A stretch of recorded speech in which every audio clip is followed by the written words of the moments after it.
The following is a presentation of the St. Louis Chess Club. All Fool Tour players reunited on American soil for one more epic battle and their last chance to qualify for the GCT Finals, the 2025 Sinkfield Cup in St. Louis. Knockout blows and leads were traded early, but before long, top seed Fabiano Caruana was deadlocked at the top of the standings with Indian number 1 Praggnanandhaa Ramesh Babu. But with neither frontrunner able to pull away, a playoff looked inevitable going into the final round. This prediction proved accurate with both drawing their games, forcing rapid tiebreaks. Much to the chagrin of the co-leaders, Wesley So wasn't done competing, winning his last game to catapult into a tie for first and a spot in a three-way blitz playoff. A finals appearance was out of the cards for Wesley, with both of his opponents already clinching, which gave him all the motivation he needed, conquering his rivals to add his name to the trophy a second time as the newly crowned 2025 Sinkfield Cup champion. After a year battling around the world, the field for the 2025 GCT Finals has been set. The top 4 tour finishers are here in Sao Paulo, Brazil, ready to compete for a chance to become the 2025 Grand Chess Tour champion.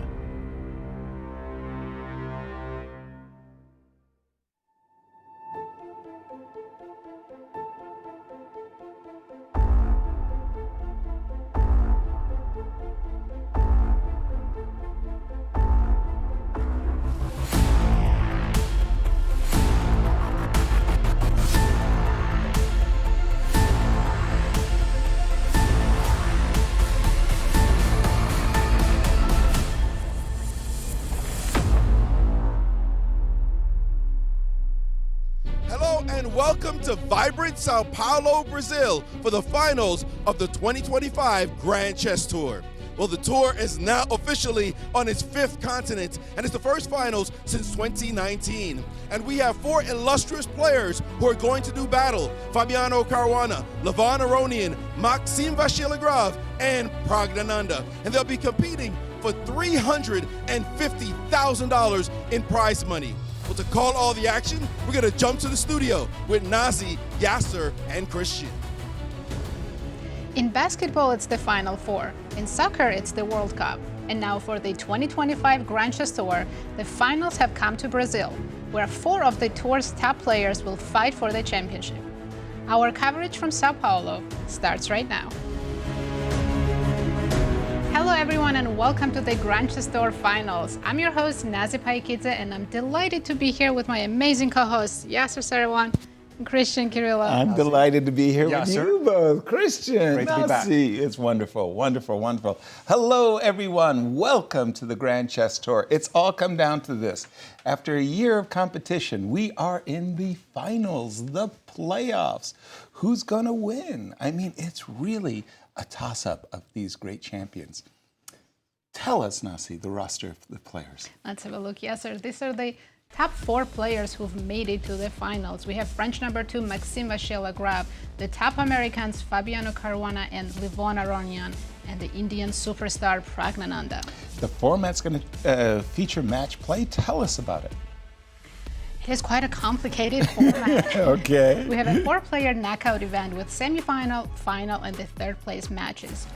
Each match consists of 2 classical games, 2 rapid games, and 4 blitz games. Right. Take a look at those point systems, Yasser. Hey. In classical, each game is worth 6 points, so a player can get 12 points total. Wow. In rapid, it's worth 4 points. In blitz, 2 points. So in the rapids, I can win 8 points by winning both games, and in the blitz, I could win 8 points by winning all 4 blitz games. And I see the time controls are featured on our tour, and those are the traditional time schedules.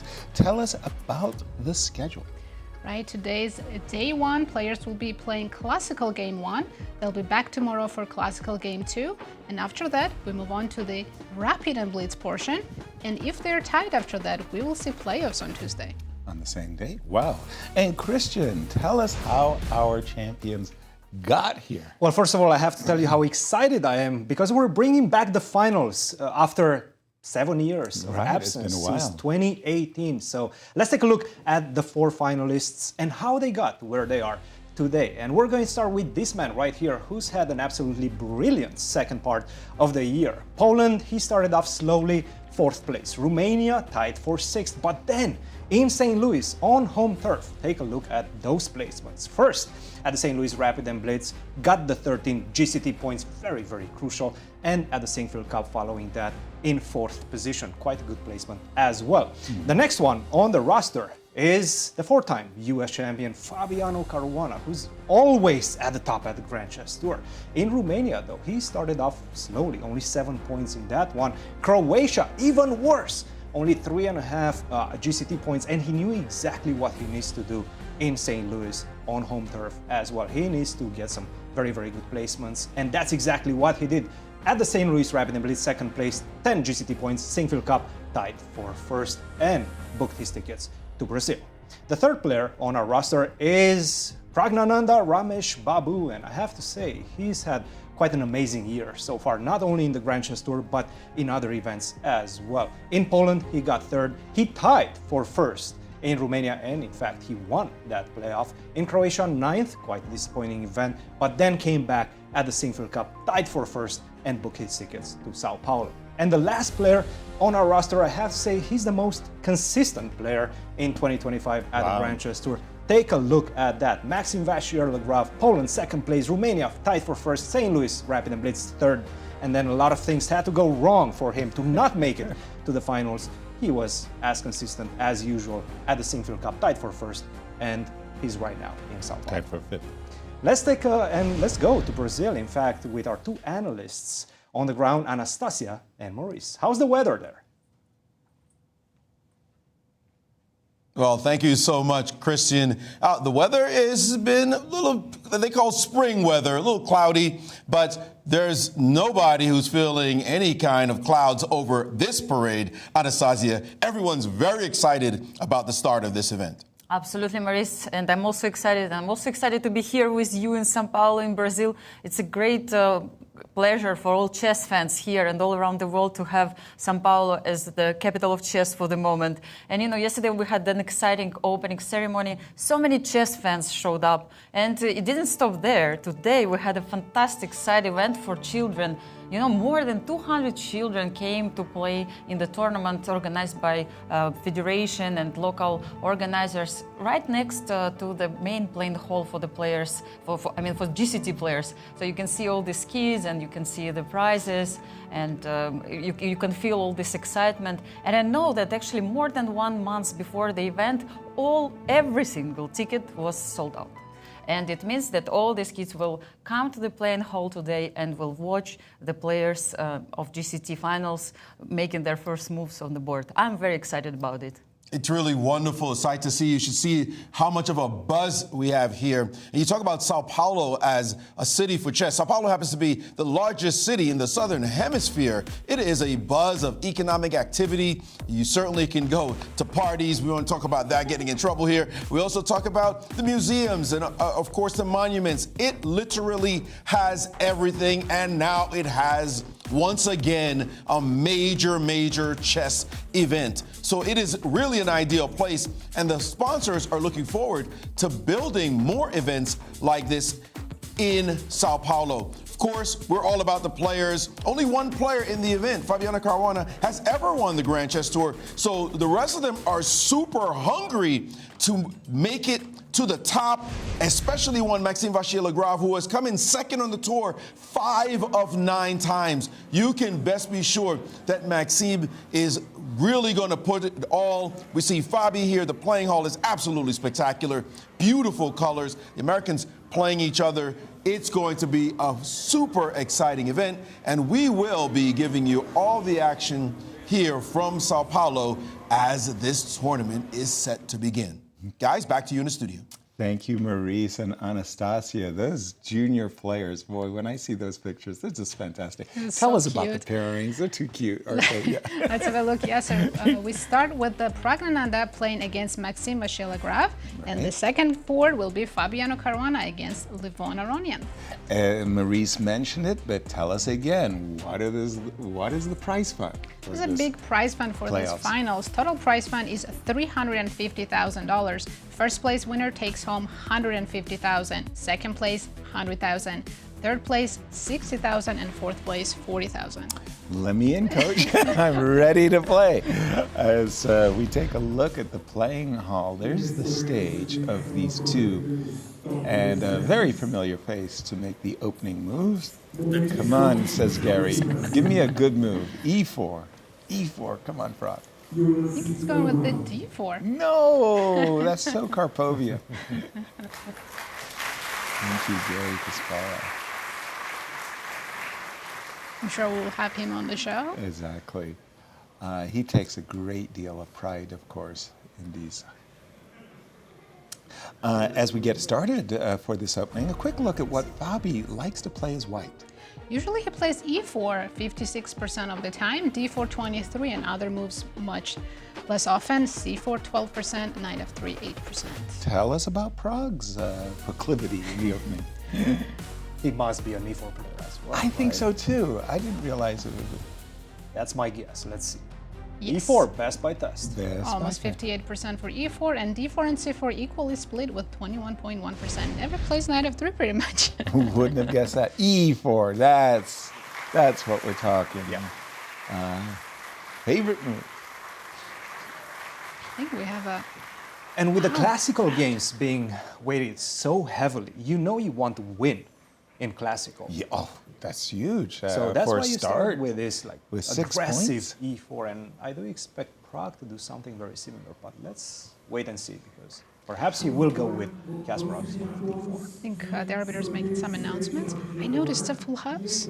Yeah, I heard the applause. I couldn't see it was a darkened theater, but very, very impressive. Our congratulations to the organizers for the staging. It looks just really beautiful what Superbad has done to this And you see event. you have the player cameras on the sides as well. That's for the Yeah, that audience to looks see it nice. as well.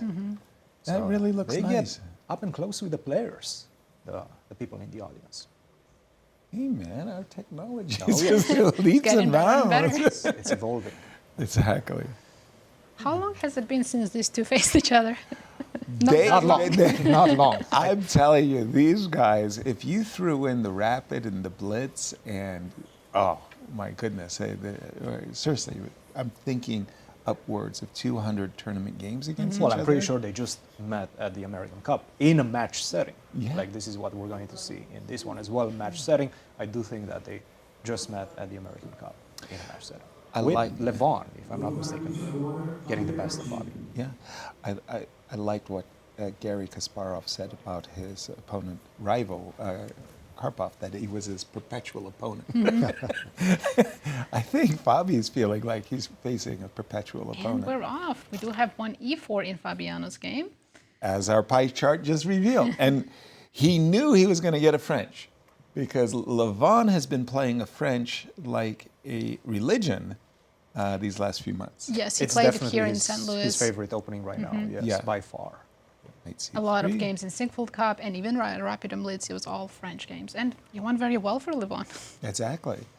It does go well. He did have some missteps in the opening, but he usually does not get punished for it. So he had losing positions out of the opening. And the L. In forced lines, Yep. but then he doesn't get punished. So, luck is on his side in the French. F2, F4, I just noticed that knight on C3 to E2, paving the way for C2, C3 has been popular, but this is what we call the classic, the old Steinitz line of Oh, play. look at this move, A3. Okay, that's a different twist. Bishop E3. I mean, it can transpose still to some of the main lines, but with this move order, I see there's only 7 games in the database currently. Okay, so Fabi Where is is the Fabi's first, the first to deviate from standard practice. Again, Bishop E3, Queen B6. Levon does look surprised. It is surprising. And tell us a little bit about the move A2, A3, Cristian. Only a couple of times, a handful of times. What's the idea? Well, there is one idea that you should not fall into. Okay. After A3, C takes D4, you might be thinking, That's I a will good just pick it back up on D4. you're lost after knight d e5, and this is the key idea behind this one. That's why a3 is not such a popular move, because you take on e5, you take on e5, and then queen h4 comes. I get my knight back with dividends in this one. So definitely not something that you want to see. After c takes d4, which is by far the preferred move by the engine, knight to b5 is the move. And I'm going to play it in this manner. I'm going to take it with this knight on d4. Perhaps you want to reinforce the defense of that pawn with the move bishop to c5. I have a feeling if you take, it's going to happen exactly the same. Knight takes d4, knight takes d4, knight takes e5. Hello. That's it. Hello to that queen h4 once again. So what I'm expecting after bishop to c5 is somewhat of a flavor from Fabi. b4, but maybe h4. Maybe h4, because this one takes away. It's not only an attacking move, but also a defensive move as well, because it takes away the h4 square for the queen. So now knight takes d4 comes into play. You no longer have those sacrifices in the center with knight takes e5. So h4, queen to b6 is going to be the battle between, am I able to regain my pawn in time on d4? And now I have to go for it. I have to go b4, bishop to e7. Not knight takes d4. It seems like knight takes d4 is not as good because you allow black to immediately jump on the offense on the queen side. So it's a battle of tempes right now. Who's going to be able to consolidate? If white manages to play c3, consolidate on d4, and consolidate the queen side as well, I have a great position. I'm going to have a free attack on this side. But black, what black is going to try to do, take advantage of the fact that I have so many pieces aimed at your queen side, and you're a bit overextended. This one is very intriguing.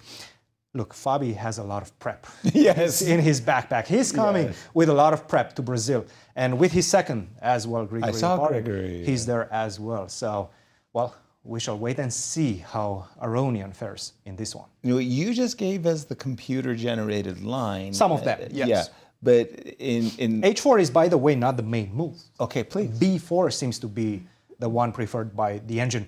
But knowing Fabi, I have a feeling it's going to be h4. So once again, c d4, knight b5, bishop c5. Bishop c5.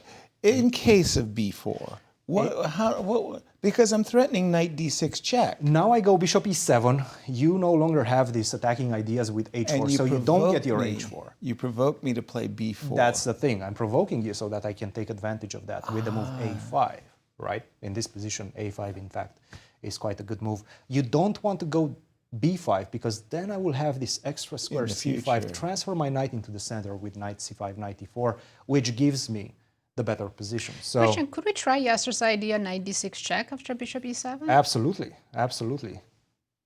I'm not sure I want to take credit for it Not yet. right? If it's good. Then. If it's good, take a knight b6. I don't have a good After follow-up. b5, where does the knight? Knight a5. It looks artificial, but I am headed towards c4. Queen d4? Queen d4, castle. D4. I will take the pawn on d6 most likely later on, and I do have the extra knight c4. Fantastic bishops on d3 and b2? Yes. Look, it does look dangerous. Yeah. I mean, if you go bishop b2, you're threatening checkmate in one move. But I do go f6. You get your bishop on d3. I will go knight to c4. So you get activity on this diagonal, but I will be a pawn up after queen takes d6. So that's my pawn.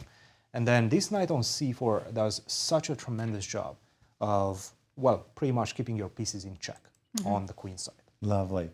Thank you, Christian. We got so excited by A2, A3, we forgot there's another game in progress. Let's jump over to the game between Prague and MVL. It looks like a Catalan. Let's just see how we got here. Yeah, it started with d4, and as we saw, e4 is his preferred move. Yeah. So And now bishop d6. Well, talk about stepping off the well-beaten track. I mean, people have been playing bishop b4 check, as well as d5 takes c4, almost to the obliteration of everything, and bishop e7. Of course, yeah. Bishop d6 is like an orphan. Nobody plays bishop d6, but MVL has prepared something special against the Catalan. Bishop g2, castles. It definitely has been played before. There's still hundreds of games in the database. But I'm curious, what is his main idea? Is he going to take on c4 or play c6, b6? How is he going to develop the queen side? Yeah, I'm with the C6, knight d7, queen e7 crowd, where you take on c4 one day and play for e6, e5. I mean, why is the bishop on d6? Well, because it kind of controls a bit the e5 square. You want to play for e5, I think. Exactly. Something like knight d7 and then e5 later on. Precisely. So bishop d6. Well, let's just continue. Help me out here, Cristian. The prescribed theoretical moves in this moment after castles? After castle, you have options, obviously, but one of the main lines being c6. Now, if you want to play it in the spirit of this idea of bishop to d6 and try to play for e5, perhaps you go knight c6. Whoa. Which is a bit strange looking, right? But I do have, again, that very... it's almost like a Rogozin style. When you go bishop to b4, then the bishop gets attacked, and then you return to d6 and play for e5. It's very similar to that. But of course, this comes at a completely different time with a bishop on g2. It's a completely different position, because this bishop on g2, once e5 comes, is going to get opened and is going to get very active. So these are the type of ideas in this one. After knight c6, b3 seems to be the main line. D takes e4, b takes e4, and e5. And then we get into all sorts of crazy variations. But Maxime Vachier-Lagrave seems to be quite well prepared in this one. This must be home-cooked preparation coming specifically for Prague, specifically for this event. How many times have they reached this position? This one with e5, 79 times. So that's it's not frequent. that novel. It's not that novel, yes. I didn't realize it was going to be that high, because, I mean, obviously the Catalan has 10,000 games, but 79, I thought it was even more rare. People have played it before, but look at the clock right now. Obviously, we're still in the early stages of the game, but 1 hour and 30 minutes plus 55 seconds, so he gained some time, MVL, 1 hour 26. Prague is still trying to remember what he needs to do, and by the way, that's not the position we have. I don't think castle is on the board yet. Yeah, I think we've just had castles by black, and yes, Prague is thinking... I mean, there are a lot of times that you do want to delay castling because you want to get in something, whether it be knight c3 or queen c2 or something, even as crazy it seems, early bishop g5. Any alternatives to castles at this exact moment? You can start with knight c3, I believe. Which looks very reasonable. Yes, knight c3 has been played before. Castles by far, 60 games out of 70, only 3 games with knight c3, and 2 games with queen c2, knight bd2, etc. Castle seems to be the main line. Like after castle, the question is going to be, how will MVL approach this position? Will he approach it with c6, which is very typical, right? We're going to get this type of structure, the pawn on c6 trying to tame the bishop on g2, then knight d7, followed by e5. Will he do that? Or will he look for a more not conventional approach, right, with knight to c6 and go for that e5. These are my 2 top options, but again, after castle, look at how many games and how many moves you can play in this position. C6, h6, knight c6, b6, so many moves in this particular position. I wouldn't have guessed that there's that many. Hundreds of games. It's the Catalan. No, a lot of moves. I would have thought it's either c6 or knight c6. It's the Catalan. Yeah. And you're telling me h6 is a move? b6, knight d7, all of them. I must say that one of the things that sticks out for me is when I play the move bishop d6, and I don't have the square c7, I'm always a little bit afraid that my opponent's going to play a c4, c5. Especially when you go knight c6, right? And I'm just stuck. I got to go back, and I'm thinking to myself, why did I inspire my opponent to grab space with c4, Inspire c5? or provoke, right? Because at some point after c5, we move bishop e7, and then you will start to attack those pawns, right, with the e5 or b6 breaks. You know, I have an angel on my shoulder. Let's move to the other one. Sorry, actually, we have Maurice with a very special guest. Over to you, Maurice.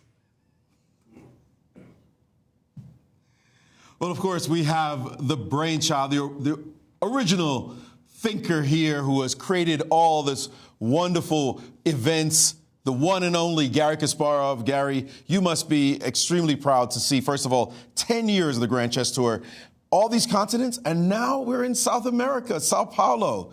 Tell us the feeling you have as you stood on stage yesterday, being able to introduce this event to a brand new audience. it's hard to overestimate the importance of us playing here, this tournament in Brazil.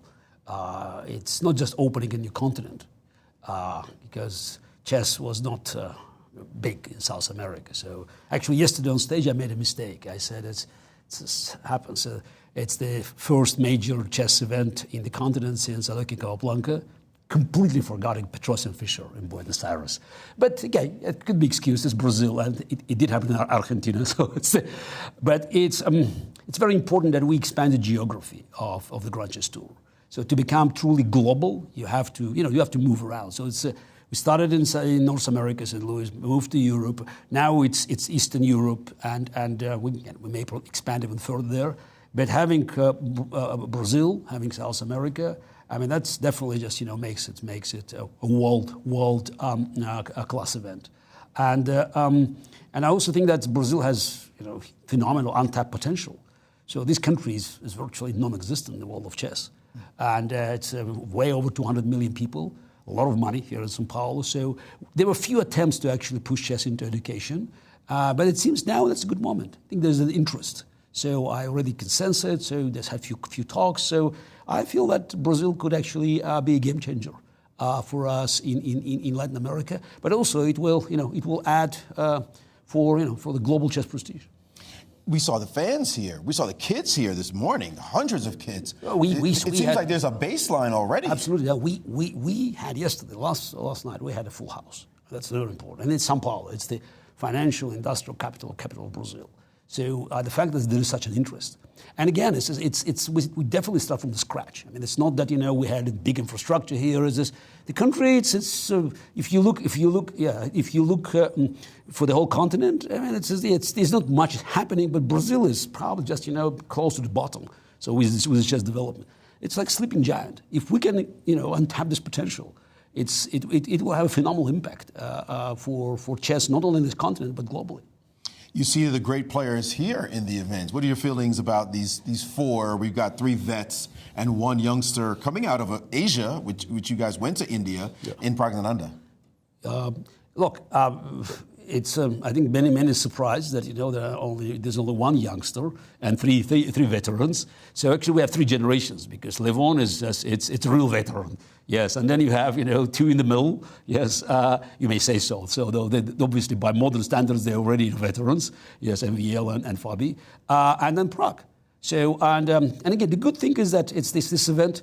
It's this. I was asked 10 times probably. Who would you pick up? This is because it's super bad. So it's betting. So tell us how to bet. I said it's the beauty of the event is we don't know, and we will not know until the very last moment. So it's not by accident that we had few events for them to qualify, and to qualify it's a hell of a work and an accomplishment. And I think that this is the whole system, guarantees. It was almost 100% certainty that until the very last move, we will all be, just very anxious to know what comes next. It's a great format, absolutely. By the way, you saw what's happened. Yeah, I was about to say, we weren't going to talk too much chess, but this opening line, Garry, H4, we got A3. I mean, Fabi is known for his very deep preparation, but it's just, to see someone playing A3, H4, this is just like in exhibitions, in similar exhibitions. Yeah, we were used to this kind of play back in the day. But H4, I mean, it's natural, that's this machine recommendation. You had to cover this square. I don't know, maybe it does work. You have seen some of this preparation. I remember there was a game, I think it was Aronian was playing someone that was a draw back in the Sinkfield Cup. Yes.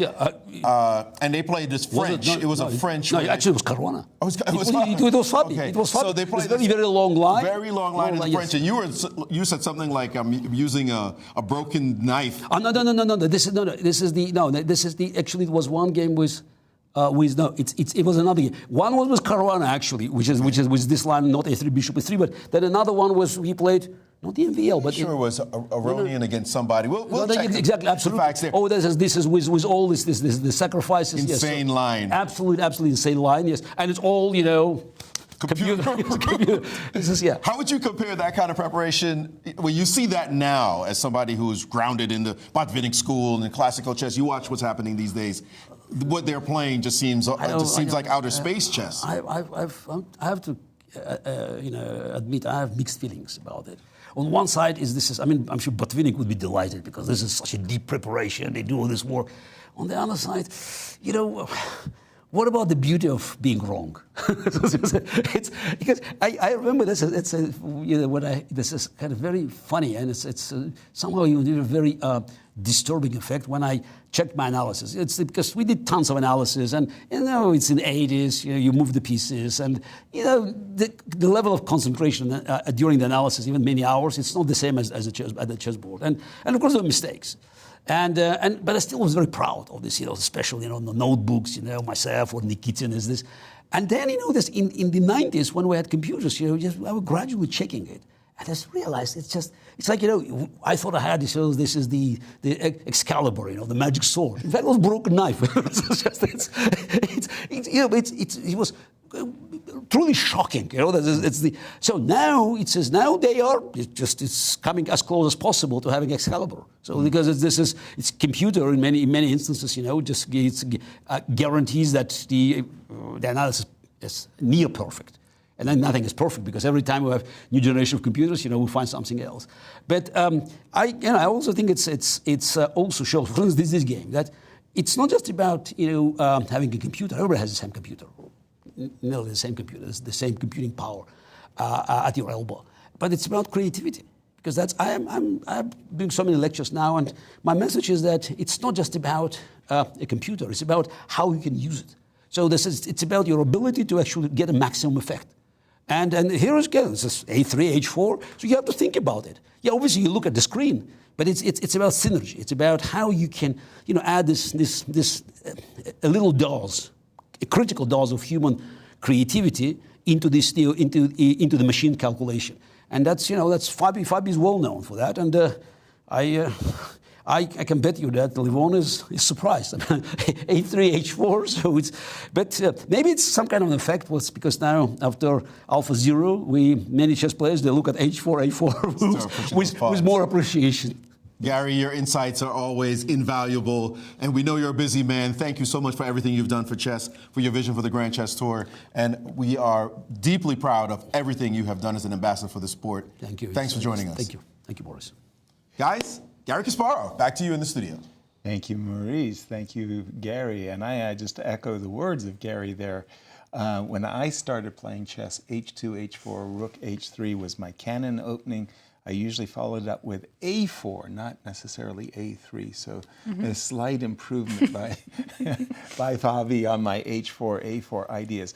Now, let's get back into it. I saw when you put in the move H4, an orange bubble appeared over the move H4. And that engine that you have on your screen, Cristian, claims H4 is a mistake. And that's exactly what Garry was talking about as well, the synergy between the player, the human player, as well as the computer. Right. You need to be able to work with the computers and work in an efficient way and find this type of moves that the computer perhaps at first does not recommend, right? Because these are the type of moves that your opponent will be missing in his preparation. Because the computer rejects It's not showing it. Exactly. It's not showing it. So then you just overlook it. make the move, and then you see if it works. This is the way players in seconds and those type of guys usually work with computers.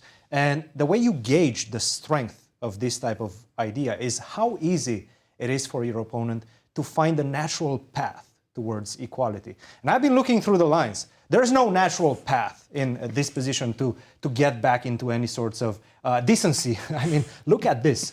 Queen to b6, b4, bishop to e7, bishop to d3. I will have to spend some time to actually find the variation that I was looking 5 minutes ago at, because it's so convoluted in this one. So let's say after bishop to d3, you go a5, right? Okay. Which seems to be the best move. I take on a5, you take, I go bishop to d2, you go back to safety on d8. Now I go knight to g5. Whoa. Perhaps the best move right now is to go knight to c5, quite by far, and allow me to take on h7, then go g6. Whoa. What exactly is this position? Whoa. What exactly is this position, guys? Because I'm looking, look, the engine, I understand what's happening with the engine. The engine is telling me that it's more or less zeros at zeros. 0.16 minus 0.16, so black has an edge. I don't believe it, obviously, but trying to understand these type of situations from afar without an engine in front of you, A mess. it's impossible. Yeah. It's simply impossible. So I don't think he's going to go for this. But what else? After knight to g5, for example, what else? Maybe you're going to go h6. Now I'm going to go queen to h5. Now you have to castle. Bishop h7 check. And bishop to d3, I guess you go back. Bishop to g6 is a move. In this position, of course, you cannot take, because after taking, actually you can. And bishop takes There's no g5, mate? a takes g5. Apparently there's no mate after knight d takes e5 or knight c takes e5. Again, I'm showing you alien chess that could be happening that most likely Fabiano knows about because he's looked at this. It's obviously that he has prepared this one. Wow. We have a move. And we do have a move. H5? And that's the problem. Of That all is of the problem. Of all the moves that could be a response, I that like this was- move. You like it? I like it. My Why do I like it? Fabi Because hasn't looked at Fabi it. might not be well prepared against this. Look, the advantage is back in White's court. But it's not such a high advantage. Is some way, some tool to get your opponent out of preparation, right? You make an inferior move. You're not losing on the spot by any stretch of the imagination, but at least your opponent doesn't respond instantaneously, right? He's out of the book as well, it seems like, for Fabi, and we have a fight, guys, in this one. Yes, sir. How do you like this modern chess? H4, H5. I feel like I've been born in the wrong place. Again, I'm seeing an orange bubble clearly over the move H5. Cristian, why does the computer think H5 is a mistake? Because the computer was saying black is slightly better before this move H5 With queen to B6. B6. Gotcha. And now white is better after H5 with a variety of moves, including rook H3, Rook H. knight takes D4 is also a move, bishop to E2, some natural moves as well. My guess is that he's just simply going to take on D4. Finally, again, this is the whole crux of the position, the No fact that queen you don't H4 have check. this queen H4, right? This was the defensive idea of the move H4 that he just played. So you can just pick up the pawn on D4. Well, first of all, yes. Secondly, when you're in this position with the French, with the pawns on H4 and H5, it's overwhelmingly in black's favor if you get to play knight F5. You get a knight on F5. Caro-Kann knight, right? It's a beautiful thing. When you're not playing knight F5, having the pawn on H5 is terrible. It's more in white's favor because you always have to look out for the sacrifice F5. And then my knight has a suddenly- beautiful place on G5 as well. And you have... But so, yes, sir, maybe yeah. Levon can play G6 and knight E7, knight F5 can still happen. Okay. Just the different knight is going to F5. If you don't mind, I'll just play what I would think is primitive chess, the most direct and basic. I'll play B2, B4 for just a moment. Will you go So back? B7? Yeah, okay. I'll take a pawn because I don't like being a pawn down. So, If I take on D4 now, are you retaking with the queen? Because H4 is hanging yes, out? that is the drawback of what I've done, which is it does require me to recapture with the queen, as you say, Nazi, to protect the pawn, keep the pawn protected. I guess castle, but I don't like this position for black precisely because of what you said. F5 eventually will come. It's coming, right? If you go castles and I play just, again, all the Bishop basic E3. natural moves, I'm looking to play F5. Maybe even I'm looking to play G4. That looks By the way, terrifying. rook H3, guys, rook H3 is on the board. Played rook H. He says And no he natural did. So maybe he actually knows. And he did it a la tempo, as if, of course, my opponent's going to play H5, I'm going to play rook H3. That is bad news for Levon. That is actually bad news for Levon. Yeah, let's toss it to Sao Paulo and Maurice. Over to you, Maurice.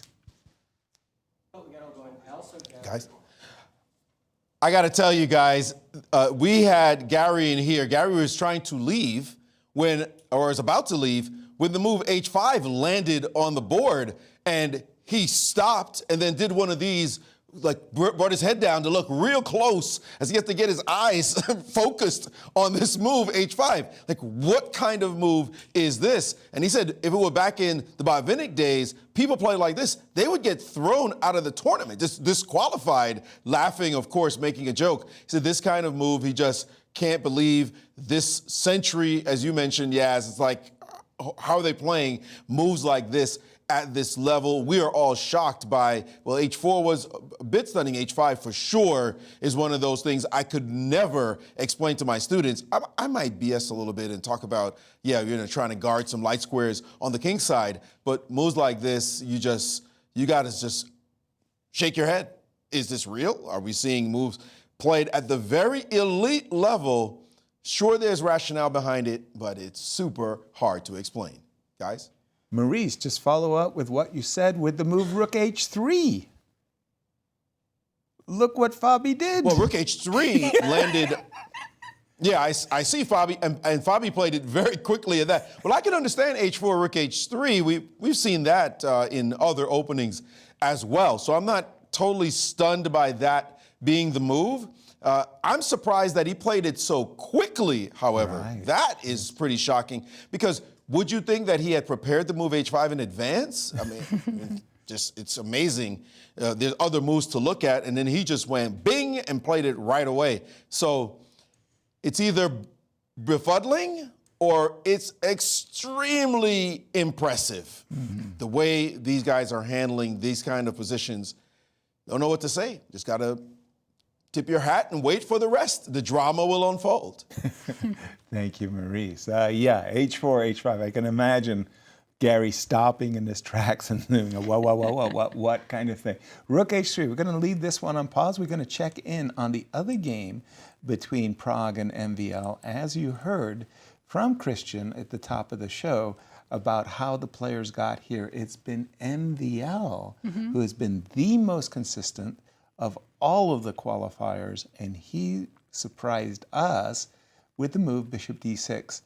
And I was a little bit surprised by, well, not a little bit, I was a lot of bit surprised by Queen D3. Tell us about Queen D3. After Queen D3, which is a novelty, there's no games in the database. This is a new move. Yeah. However, if Black took on C4, it could transpose to some lines after Queen C2, because when you retake on C4, it doesn't matter if the Queen was on D3 or C2. However, Maxime played B6. We're wondering how he was going to develop the queen side. Here's the answer. He's not playing C6.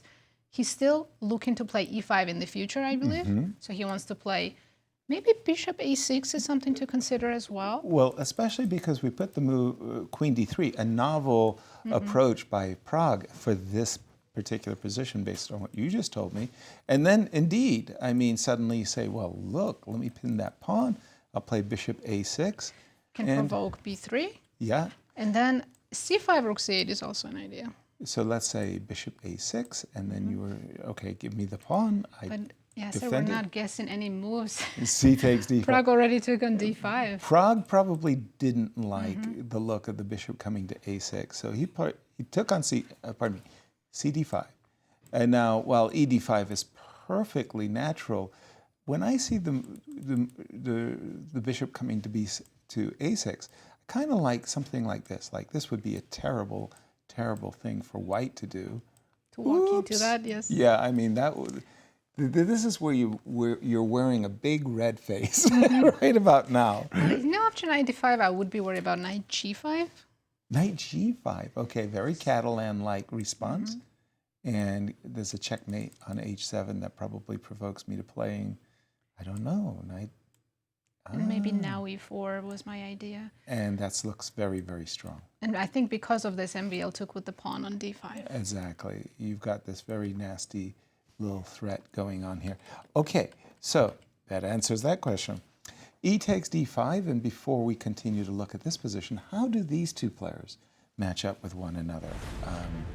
Let's look at their lifetime score. In classical.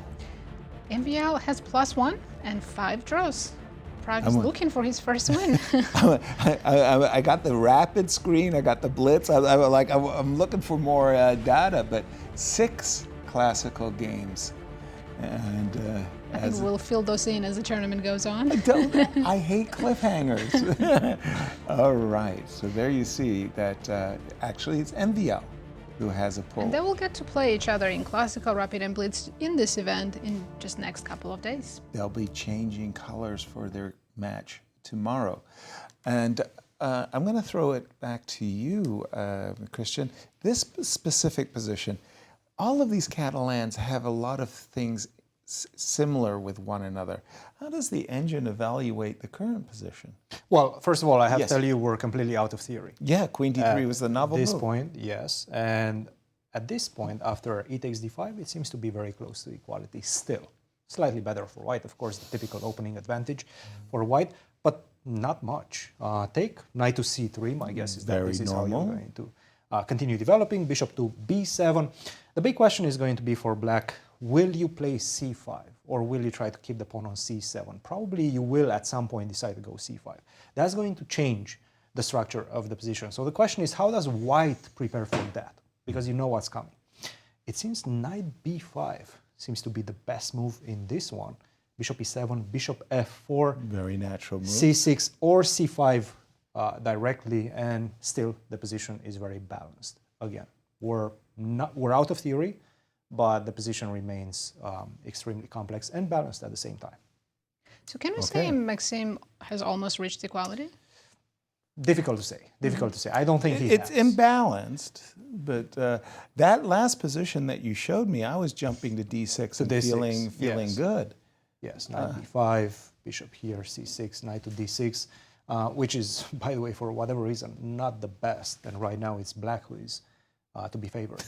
I thought I won the two bishops. I thought I did good. Slightly. Right now it's back to white, equal. Right. It seems to be knight to e4 coming in the position, followed by c5. The bishop pair does not seem Yes, sir. to be as I think important. engine doesn't respect the two bishops. Not I that tell much, you, at no least not in this respect. position. Yes. Feel like Rodney Dangerfield over here. But guys, Who's gonna? Just a second, yes. Christian. Who's gonna win the tournament? What Let's look at the pie chart. What does the stats tell us? Ben prepared a pie chart for us. Fabi is a favorite at 34.7%. Second is MVL. That's a bit surprising, but not really when you think about how consistent he's been was. throughout the year. Third is Levon, and I don't think Prag's going to be very happy with this pie chart. He's going to try to prove the statistician wrong, but I got to tell you, Prague, as you mentioned, Christian, at the top of the show, he's coming into this event as one of the hottest players of 2025. What he did Absolutely. the first half of the year was incredible. very likely to be the next candidate as well from the FIDE Grand Points. Right now he's leading that chart and with quite some authority in that regard as well. So we believe that he's most likely going to be the next candidate. He's won Tata Steel.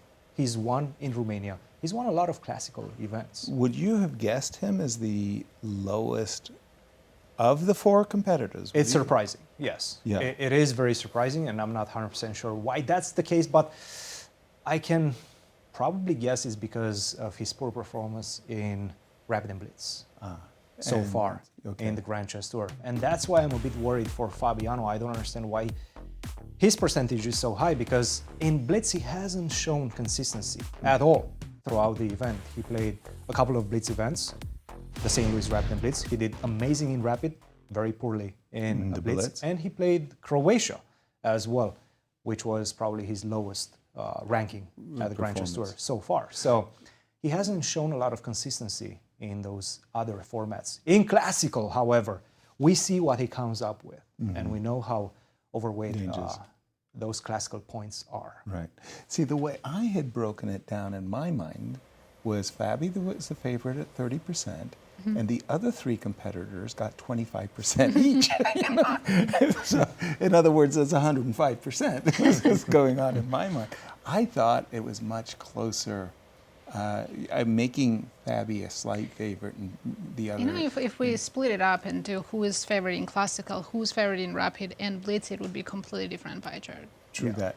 Current position, sorry, Christian, you were about to break it down for us. Queen d3 in the current position. Oh, sorry. Well, I was just saying that after his last move, g6, I'm officially concerned for Levon. But not by chance, because queen to b6 was by far the one move that keeps close to equality in the position. g6 and queen b6, by the way, he was really reluctant to play this move. He feels like the queen on d8 is the one protecting his king. He doesn't want to move it away. He doesn't want to have to calculate b4 and all the craziness that's happening after this move. So that's why Levon played g6. This was your idea, guys, just to get the knight on f5, knight e7, knight f5, perhaps, right? But now already the engine loves white's position, and Fabi knows it because he played it fast. He's seen this position before. The big problem that black has is what do you do with this knight on d7? And that's why he retreated with the bishop to e7, so that he goes knight c5, knight e4. The problem is this seems to be somewhat slow. I just simply go bishop to e3, you go knight c5, I go queen to f3.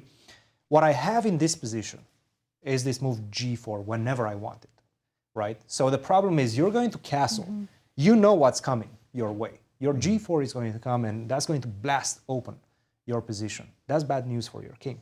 So after queen to f3, you can take on h4, but after bishop e7, g4, or castle first, already the engine is saying that white has not a decisive, but a very, very strong advantage. Sure looks in this one. It feels like maybe you will be able to go bishop to d7, get the queen out of the way. The question is where? Right now you don't have that many good squares. And then go long castle.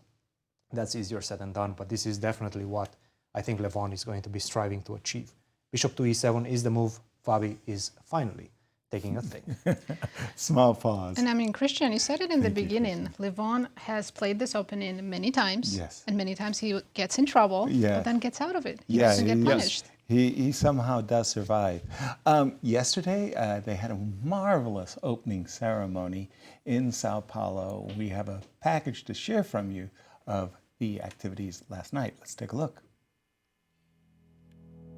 Hello chess fans, and welcome to the opening ceremony of the Grand Chess Tour Finals in São Paulo, Brazil.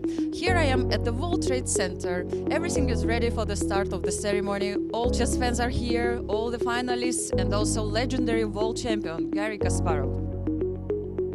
Today is the historic moment for Brazilian chess and for world chess. Top world chess move to South America and first time in Brazil. Yeah, it's great to be in Brazil. I know that chess is very popular in South America, and we can see today so many young fans, so many fans of all age. It's nice. There are a lot of fans, a lot of spectators. That's what I expected, because from my experience last time I was here, there was a huge amount of chess fans, and I know that Brazil in general has a really big chess community. The crowd has been really good. We have so many spectators, but also so many kids coming up, and it's amazing to see. After I saw this, my demand to every single organizer to have capoeira at the opening ceremony. It gives me the mood to be creative and aggressive. It was an amazing opening ceremony. The whole excitement is here, and I'm sure we are going to have very exciting games. So let's go back to the studio.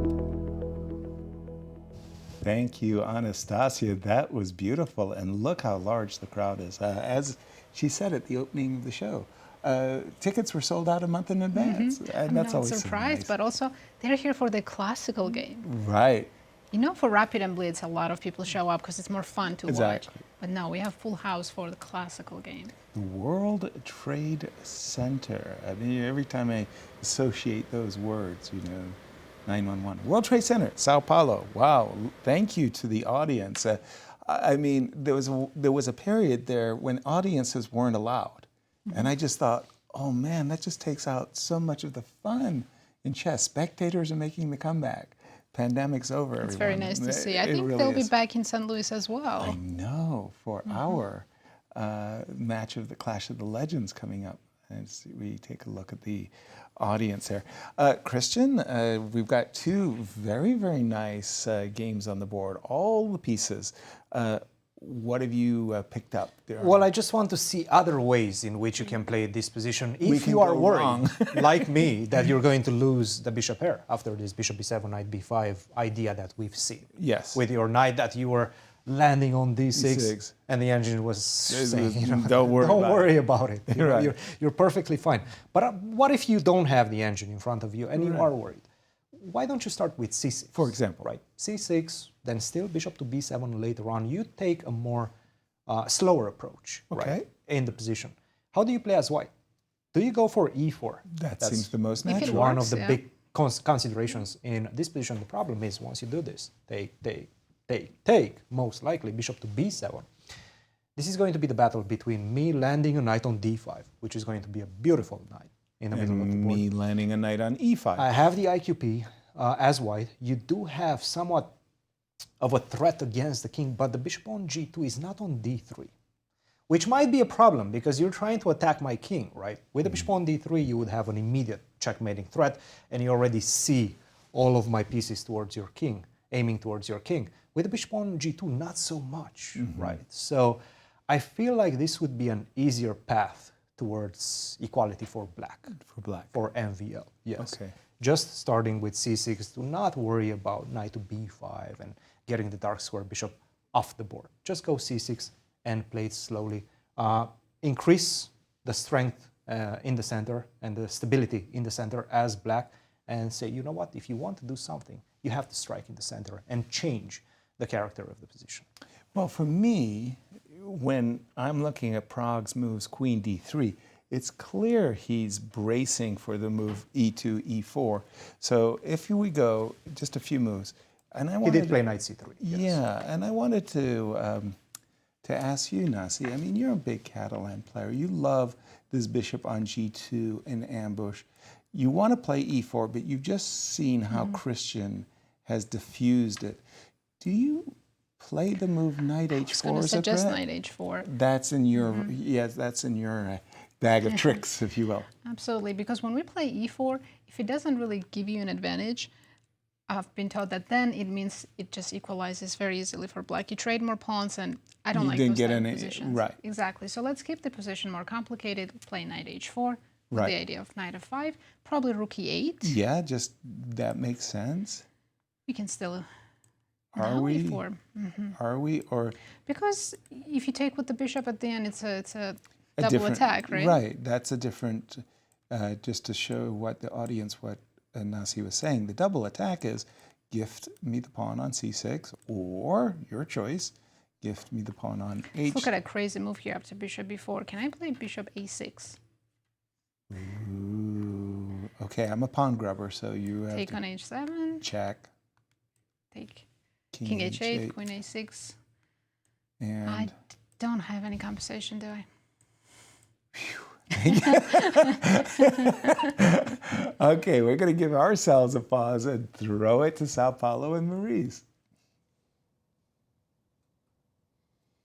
Yeah, you know, your bishop capturing that h-pawn with check reminds me of the position that's happening in the other game right now with Levon threatening to capture an h-pawn with check with his bishop as well, with a queen behind it. Talk about popular or common batteries. And I think this moment is really interesting, this idea that bishop e7 was played, and he's looking to play this move. Now, Fabi has to think, it is clear that he's about to drop this pawn.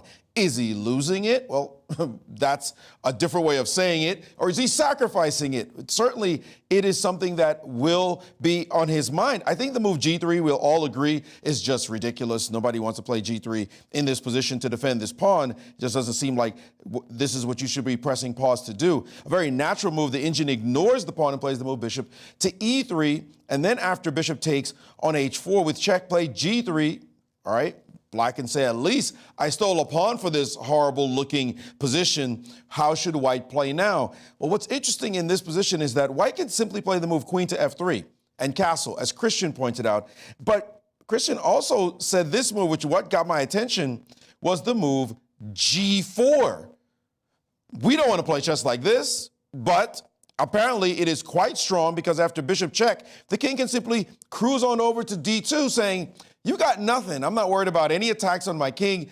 I will still be breaking through on the other side of the board. I'll bring my queen f3, bring the other rook into the game. I'll castle by hand, and I'll still have the advantage.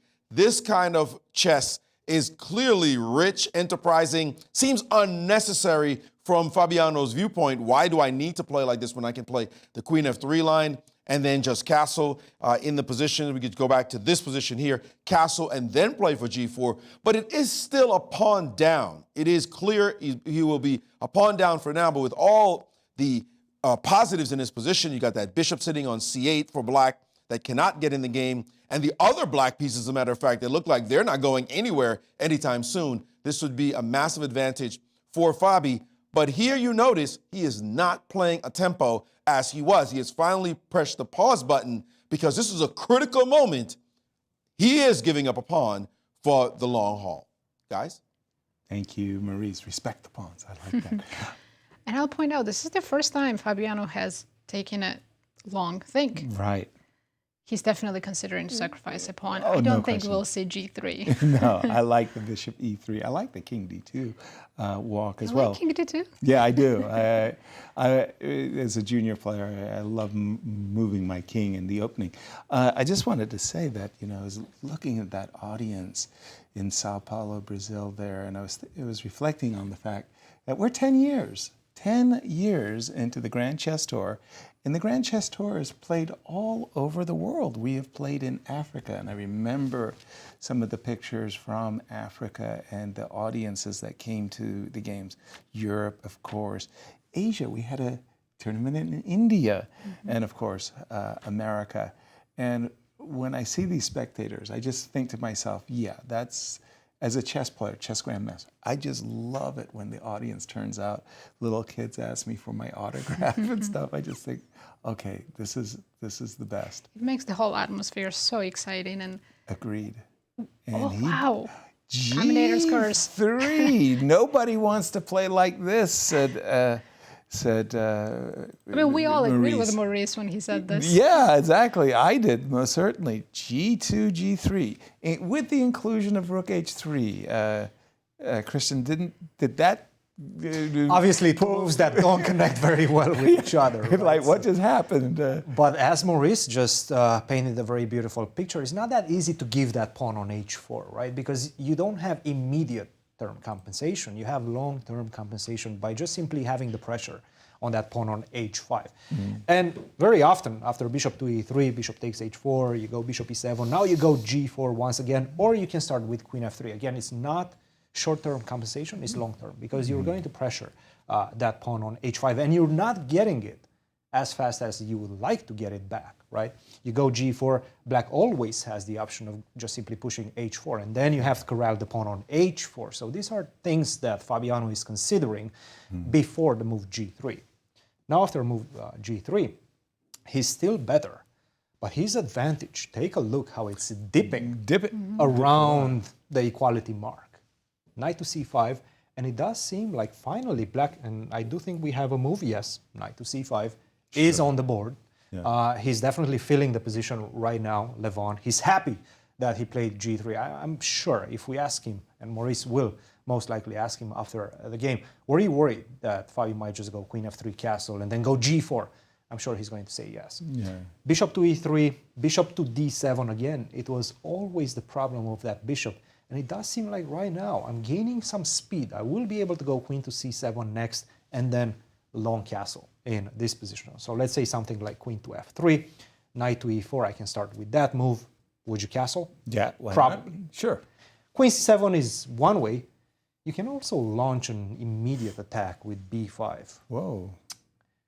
It seems like you have to take this. Okay. But then after rook to b8, after queen to b8 as well, you can see all of the pieces, all of black's pieces are aimed at the white king, right? So you can start queen b8, queen b7, rook b8, and then some sacrifices, bishop takes a3, are starting to look very tempting. So black is not in a rush to castle at all? No. It does seem like he has this option of b5, or you can go queen to c7 and try to castle, like this. Queen to c7, rook to h2, you have to do something with this rook at some point. Right. And now you just go castle, and then we have this type of situations. I do think that this is the type of position that the game is headed towards after this last few moves, g3, knight to c5. Definitely Levon, once again, with the back on the wall. He's right back into the game in this one. Thank you, Cristian. I have to say that h4 and a3 was surprising, and somehow we've got an equilibrium. You could say he's getting lucky, but he's not. No, he just loves playing this type of positions. He's slippery. Let's jump back to Maurice in Sao Paulo. Maurice. You know, it's funny listening to you all, and the reality is we're all in shock. Like, the move g3 with rook h3 included, it's such almost a kind of a scared move, if you will. I'm not sure I'm getting my pawn back. I don't want to risk it. And I will say part of the reason is connected to the number of points that you get for winning the classical game in this event. 6 huge points. You drop 6 points because you played a bit risky. You went for it. You decided, I'm just going to give up this pawn and I think I have comp. Well, that could bite you in the butt later and you lose the game and you're thinking, why did I do that? Why didn't I just play it safe?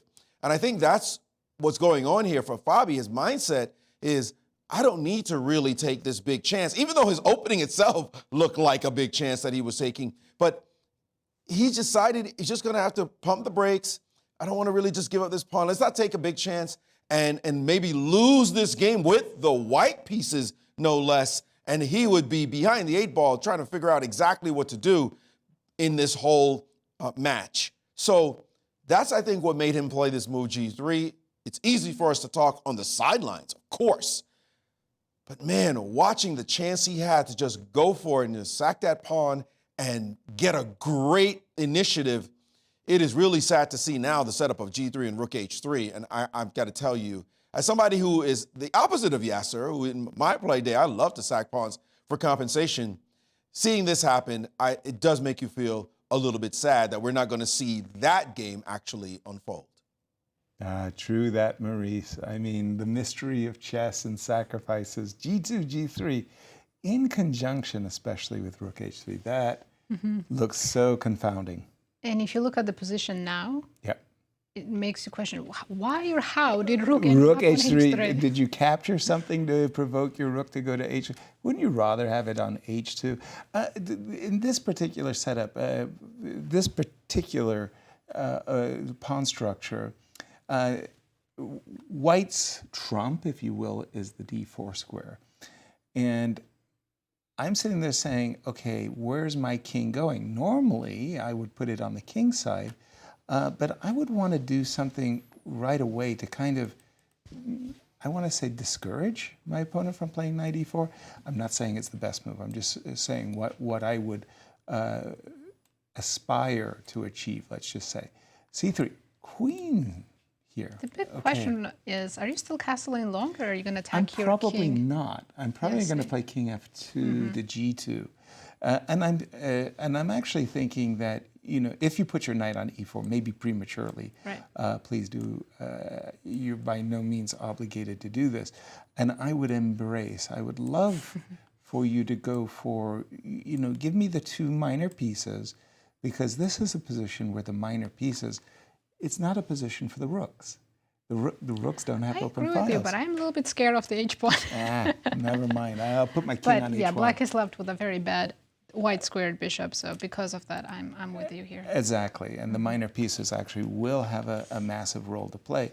So something like reinforcing the knight, of course, bishop e3 reinforcing the knight also makes perfect sense. If you take certain page from an open Sicilian book, you'll see sometimes players doing very strange things in open Sicilians where they try to put their bishop on b2 just to take the sting out of those attacks over there. Yes, sir. I think Fabi heard you. He played c3. Okay, reinforcing the knight. It's a very slow way of playing it compared to the whole queen f3 sacrifices. But where do you castle right now? I'm not. I'm going to play king. You're just going king f2, right? By hand, But if you go king f2, you have to go rook h2, rook d2, get the rooks out of that conundrum on the right side. Look, I didn't put it there. I'm trying to unwind. It's such a strange position for that on h3. And trying to read the body language, Fabi doesn't look happy anymore with his position, and Levon was walking away from the board very confidently. Now the thing is, I can see and understand Levon from his body language. Fabi, for me, is a mystery. I don't know when he's happy or unhappy. He has a very good poker countenance at the board. It's very hard. When he's nervous, he doesn't show it. I mean, Hikaru, on the other hand, he looks like he's having a panic attack. You know? But you had, Cristian, the Catalan. I was looking at the Catalan and just trying to understand the plans available for black, because Pragg did go for this knight to h4 idea that Nazi prescribed. Knight to h4 with the idea to just simply get the knight to f5, right? At the same time, we're opening the bishop, so there could be some ideas connected to that. Black has a couple of ways in which you can combat this. Okay. Make a space for your bishop on f8. Most this natural. is a very typical way. Rook to e8, knight to f5, bishop to f8. But from a practical perspective, I'm looking at this position. I don't like it that much. Bishop to f4. And I will just show you a way in which things can go wrong for black quite quickly. If you go rook to c8, Okay. rook to c1, you go a6 to control this square b5. Looks natural. And now you think you're ready for c5, right? Also But you're not, because now the knight jumps back to e3, What? and you're having huge troubles with the pawn on d5. In fact, you're almost lost on the spot. Wow. Let's say you go something like c4, queen c2, knight b8. Finally, it looks like you defended the pawn on d5. Not so fast. Whoops. Bishop to g5, you're in trouble. You're losing this pawn. In fact, the best move is to sacrifice the exchange. It can go wrong Easily. against this pawn on d5 very easily if you allow the knight to jump to f5. That's why I think after some thinking, MVL will choose to go g6. Ooh. This comes with its own set of Consequence, problems, yeah. right? Because you are giving me the dark squares on that side around your king, so I will immediately pounce on them with the move bishop to g5. Bishop e7, the only move in the position. Makes sense, because otherwise you're pained you're going to lose the pawn on d5. So bishop e7, knight to f3. The knight is not doing anything on h4 anymore. I have to bring it back into the game. And how is this position? And I understand objectively it's very close to equality, but from a practical perspective, doesn't this feel a little bit easier to play for white? It does. For me, it does. Right. I guess for you guys also. So MVL is going to have to find a very precise way to get out of this and equalize completely. And that's why when you asked me a few moves ago, do we think MVL equalized? Not so much. The engine might be saying that it's very close to equality. I don't think he equalized fully because he has the more difficult moves in the position. That's the problem. He's being challenged with some serious questions. Yeah. Well, we've got two very, very nice games that were unfolding. We were a little bit concerned that somebody was going to play some heavy theoretical moves and We're worried about a quick draw. quick draws. Not happening. That's not happening. We've reached that point. We're going to take a break and we're going to check in with our good friends at Q Boutique to see what they have for us. What's on offer for today? Well, the 2025 Grand Chess Tour. Check it out, this amazing t-shirt. It features the tournament locations for the 25 GCT Tour. That includes Warsaw, Bucharest, Zagreb, St. Louis, and Sao Paulo, Brazil. It's available online at qboutique.com if you're come and visit us in person. And now let's stump the commentators. Let's see what the question is for today. I do so well on these. Out of 16 classical games played in GCT finals, only 2 were decisive. That's shocking. Wow. Name the 2 players to win a classical game in Grand Chess Tour finals. Levon Aronian, Magnus Carlsen, Fabi, or MVL? This is such a tough question. I think MVL defeated Magnus and won London. Thanks for sharing that, but So I'm going to go with D, but now I got to think about my second choice. yes, we'll have to think about it. And Do we have we'll to know give the our answer right now? Or after the break? No, we get to think. We get to think during the break. Well, we can also cheat. No cheating allowed. I'm especially looking now at You're you looking guys. at me right now. Okay. well, as we go to break, Fabiano Caruana and Eric Rosen sat down to play a game of chess on a wobble board. Take a look, and we'll be right back. That was a front promo.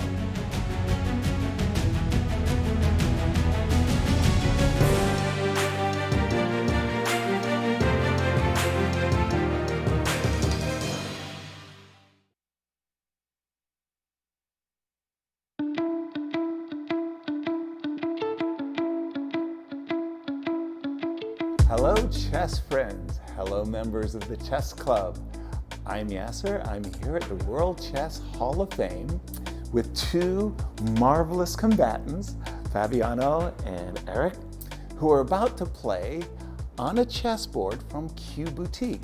Q Boutique has lots and lots of chess boards. This one is for the championship of wobbly chess. As you can see, gentlemen, be sure to put the P's directly in the middle of the square. You'll also notice that there's a lot of chess books on you by me, as well as S-chess pieces. So it's going to be a big, big contest. Are you feeling well? How are you feeling, Fabi? Feeling pretty good. Are you ready for your first venture into wobbly chess? Think so. Eric? I'm a little bit shaky, but I'll try and ease my way into it. Okay, as you know, I will be the neutral arbiter. What are we playing today, by the way? 2 minutes and 1 second plus 1 second. What's that extra 1 second for? Might need it. Might need it. All right, gentlemen, if you're ready, start the clock and let's go. Okay, good luck. In English, huh?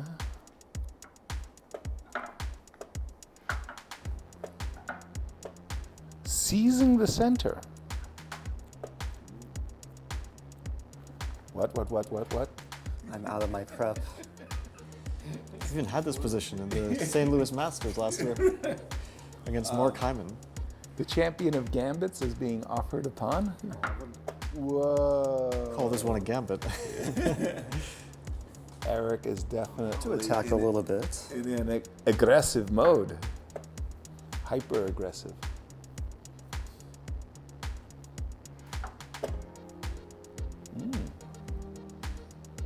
No having said A, say B, huh?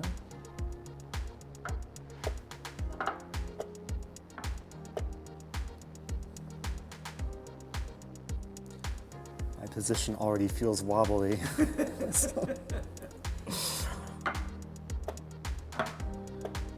Feels like somehow you're down in development too. A little bit.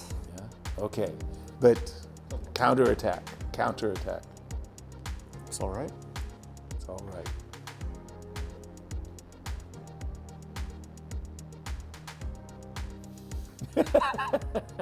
Now that wasn't me. I'm not saying. Whoa. Okay. Things are definitely heating up in the wobbly position. Counterattack.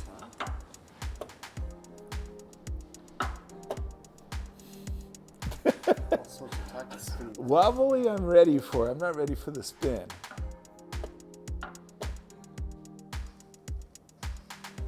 It's already one connect for.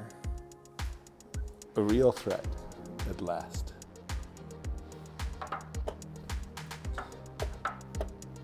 This will be known as the 4 pawns wobbly attack. Uh-oh.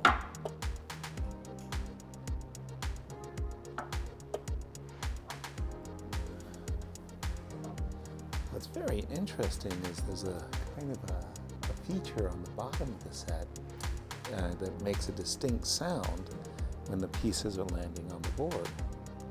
Interesting. Gives it a It's also a mirror. heft. If you, Pardon? it's also a mirror. Yeah, if you need to look at yourself. Just,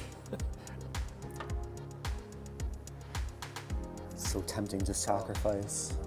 sacrifice. I can't resist. You have to be true to your nature. Right.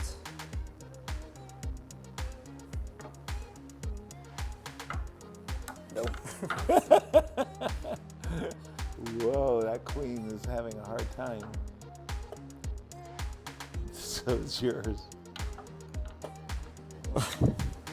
Not sure what Pieces to. don't fully follow. Yeah, the I'm not sure what to do with that move.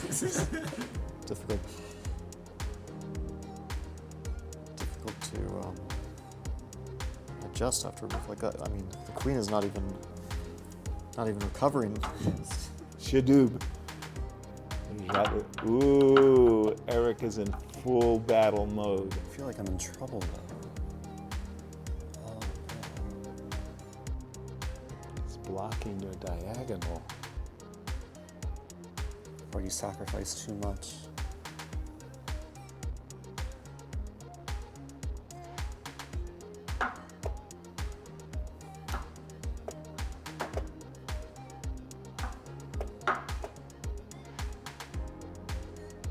He's a cool defender, this Fabi. Bishop is definitely, it's got girth.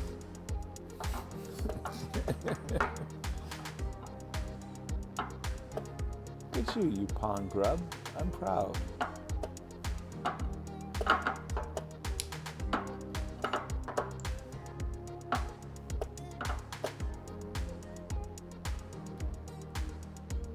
I'm trying. I understand. Desperate times call for desperate measures.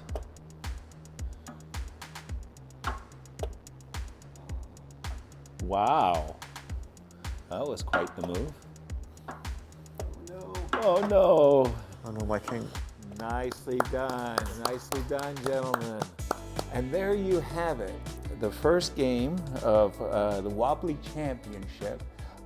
Be sure to become members of the Wobbly Chess Association. Gentlemen, thank you for participating. Your friends at Q Boutique would like to wish you well as the World Chess Hall of Fame and Galleries and the St. Louis Chess Club. Be sure to join our social media. Bye for now.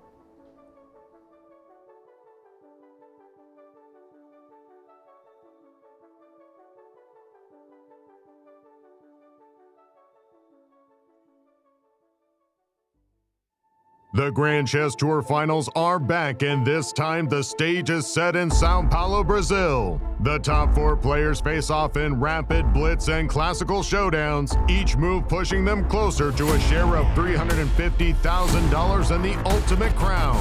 It all comes down to this. The battles are fierce, the stakes are high, and only one will stand as the Grand Chess Tour champion.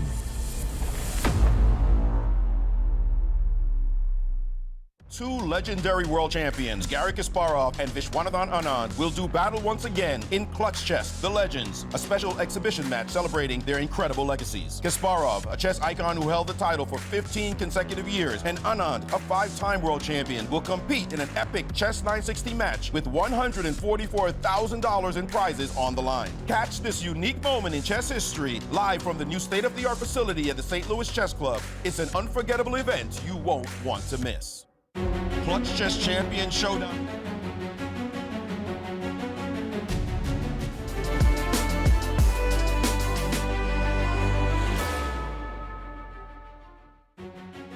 And welcome back, everyone. We're in the middle of round 1 of the classical game. But we have a challenge. The gauntlet has been thrown before us. So let's answer the question. Let's take a look.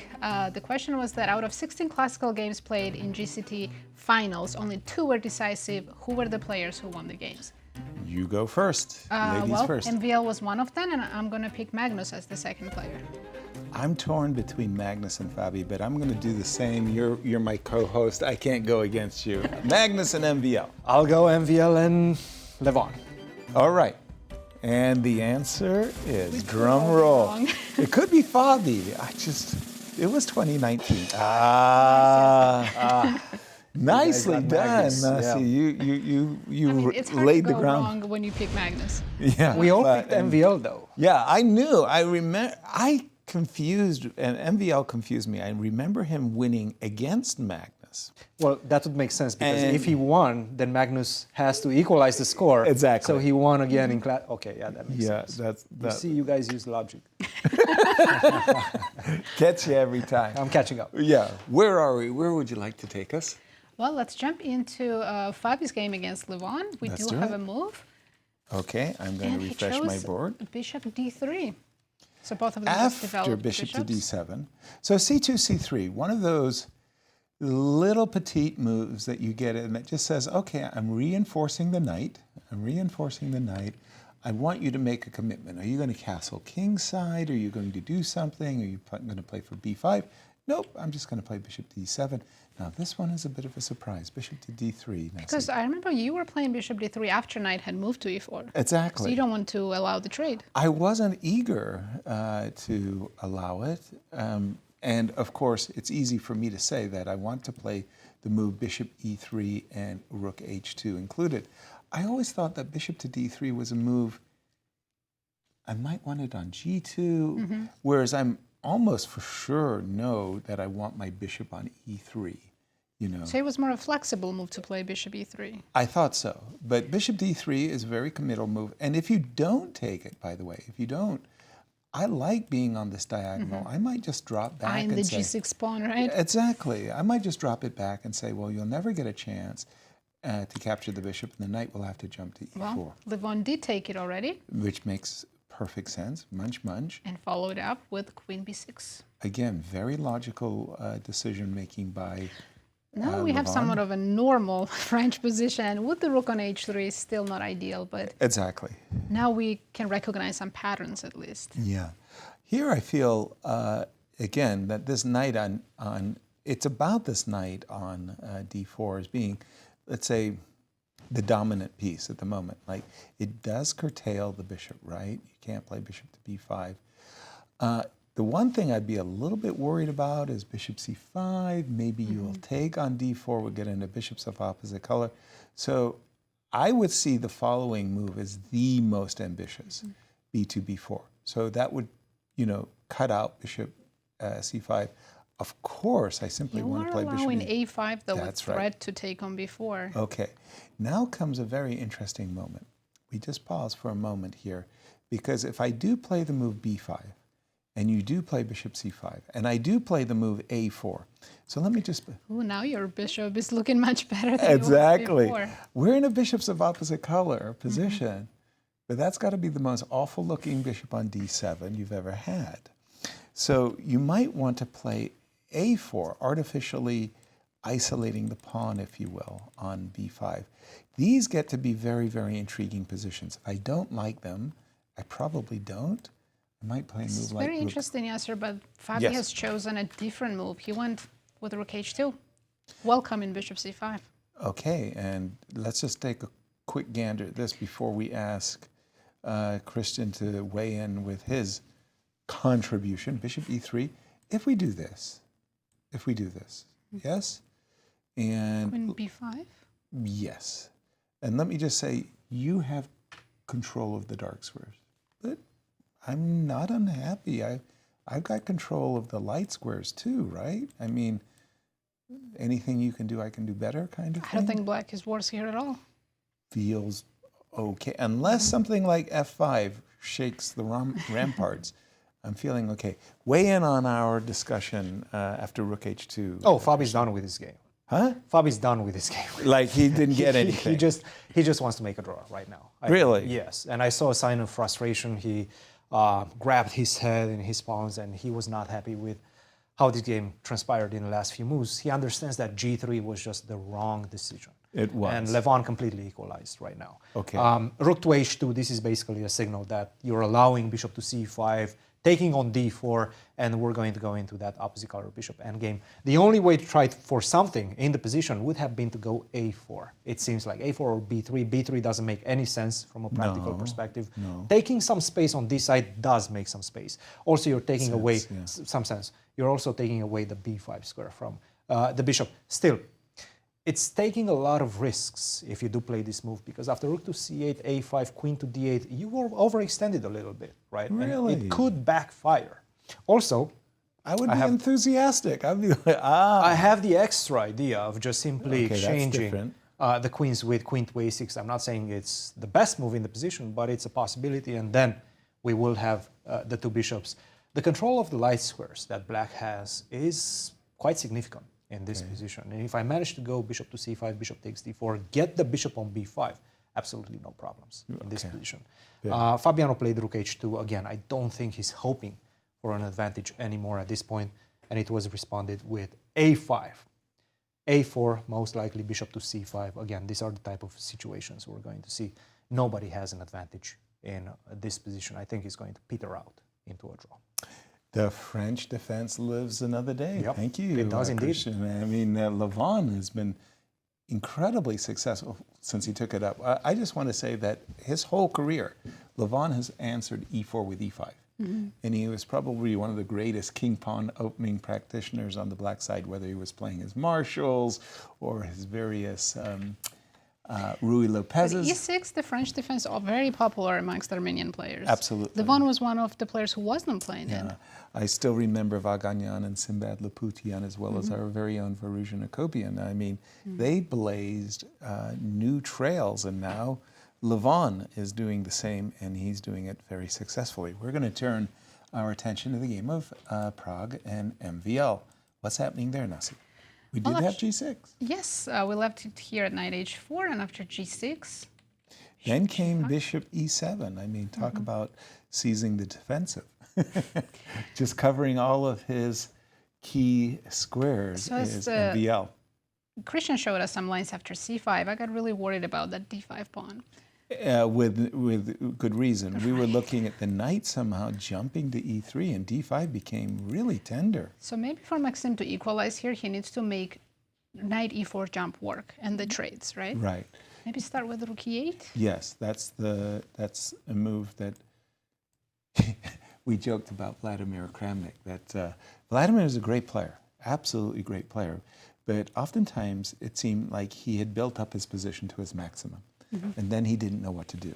So he played rook on f1 to e1, and he was always preparing the break in the center. And rook e1 was always featured in Vladimir's games, and so now we're seeing rook e8. It's a great move, and you don't know what to do. You don't know what to do. But in this particular case, you nailed it. I mean, you want to play the move knight e4. You want to force some favorable trades. I believe We're coming back to take control of the e5 square, maybe? Yeah, but then let's have a look-see. If we go knight to e4, inviting the trade of bishops. I could drop back with bishop f4, but I don't see it being that good on f4. Yes, so let's trade. Let's trade on e7. Right. Pause here for a moment, because... You worried about the c7 pawn? No, I'm worried about, do I want to play c7, c5 or not? If I want to play c5, then I want to recapture with the queen. Because if I wanted to double the rooks on the e-file, then I'm recapturing the rook. Okay, let's just, for the moment, play this. Actually, e2 pawn is hanging at the moment, so I don't know what to do. Let's play rook e1. No, yeah, there you go. I mean, you could go for the... direct attack, yes, knight b5. Well, the double attack, right? Yeah, with the idea of knight c7 also forking the rooks, but... Right. You didn't know what to do. So nice. Sorry. That might be an issue. That might be an issue. Maybe you have to take with the rook. Maybe I have to take with the rook. Okay. Now you didn't know what to do, so you played rook e1. Fair. And now I didn't know what to do other than to play c5. And let's just take a look and see how...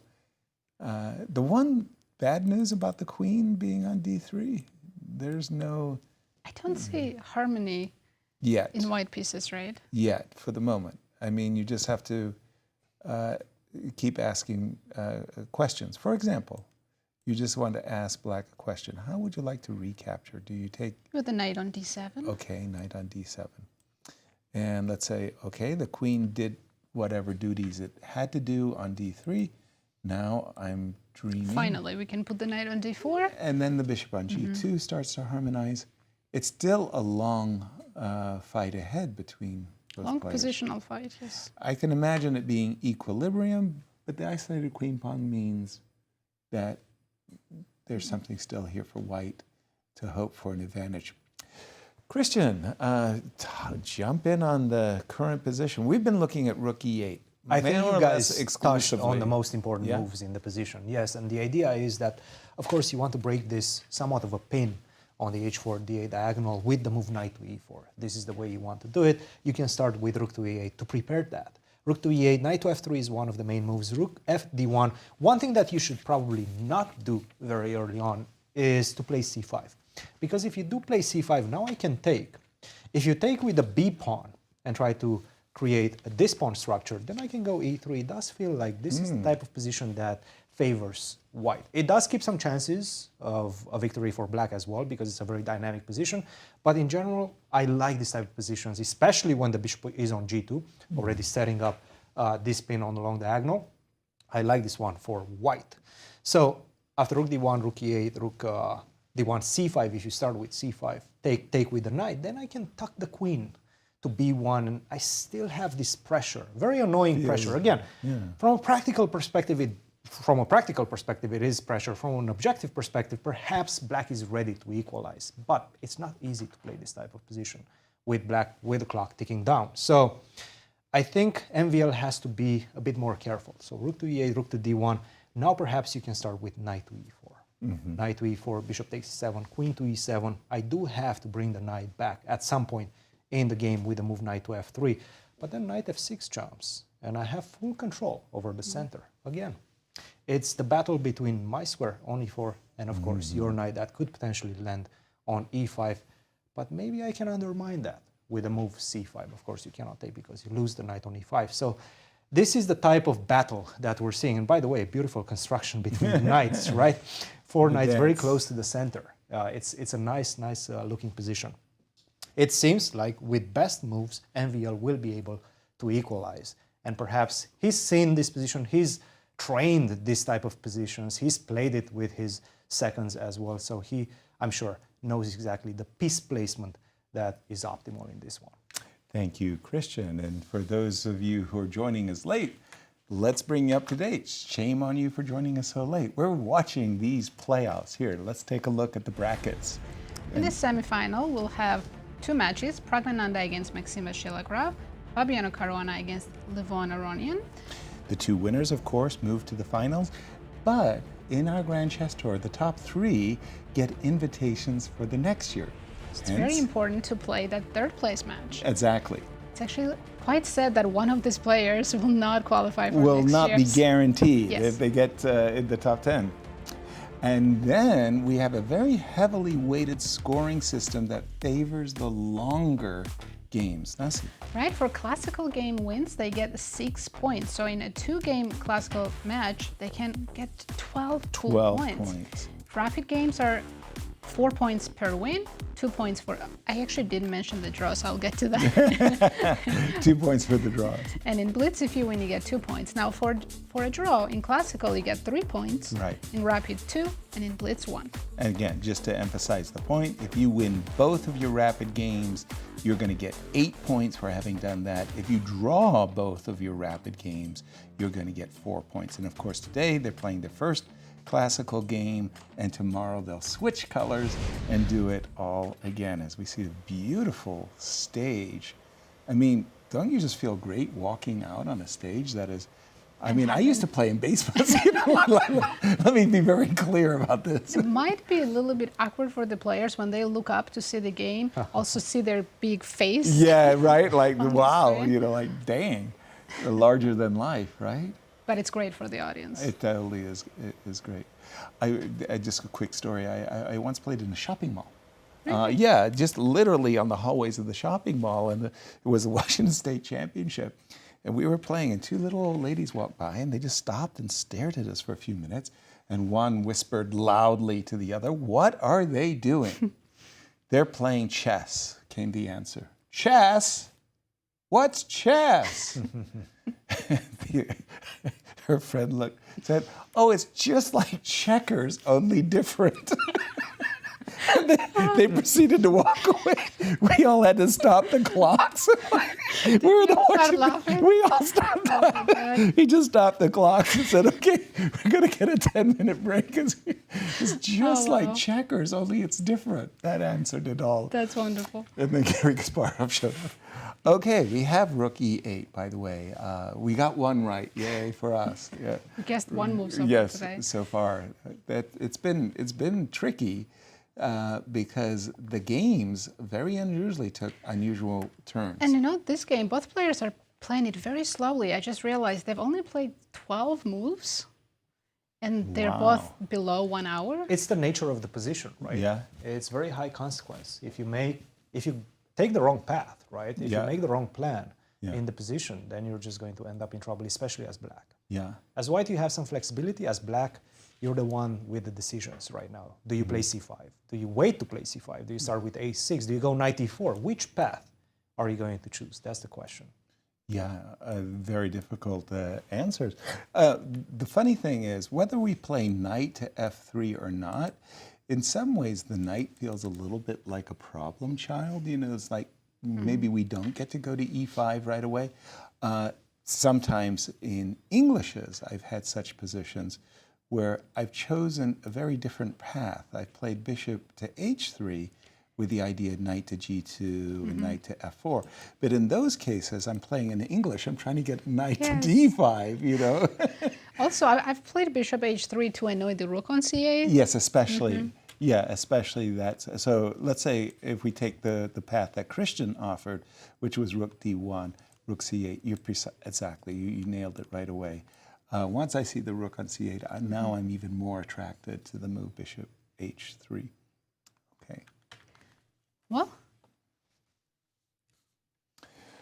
And Cristian, back over to the crazy Fabi start. As we enter this position, which seems to be going towards a draw, let's take a look and rewind where we started and Fabi's incredible preparation from the beginning in this French opening. And this a3 idea, it's a very intriguing idea because after c takes d4, what you're going to do is not take on d4. And this is why people don't generally play a3, because then you lose the piece with queen to h4.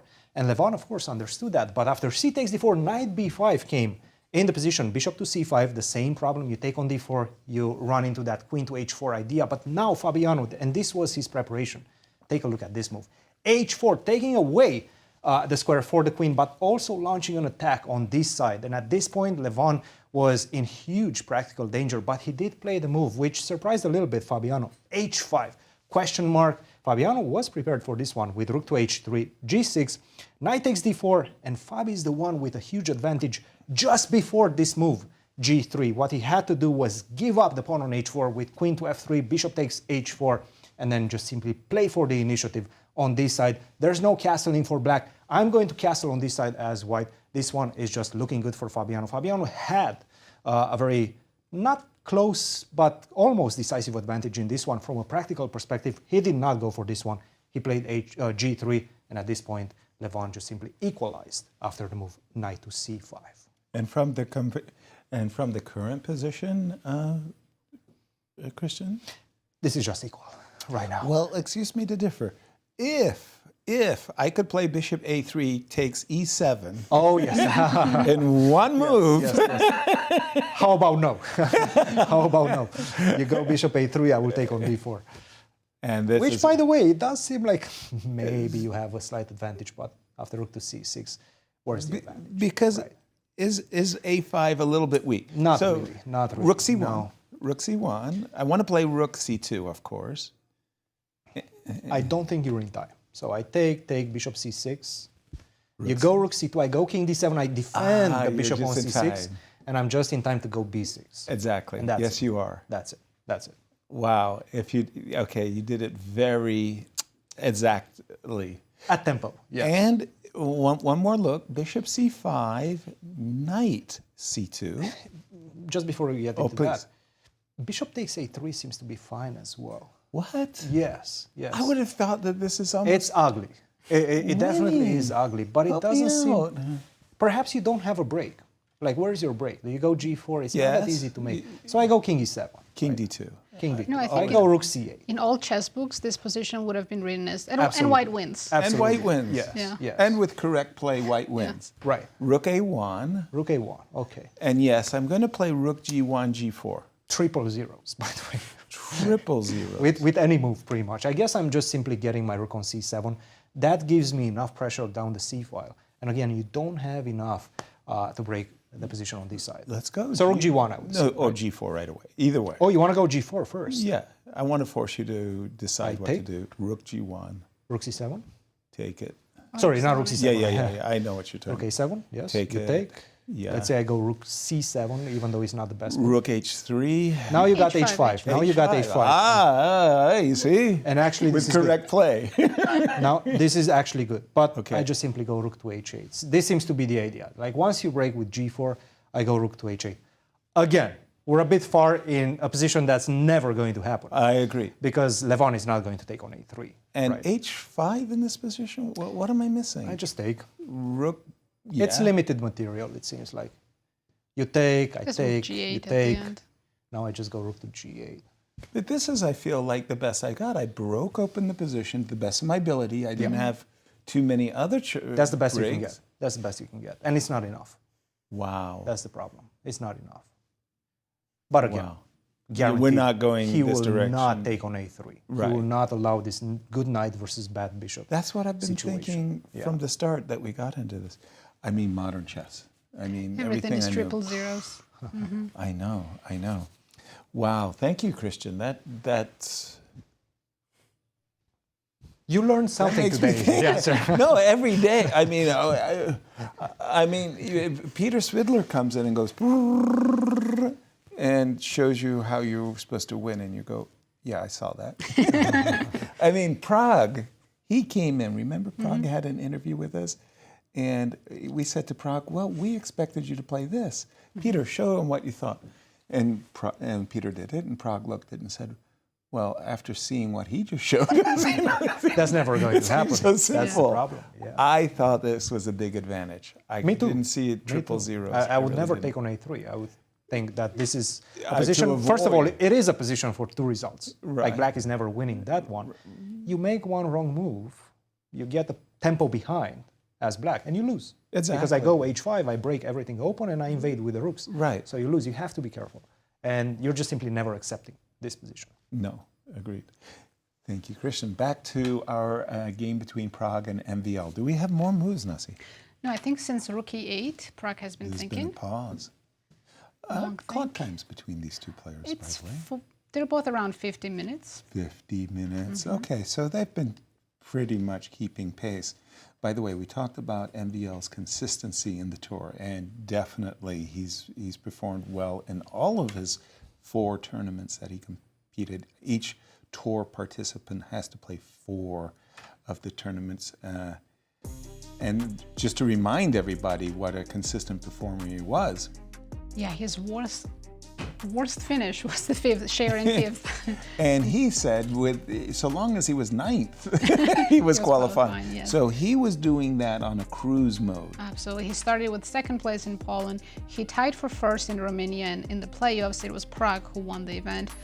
He finished 3rd in the Rapid and Blitz in St. Louis, and then tied for 5th in Sinkfield Cup. I believe he drew every game here in Sinkfield Yes, Cup. yes. All the classical games were drawn. And he had a couple of really promising Oh, yeah. opportunities, including against Levon Aronian, by the way, in their game.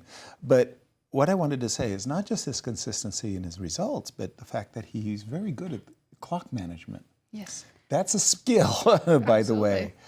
He's very good in all formats, of course. These are all these players, but maybe some of them have more preference for one or the other. I feel like MVL doesn't even have a preference. It's just like he's just chill with everything.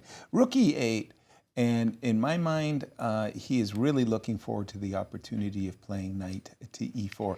You know, one of the crazy things, once you got a bishop on g2, you think to yourself, look how wonderful I am, I've created. And I have seen some of the weirdest things in the world where players actually voluntarily give up the bishop on g2 for very specific reasons. Now here, when I take immediately on e4, the problem is I'm getting... maybe e3 will follow? Yeah, that kind of thing.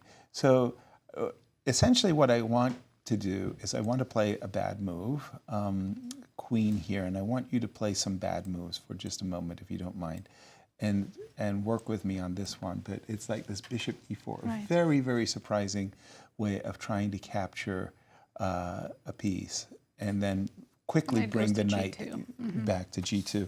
So I'm thinking e2, e3 is maybe a prelude to trying to get positions where I can bring my knight to g2, but Cristian said the March of the Cavalry. That looks like a very good knight suddenly. And Yeah, if only White's knight was on e5 instead of h4. life is good. That was why he was playing just takes knight too f3. long. Yeah. And Black seems totally equal here. Yeah, this looks like no issues at all.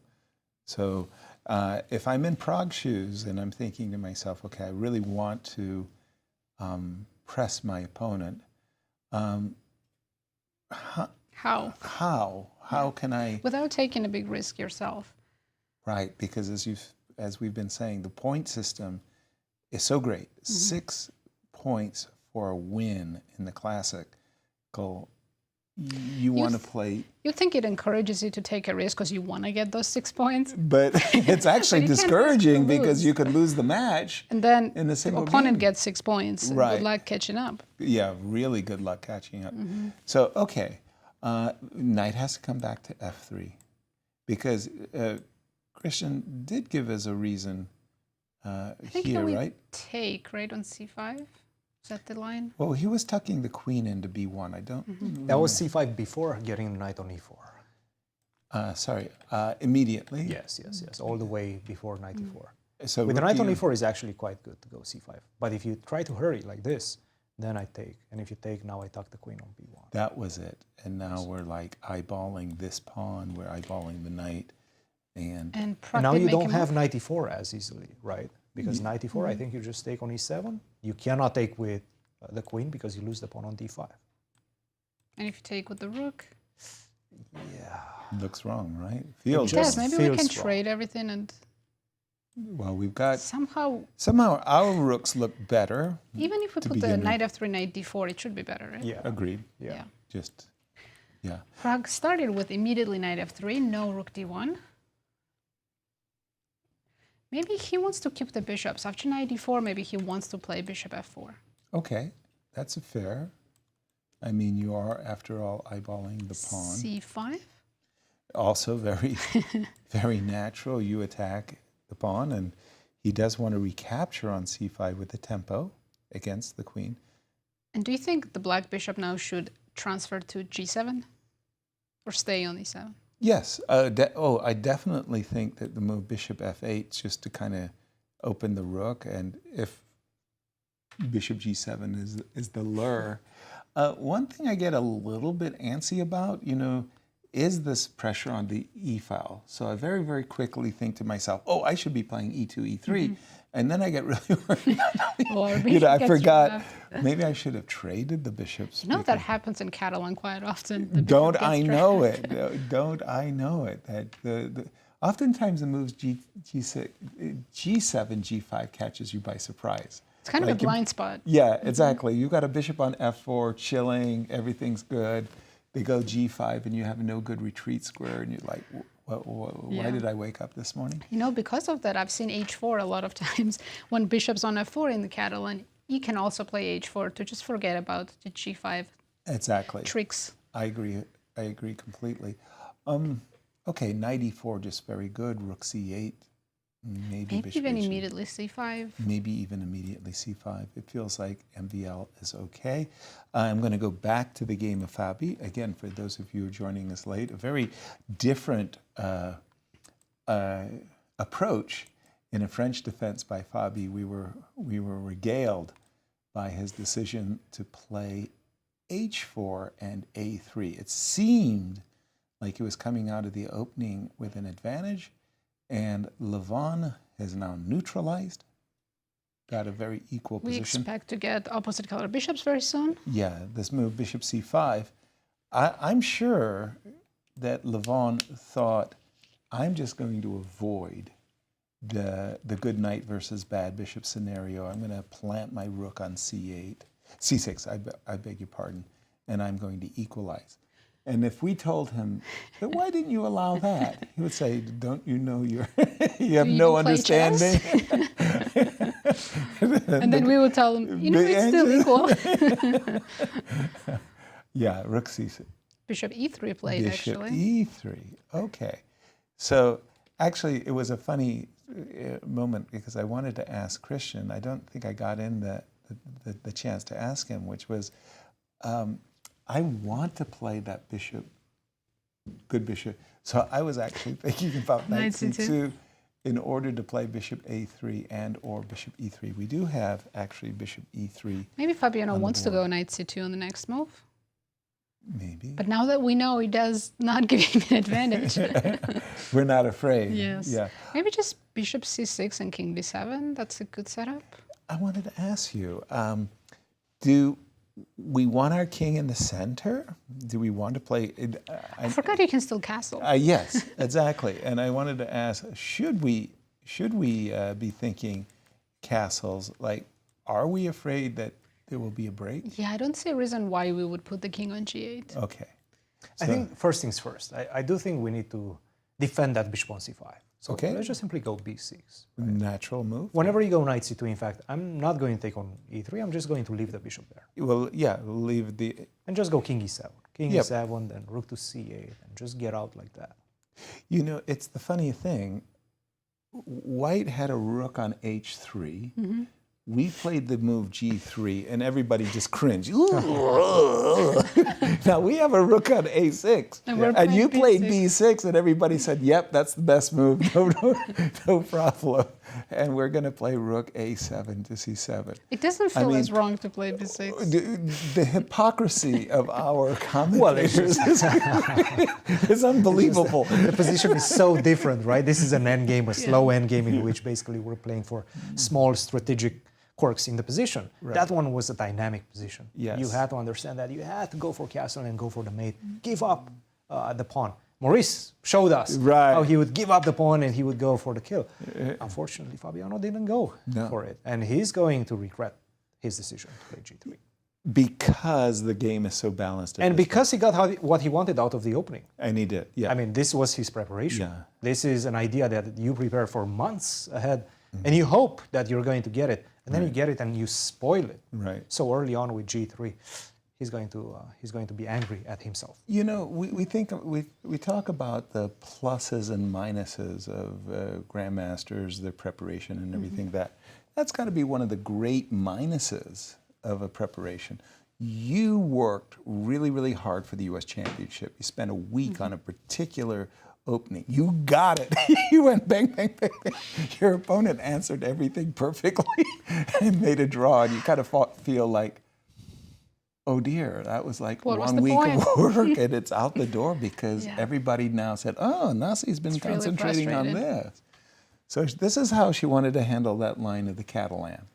And now you've just kind of lost. I think you're predicting the future right now. Right. Now you just kind of lost one of your great trumps. Okay, we do have the move bishop e3 on the board. I'm with Cristian. I like the move b7, b6. But I think you also mentioned that you could play bishop. As long as I'm not blundering something, because I know bishop on c5 is not protected, but I thought it was safe because bishop on e3 is also hanging. Right. So, but yeah, I think I'd rather hang out on d7 than g7 if I'm on the black side of this. You know, it's also weird is if for whatever reason my king wasn't sitting on the e8 square right now, yes, I would be very tempted as black, to play rook b8, bishop takes d4, and b5. And I more or less feel I'm equalizing right away at the moment because the king is on e8. I'm just still a little uncertain where I should put the king. But this is the current position. Cristian, jump in.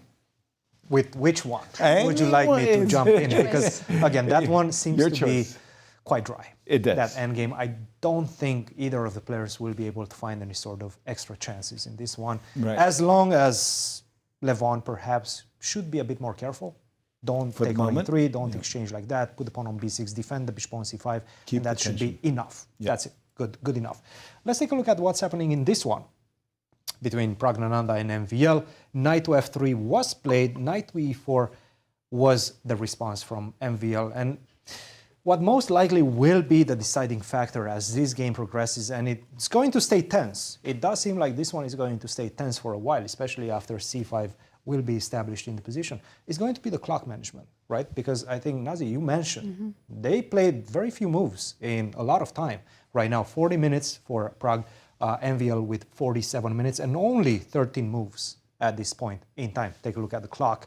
We have, I don't even know how we got that shot, but we got it. By the way, this is like the latest and greatest of DGT clock technology. And that's a very clear shot, of like a drone shot of the clock ticking away. And Prague right now, like he needs to make a decision. Does he want to keep more pieces on the board? And if yes, how will you do it? You have options. You can go bishop to f4. You can also go bishop to h6, right? Which feels a little bit more threatening, a little bit more in I'd be more tempted. Black's position. Yeah. Right? I mean, you can imagine at some point something landing on the back rank, a back rank checkmate with a bishop on h6, right?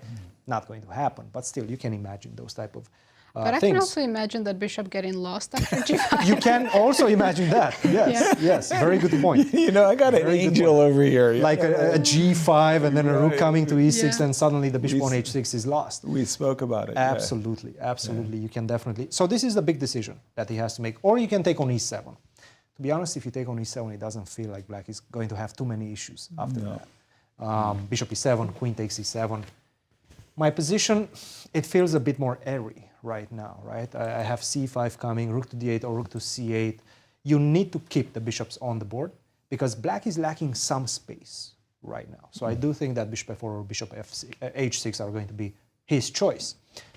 If he goes bishop f4, c5, Right. what if we go for it? What if we go for h4? Perhaps this is the best way. Knight f6, no more h5. Knight e5, the battle of the knights. We're seeing this dance of the knights in the center quite often. Bishop to d6. How do you continue right now? Like, where's the next built-up plan in the position? Because I'm going to go queen to e7. I'm keeping the tension as is. I'm not playing c4. I'm not taking on d4. I'm just waiting for you to make that decision. Like, how do you improve the position? Slow play, right? Yes, sir. You suggested e3 before. E3. Probably one of the best moves in the position. Queen e7. Rook d1. What's next? Rook to d1. Probably rook to c8. Yeah, rook a d8, rook a to c8. Everything's okay. Slightly worried about the f2 pawn also. Somehow Black is now better in the position. Wow. I didn't Somehow think I Black did is anything better. wrong. I generally don't see minuses in this position, Right. But right now I'm seeing some flashes of minuses. I do like Black's knights, the way that they're configured, and especially the knight on e4. It just Seems like feels we more run out harmonious. of useful moves for Yeah, white I did very everything. fast. I achieved everything I could, and it wasn't Not enough, right? At some point you have to make a decision. At some point you have to take on c5. Now this is not the right moment in this one. Obviously you lose the knight on e5. And this is the problem. Once you land the knight on e5, that knight is going to get undermined, especially with a bishop on d6. Right. So these are the things that the players are occupying their mind with right now. But Pragg is falling behind on the clock. 37 minutes. He's spending a lot of time in this position in which you feel like there's still some natural moves, but it's not that easy. Right. By the way, look at the buttons on the clock. I mean, I remember that's a faux finish. In the old days, man, it was just like a complete blank. You know, and that's that was like the buttons just didn't even draw your attention. They were either white or red. Now they've got the special finishes. It's because we have so many interesting time controls now and increments and delays and everything. You can set all of those up with those DGT clocks. By the way, I think we do have the move bishop f4 Oh, he's played bishop f4. Yeah, we know Pragg. He's a player who does not like to make draws. No. None of these young players like to make draws. So if I had to take a guess, it would be he's not going to trade pieces. He's going to try to keep the position as playable as possible. But he might walk into that position we just looked at where suddenly Black was a lot more comfortable. And White didn't do anything wrong. Didn't do anything in particularly wrong, right? Bishop f4, so the moves that we've been looking at are c5, quickly followed by knight f6 and bishop to d6. Very logical moves. Very, very logical. And again, for me, I played the moves that seemed most sensible, you know, knight e5, e3, rook d1. And then got into that engine tells you you're slightly worse. And I'm like, what? What did I do wrong? Yeah. Maybe Maxime's considering, of course, c5 is the best move. Could he be also looking at bishop d6? Instead? Yes. As Black, bishop to d6. Because if you trade, I'll take with the knight. Okay. But again, this might be slightly better for White, right? e3. It's a better version of the other position we looked at. Yeah, and I just feel like somehow a sense of relief that, like, somehow the night is not there anymore, like, right? You know, like, it's a big relief, yeah. Yeah, I'm like saying, okay, give me the pawn, you know, I don't know if you want to take. Yeah, so, okay, we're waiting for action to begin, and as we're going to take a break. What are we going to do? Well, Maurice had a chance to sit down and talk with Fabiano Caruana. Take a listen, and we'll be right back.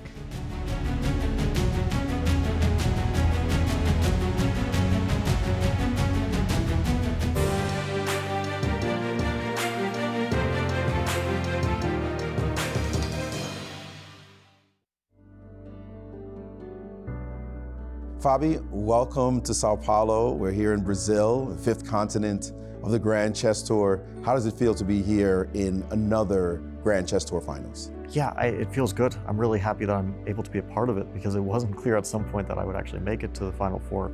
And I think there were many players who could have made it and who had very strong ambitions to make it and who were very close, like Ali Reza or like Wesley. But somehow the Final Four came down to this. I'm one of them. I think maybe a bit fortunate, but also I think performed well at the important moments, especially in the final Sinkfield Cup. It basically came down to that. It was between me, Levon, Ali Reza, Wesley, Gukesh. There were a bunch of players who had their hopes, and I just had a pretty good performance there, +2, relatively solid, no losses. So I'm really happy to be here. I think it's going to be a really tough event. I have a lot of experience against these players in matches, especially against Levon, who I'm playing in the first match. We've had many matches, whether in the American Cup, we've had a few, whether in like one of these freestyle matches we had, or in other events, you know, we played each other pretty much nonstop since our first game was in 2008. Obviously, I was a kid at the time, and he was already a top player, so that didn't go too well for me. But we've been playing pretty consistently for over 15 years. And I'm excited for that. If I manage to make it past that, I'm also excited for the final and hopeful that I'll be able to play well. We'll get back to your opponent in a second, or your potential opponents. But let's talk about being in Sao Paulo. You've played here before. What does it feel like to come back and play once again? Yeah, I was here, but it was 13 years ago. Like, to my surprise, I met one of the organizers who was here 13 years ago. She was like, "You were this big." I was like, "No, I wasn't actually this big." Maybe it felt like that 13 years ago, but I was 20 at the time. And it was one of my first super tournaments. Magnus was playing, Levon was playing. So we're coming back full circle. None of the young players, they were barely born at that time. But a lot of the familiar names. And I shared first with Magnus, but then lost the blitz tiebreaker. But it was a really great tournament for me. It was the first time I beat Magnus. In the very first round, I played him. And it was a super long game. It was a French. It lasted like 80 moves or even longer. I was losing for a large part of it. But then at some point, I sacked an exchange in the endgame. It was an objectively bad losing decision. But it was kind of tricky. We were both in time pressure, and I had passed pawns, and they just started to run forward, and I won the game. And then he beat me in the 6th round. That was actually not played in Sao Paulo. We changed cities. It was one of those rare events. We went Sao Paulo to Bilbao, and eventually we shared first place. So it was an event I look back fondly on, and it's good to be back. Only Levon and I are actually back from that event 13 years ago. But yeah, it's a kind of strange feeling to think that it's been so long that I've been playing this tournament circuit, you know, playing against many of the same people, and now I'm back 13 years later, still playing the same guy. Let's talk about that guy, Levon Aronian. You're not only friends for forever, you live in the same city in St. Louis. You could throw a rock and hit each other. You play for the Olympic team. This guy is maybe your closest friend in chess, I would assume, at least at the professional level, as far as competitors. What is it like he's the first guy you end up playing in a big tournament like this one, where everything could be decided by one move? Yeah, well, we've been in this situation before, against each other, also against other players, but especially against each other. We had these, even this year, we played 2 matches in the same event in the American Cup, which was a bit strange. First we played the classical, 2 draws, then it went straight to blitz, and I won that, although it was back and forth. And then we played in the what was called losers bracket, or elimination bracket, I think they called it. And then we played another match there, so 2 matches in the same tournament. Now we're playing another match. We've played these super long matches that go down to Armageddon often. Sometimes I'm on the good side of it at the end, sometimes he's on the good side of it. They're always very close. And I wouldn't be surprised if that's the case again, that we play a very close match that maybe won't come down to Armageddon, but it will very likely be one of those very, very closely fought affairs. You both have tremendous experience in all formats. Where do you see you may have a slight edge in classical or rapid or blitz? And where does it maybe he kind of leans to a slight edge, or do you think it's all good, it's all the same? I think it's all kind of the same. If I think back to our matches, it's not like it's decided in one format consistently. It could be an Armageddon, which is always just a random toss-up. Although I feel in Armageddon that I usually do get the upper hand, but it's still very random, so I wouldn't count on any particular result in an Armageddon game. In Blitz, in the American Cup, I did well against him in Blitz, but since then I've played very poorly in Blitz, in Zagreb, in the Grand Chess Tour, in St. Louis, in the Grand Chess Tour, didn't have good performances. So I hope that I can improve. It's not like I'm unconfident in Blitz, but it does feel bad to have a few bad performances. Like I had a really good rapid in St. Louis, in the St. Louis Rapid and Blitz event, and then I kind of spoiled my tournament, not fully, but to some extent in the Blitz portion. So I'm hoping if it does come down to Blitz, I can show better form. It is a bit of a different dynamic. It's match play. You don't feel like you have to win a lot of games like you do in a Swiss, because one win is enough, right? So you just feel like I shouldn't lose. But then I had this game against Wesley in the Sinkfield Cup tiebreak. Also didn't go my way. Not against Wesley, sorry, against Prague, but then drew Wesley and he won the event. So I don't know, maybe Blitz is a bit of a risky one these days for me. Classical, very often it ends in 2 draws, but it's not always the case. Like we see this often because nobody wants to take huge risks in a match. It's very hard to come back in a classical game. On the other hand, you can always see some fireworks. Well, thanks so much for joining us, and good luck in the rest of the tournament. Thank you.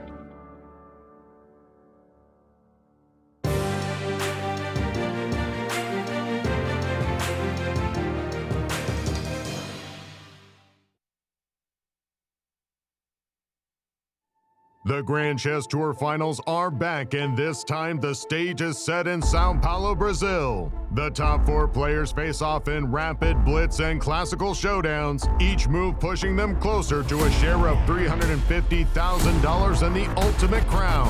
It all comes down to this. The battles are fierce, the stakes are high, and only one will stand as the Grand Chess Tour champion.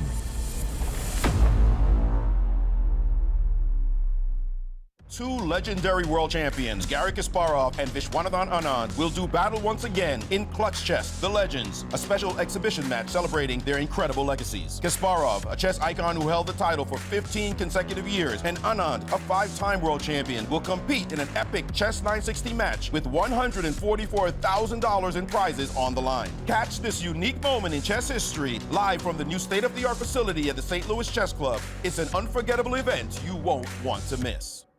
Clutch Chess Champion Showdown is here, and 4 superstars take the stage. World number 1, Magnus Carlsen, Hikaru Nakamura, Fabiano Caruana, and reigning world champion, Gukesh Damaraju.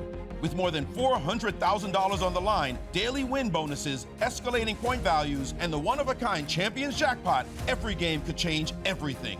It all unfolds October 27th through 29th, live from the brand new playing halls of the St. Louis Chess Club. Don't miss a moment of chess history in the making. By now, you guys probably know there's a lot to see and do in St. Louis. But when it comes to the art scene, there's more here than meets the eye. From Laumeier Sculpture Park and the City Garden to the stunning Cathedral Basilica, one of the largest mosaic collections in the entire world. So if art is your thing, St. Louis is on display all year long. Ooh, now that's an exhibit. St. Lou is always exploring. Hi, my name is Brian Woods. I am the music director for classical programming at the World Chess Hall of Fame and Galleries. It is a monthly series that we put on featuring performers from the St. Louis Symphony, from Opera Theater St. Louis, Winter Opera, and some of the finest freelancers we have here in the St. Louis area. Every live performance is completely different. So when you come to a concert here at the World Chess Hall of Fame, you can expect infinite possibilities all within this rubric of music.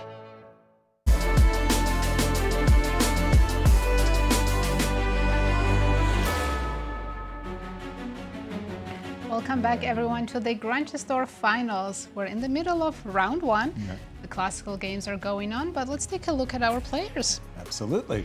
These are the 4 players who qualified to be here in Sao Paulo, Brazil in the finals: Maxime Vachier-Lagrave, Praggnanandhaa, Fabiano Caruana, and Levon Aronian. As you told us, today it's day one. Tell us about the schedule of these finals.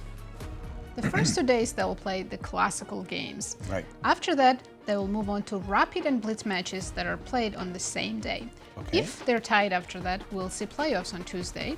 Then we move on to the finals and the match for the third place. And the format for that is the same as for this one. Exactly. They'll repeat exactly what they've done in the semifinals.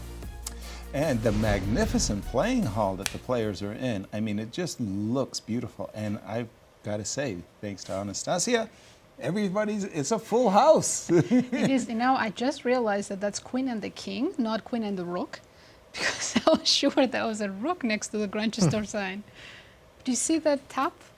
No, that says a rook. No, it's a king. Come on, come on. I mean, if we zoom in, you're tricking that's definitely the king.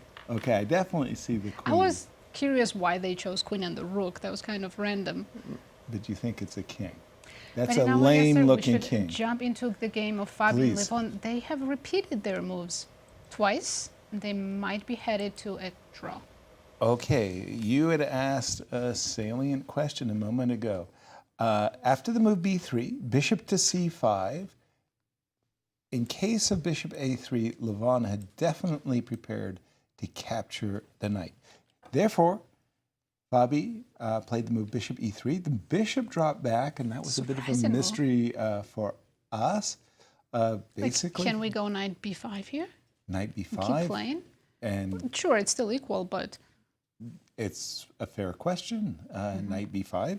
I think he's going to play king d8 in those cases, by the way. But bishop back to c1. Fabi said, I am insistent. I want to trade the dark square bishop. I want to play bishop a3. I'm insistent. I want to play bishop takes d4. And the question is, will Fabi say, okay, I just don't have much else. I'm going to play bishop e3. My guess is they will repeat. I'm guessing as well. Cristian? It is a bit of a strange decision, right? Yeah. To allow knight b5. So after bishop b3, bishop b7, I think knight b5 is a very strong move. Because a very strong right now, move. Right. We're not exchanging dark square bishop anymore, at least not as easily. I'm not satisfied with my king's position, so imagine I go king over. Where are you going? To b8, and right? then I want to play rook c8. Sorry, you were about to ask me. I was going to ask if white should castle long or keep the king in the center. Okay, we can figure it out in a moment. For the moment, let's just... Can I go c4 at some point? I mean, I know it looks a bit strange, but... Okay. Maybe not here. Takes. It does look strange. Yeah. I'm not going to... What about the c4 pawn? I'm kind of thinking I'm going to have a good bishop at the end of the day, aren't I? I go take on c4. You want to play rook c2? Rook c2 maybe? Or take on c4? Sure, rook c2. Okay, fair. Even though taking on c4 also looks not bad, right? Decent. Bishop to c6, rook takes c4, for example, yeah? And king b8. Rook to d8, yep, okay. Knight a7, do I have that check? It is legit. Could be getting into some... It's legit. And if I take on d8, you take with the bishop, I would assume, right? But then knight b5, knight d6 looks great. Yep. And if you take with the king, then I can take on c6. Yes, and then a5 I feel I have something. Weak. Just a little bit. Really? Not much. Not much. You take with the b pawn, you have to take with the pawn. I see this as a pretty easy pawn to defend. I can put my bishop on d8 or my bishop on b4. So even this is not enough? I like the good knight versus the bad bishop. And that wasn't even close. Right. I mean, yeah, man, we just can't get an advantage. Chess is hard. But okay, bishop c5. How did that line go again? Bishop e3, bishop e7, knight b5. Yes. Did I error with the move king d8? Should I have castled? You can castle. I mean, don't think you are necessarily. Still an advantage for white, even after castle or king to d8. castles, rook to c8, king to Yeah, b2. castle I go king d2. At some point I will break, now that the king is on g8. King d2, rook to c8, and maybe immediately g4. No, I don't go king b2. Oh, So go back. I'm sorry? Yes. You do not go. No, I'm not. I'm keeping the king on d2. Put it on your board. Yes, absolutely. Cristian. So castle, king d2, rook to c8. Very natural play so far, Right. right? I'm not going to go all the way to b2 because I don't have to. In fact, the pawn on c3 is perfectly defended with the knight, but also with the bishop coming to d4. Whenever you perhaps. need it. Whenever you need it. Right. Exactly. So I'm just simply going to strike. Wow. I try to take advantage of the fact that your king is on g8, perhaps a little bit under the fire of these two rooks that are going to get open via the h and the g5. I feel it. Sorry to interrupt, but we do have a move, and Fabi went bishop a3. Bishop No a3. three-move repetition. Not yet, at least. So now we're probably going to see bishop takes d4. Yeah. And my Almost guess for is quite certain. fast. Unless we like Levon- b6. Unless we're back to playing b6 Well, a apparently moment. he can also take on a3, but if we see Right. that... He's not taking on a3. No way. It almost seems, to my mind, that he's played deliberately to avoid the position after bishop takes a3. And he has been saying, he's been blackmailing a little bit by saying, if you allow me to take, and I force you to take with the pawn, then I'm willing to play this position with the idea of b6, and somehow... It's a very solid position, yeah. It is. I tried rook c1 previously. Right, you were going after the a5 pawn, but Cristian showed the line where black defends right a la tempo. Bishop c6, b6, king d7, dead draw. Yeah. Let me try a different approach for just a moment. How about king to b... I wanted to avoid this. I wanted to play rook c2. I almost suggested a castle, but that's illegal. Yeah. So let's go rook c3. Yeah, the one move that kind of paused me from playing king d1 was the move rook c3, because you... And Are you willing to sacrifice rook c2 and take... that was the intention, but But you're giving up too much. I believe so. I mean, again, the king is a little bit awkward, right? I mean, a moment earlier in the The thing game... is, after rook g3, you can't even play rook c7. Rook g1 is still hanging. Exactly. And here, I'm just... I think I'll take Bishop on. c6. Yeah. Or I Yeah. can exchange the rooks first. Yeah. So it would seem to me that I'm actually, after rook c6, I'm actually required to play king d2 if I want to challenge the c file. King d8? Looks good. Well, I don't know if it's good. You have to Well, I do just need something. to get the rook out somehow, so... I truly don't think you can get an advantage in any way. Like king d8 is perfectly fine. Like I just don't see the advantage. It's about this pawn I think on that's a5. the live position that we see right now on the right board. side of the screen. Yes. Perhaps we can go back to the analysis. Okay. It's not... I know what you're saying. So what we've been doing is, this is the live position, and we've been expecting Levon to capture the knight.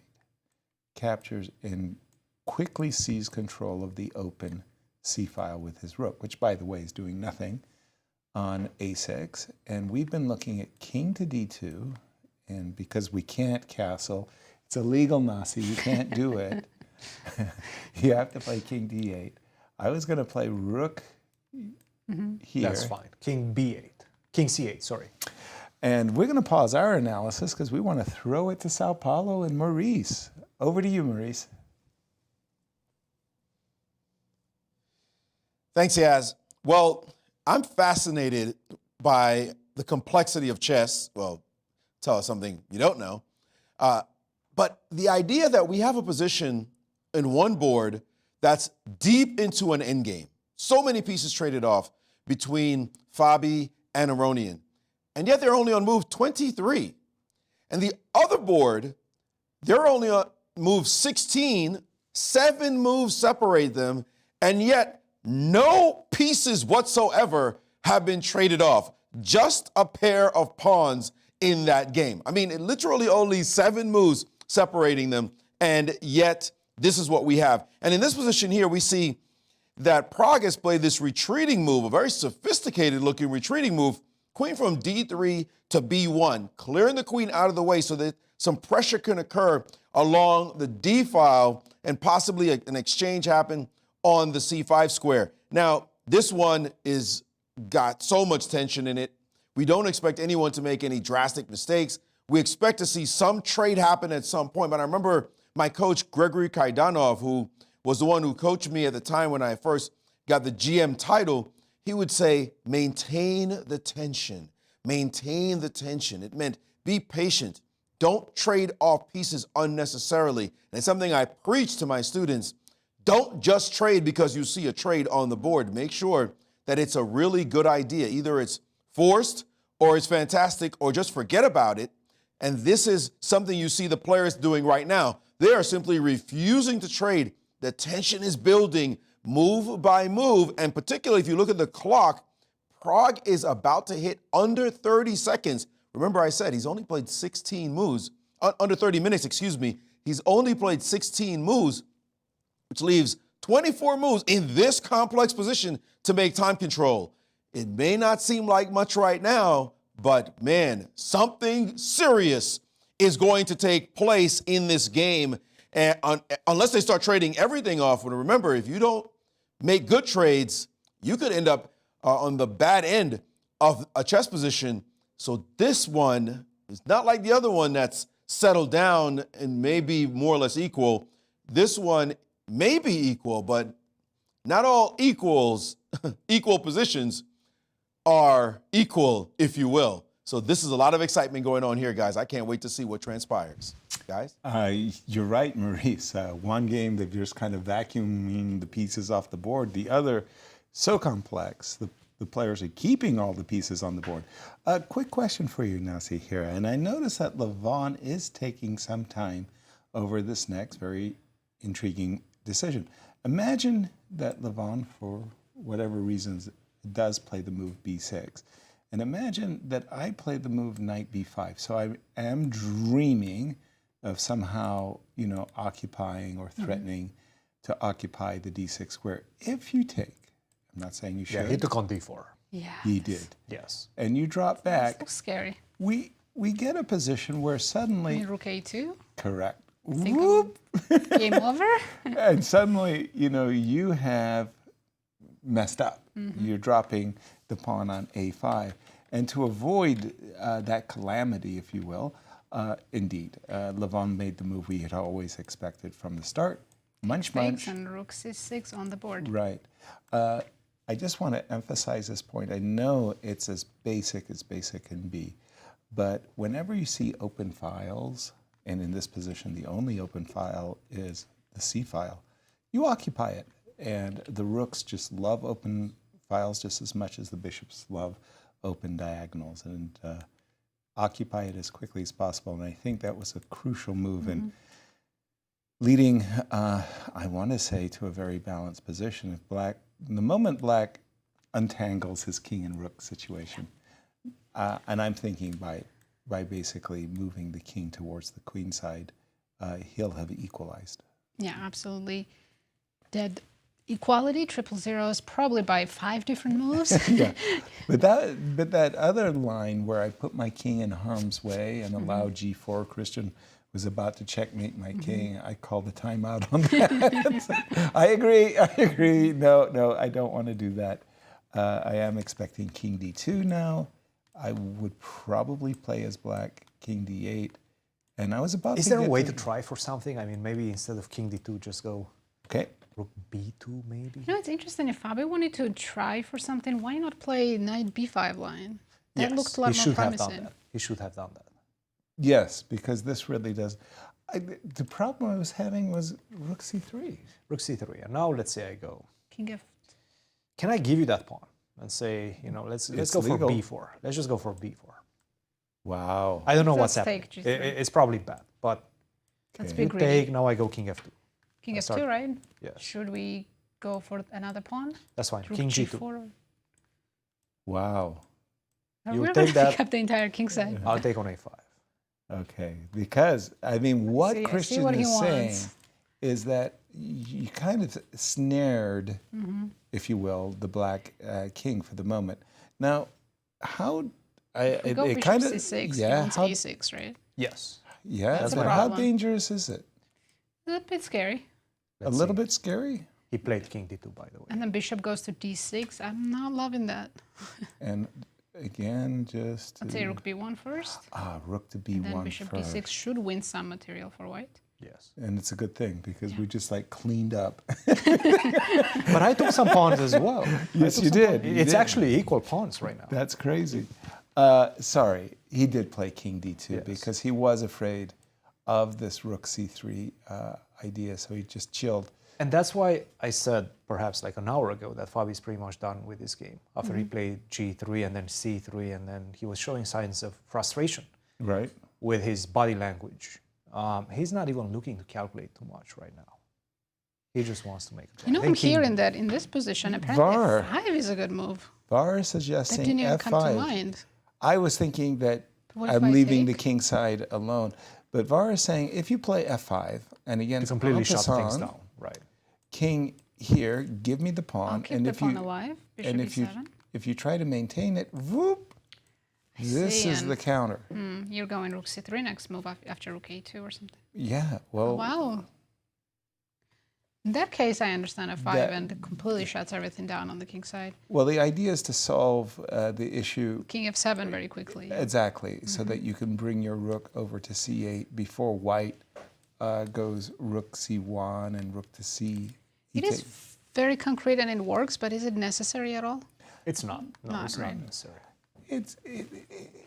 It's sophisticated. Yes. I mean, it may not be necessary, but the sophistry, you've got to appreciate the Absolutely. creative endeavor. Should we check the other game? I've Did he tried, play by the it? way, I've tried to F5. play the He worst played move. He did play f5. I tried to play the worst move, rook h7. It's still probably close to equality.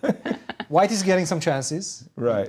but it's still probably close to equality. Even after the worst move, which is rook to h7. That is is a the worst ridiculous move, move. yeah. Unless you give up some material No, with rook b5. h6 might be a little bit worse. Slightly worse, right? It's still only like Still plus the same. over equal. Amazing. 0.5 or something like that. Probably F5. will peter out into a draw. Well, Var is channeling his inner Levon, I Yeah, have to the say. most accurate move f5 was played. And now- f5 is more or less a move that Yeah. pretty much finishes the game. Yeah. If you don't take on f6, then you just go rook to c1, exchange the rooks, and Well, for shake example, hands. rook to c1, king to f7, rook to c1. I still have this dream that one day I'll take. I don't think we're play- seeing it right now. So Yeah. I still have this dream that I'm going to put my bishop on b6 Win a pawn. and win a pawn. But I'm thinking after rook c8, yeah, how exactly do you do that? dreams and nightmares are kind of intertwined. I No. can't get my bishop. If I mean, you rook play c1, I go c1 b5. here, yeah, Okay. you can play b6. I don't, Okay. Well, maybe Rook still can. c8, bishop. Now bishop d6. I got a great idea for you guys. What's your idea? You're going to love it. I'll go b5. No, you can't. Okay. What I want you to do is play b5 after changing the rooks. Okay, that's fine. So that I can play my b4. Yes. Nice, nice. How do you like that voodoo? Look at that. That's the best you can get. This is great. Except it's still a draw. Sure, but, But I this is mean, something.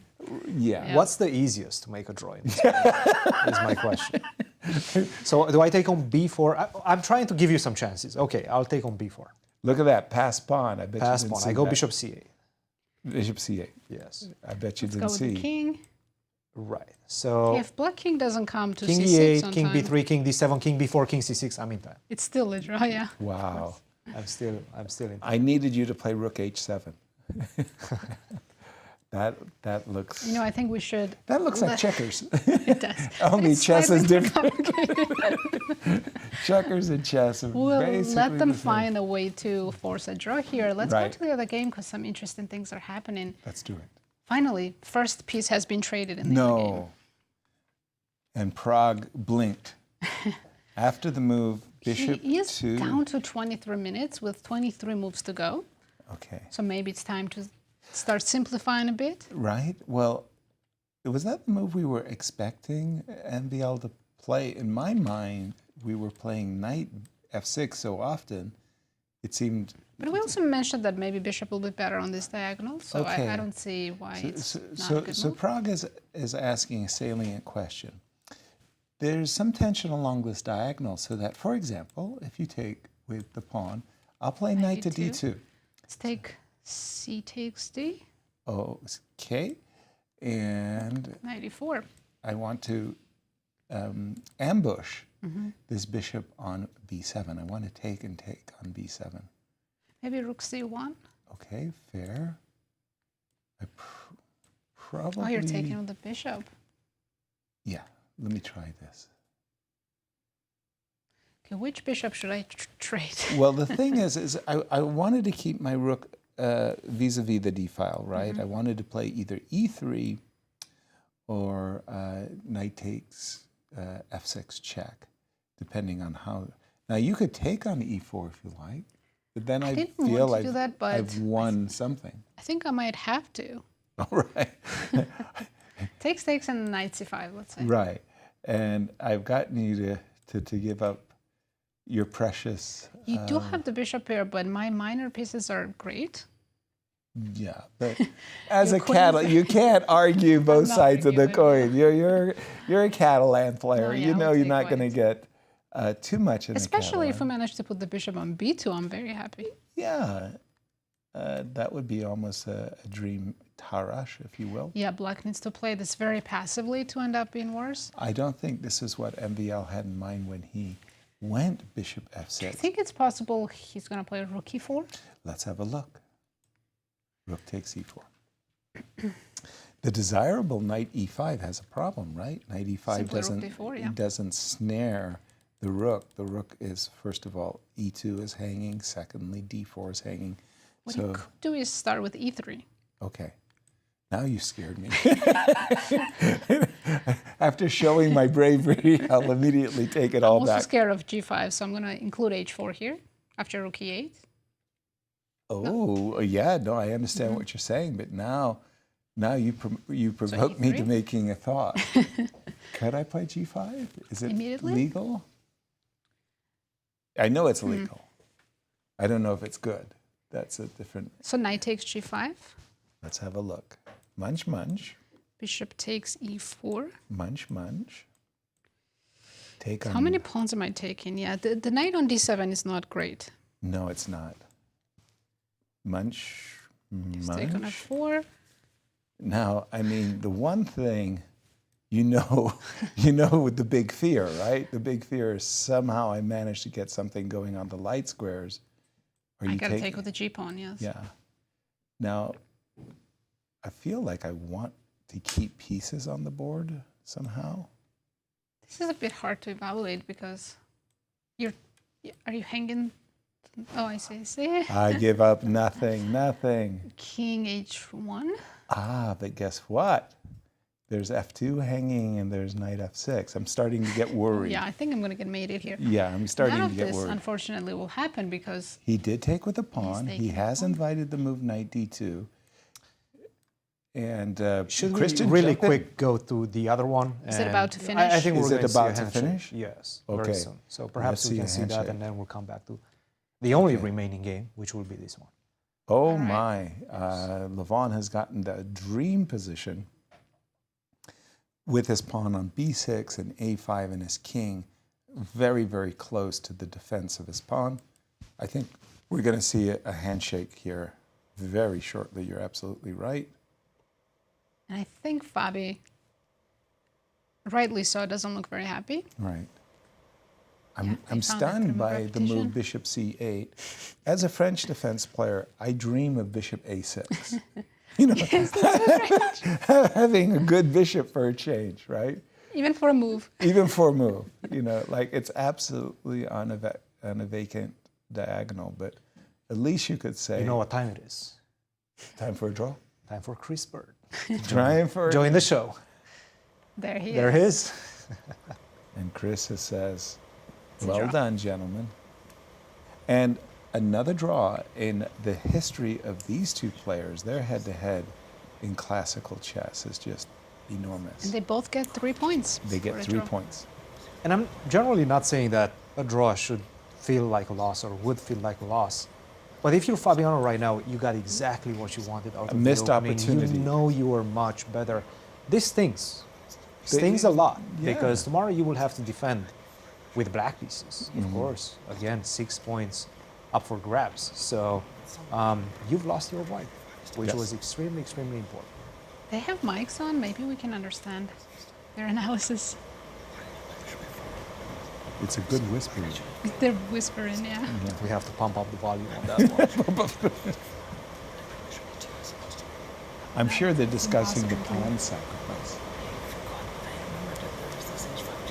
Just I hear one or two words here and there. I heard G3, so I think Levon was also mystified with that.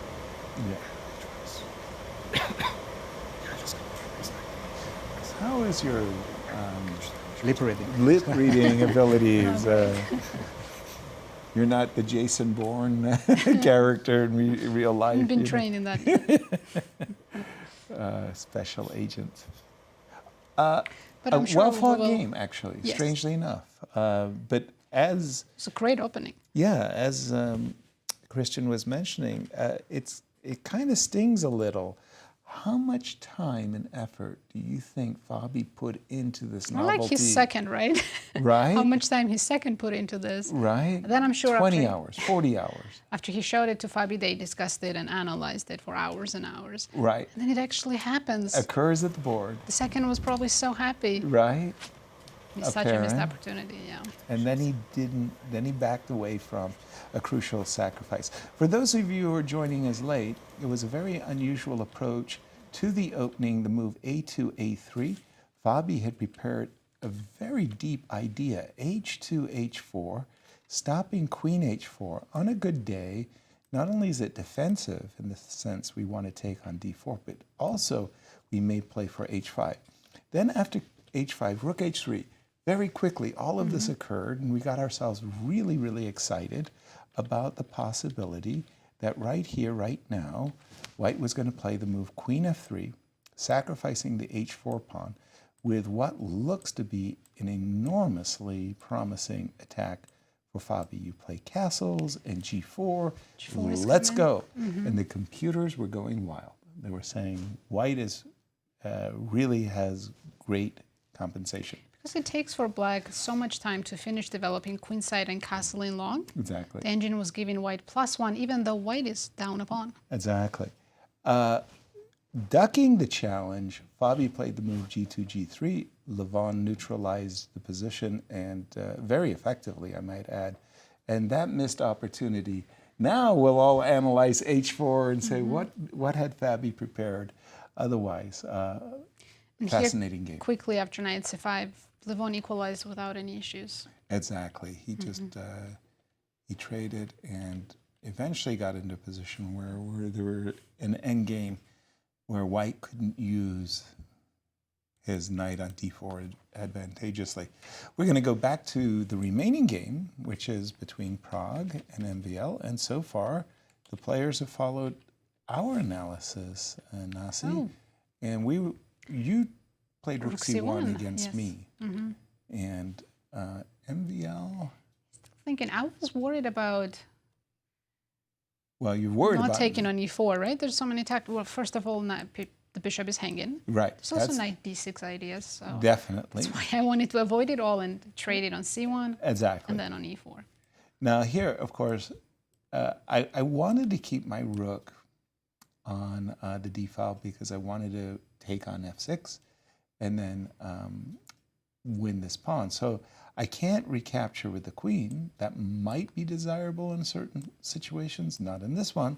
Bishop takes e4 ruins a great idea. Why rook takes c1? Rook takes c1.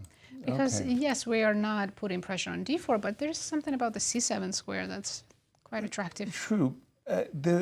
There was an initiative position that I didn't like. I'll show it to you right here. Bishop takes. Bishop takes. Knight c5. Give me the bishop. Give me the pawn. Let's say I step back to f3. Exactly. Now, in a position where you have the two bishops like this, you might be excited. I'm not excited by the move d3, but check this out. Imagine I play... Say force another trade. Right. And in this position, I like the bishop on f3, don't get me wrong, but the knight on c5... Can I quickly play b4, but your knight's gonna make it to c3? Yes. That's precisely what I thought as well. That if you Wait, force bishop, me... Bishop c6, oh, you have in between move. Knight c3 still works. Knight c3. Wait, no, it doesn't, rook c3. Yes. So this is the analysis that you just... Let's share it with the viewers. Ooh, let's keep going though, right? The c-pawn is a little bit... But you've got worrisome. bishop here. I do, and that's it, right? Queen d2, bishop a4. Is it? I don't think we're missing anything. d5. No, I'm just... Like, I can't believe that could work. No. But it is a little bit weird, right? scary, Like, yeah. because if you could play queen d2 and c2 in one move... It's close, but... It's close, no cigar. Sorry, I can't play... Oh, so you're saying I can't play... Maybe knight a4 is not there. Oh, well, that maybe changes a lot. Hold on. So this was rook takes, bishop takes. It was all very logical. It was a rather nice sequence, I must say. Bishop here. I have tried bishop here, takes, b4. Let's pause our analysis and toss it to... Maurice, who has a special guest with him. Over to you, Maurice. Thank you so much, Nazi. We are with world number 3, Fabiano Caruana, after what was an enterprising opening that ended up being a draw. Fabi, we were intrigued by your opening moves. Of course, it's your one white in the classical game. So let's just go into a couple of the details, if you don't mind, because we're super curious. First of all, this move A3 that seemed to give him some pause. Tell us about that move. Yeah, it's very rare. I mean, maybe he knew something about it because he was himself experimenting, like he played bishop d3 against Sam Saviano, which is also a very rare move. I mean, bishop b3 is the main line, but the theory there is so developed that it's maybe necessary to look for some rare alternatives like this, which, I mean, it's definitely been seen before, but not at a very high level. And Black can play in a huge variety of ways here.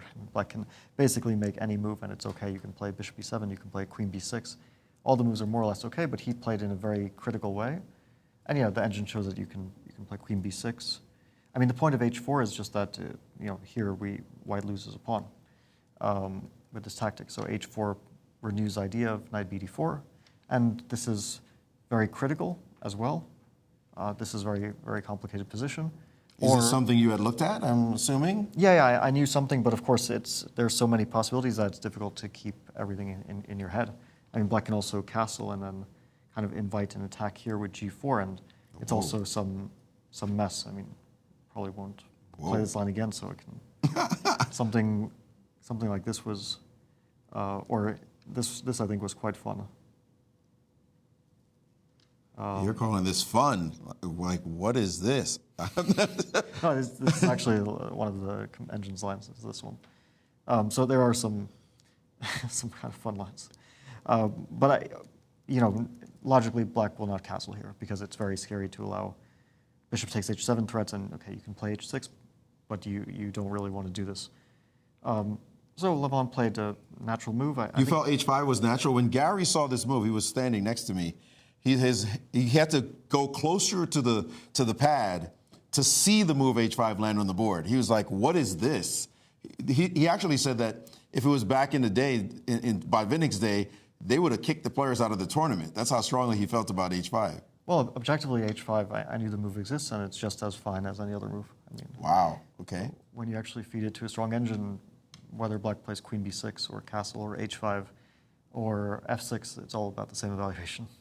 Interesting. But this move, I didn't remember exactly any details because it wasn't one of the more critical moves. So you're kind of more scared about moves like queen b6 or castle, where Black also can fight for an advantage if White plays poorly. And here, it's not too dangerous for White, but it's a little bit hard to understand. Like, you can play rook h3, you can play bishop e2. You're kind of waiting to take on d4. This move also, I think, is completely fine. And yeah, I thought that maybe I shouldn't be taking, like maybe I should wait with bishop e2, but I couldn't quite. It'll look very similar if Black does the same thing, but maybe there's some subtleties. But yeah, he played knight d4, and here I suddenly, I mean, I've wanted to sack the pawn with bishop e3, but didn't really like this kind of position. Let's say queen f3, knight c5, bishop d7, g4, h4. I thought maybe I could play this, but I really didn't seem clear to me at all. Like queen c7, for example, I didn't know how to evaluate this position. I see the engine shows like some advantage for white. Knight b5, but like knight b5, take knight d7. I mean, it is very concrete because I'm down a pawn, e5 is hanging, queen f2. was your concern that pawn just being down a pawn in such a critical game? You don't want to lose a classical game here because it could be a disaster. I mean, I was trying to play objectively. I wasn't thinking about, if I wanted to avoid risk, you know, I could have maybe played a different variation. But I wasn't thinking about avoiding risk. I just didn't see how to continue. I mean, I saw f5 was kind of critical, but I couldn't evaluate the position here. Mm-hmm. And it still doesn't seem clear, like even what the engine shows, queen a5, okay, of course it's very risky for black too to put the bishop on f8, but... A lot of space, those pawns. Yeah, on the other hand, the bishop isn't trapped forever. I mean, black plays knight e4 and the bishop gets out. So, this one just didn't really seem clear to me. And I wasn't happy to play g3, but... That was my next question, but this or the alternative, which is g3, with that rook stuck on h3, it just didn't seem like the two things went together. Yeah, my feeling was that I'd kind of... Well, first of all, it is kind of an equal position from the beginning, so it wasn't like I knew that I had an advantage or something. And the other thing was that I felt like maybe I had taken on d4 too prematurely and that it was kind of equalish here. And so, of course, I wasn't happy to do this, but I thought, like, I didn't really see how to continue after I sacked the pawn, and it is a responsible decision. Here I was a bit surprised he didn't go for this, which actually really annoyed me because he provokes a weakness, and c3 is very weak now. He took too tempi to do so, but like let's say I played bishop c2, yeah, he plays rook c8, for example, and knight e4 comes, and I was a bit concerned that I was slightly worse. So I was very relieved when he took. And the game went into a totally different direction and yeah. kind of solidified. Were there any other major moments after this? I was thinking maybe I should play knight b5, but okay, the engine shows it's absolutely dead equal. Basically, I want to get, like, if I can get something like this. Yeah, sure. And then play king d2, knight c2, knight d4, my knight goes around a long his way. bishop is just horrible. It's probably still kind of equalish. But, like, what does a king e7? Yeah, the thing is, like, I put my knight on d6, he just takes and plays king e8. And my bishop really should be on d4 to maybe hope for a tiny... Like, if the bishop was on d4, I play king d2, I play rook g4, and I can hope for some kind of long-term initiative. Yeah, but this just settled down pretty dramatically. Let me ask you, great enterprising opening play, risky play, but it didn't quite work out. Maybe you had a chance to play more aggressively. What is the feeling when something like this happens with the white pieces, knowing you have to play black tomorrow? Do you feel a little disappointed in how the result went? Or at least not necessarily the result, but the game, the flow of the game. I mean, very minor disappointment at the moment, but yeah, it's a pretty normal result. You see a lot of draws at this level. Maybe unfortunately, but people tend to be rather solid, and it's only when people take like big risks that the game can sometimes go out of control. Yeah, maybe I should have sacked the pawn. It wasn't clear to me. It wasn't. Perhaps it was a misevaluation, but I don't think it was such an easy decision. All right. Well, good luck in your game tomorrow. Thank you. Actually, Yasser, I'm hearing that Yasser has a question. Let me hear.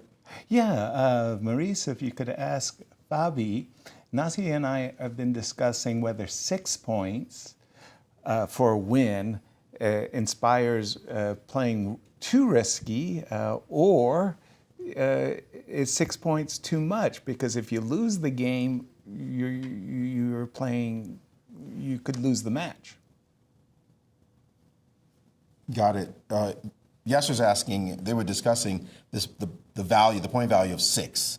Is it such a big number that you may play risky chess to get the 6, or really pump the brakes to not lose 6 points? Well, I don't know. I'm trying not to think about it in terms of the scoring system. I know it has its own dynamics, this kind of match where the classical is part of it and rapid is part of it. It's not like you win in classical and you win the match or vice versa. But of course, if someone goes 1.5 in the classical and goes up 6 points, it's pretty close to feeling like you're winning the match. But yeah, I'm trying not to think about it. I mean, if you start thinking about the scoring right at the beginning of the match and the match situation before it even begins, then it's probably a recipe to play poorly or it affects your play. So I'm trying not to do that. Just got to play chess, right? Yeah. All right, guys. Thank you so Fabi's much. done, Good luck. and he'll come back with the black pieces tomorrow. Thank you indeed, Maurice. A result so far?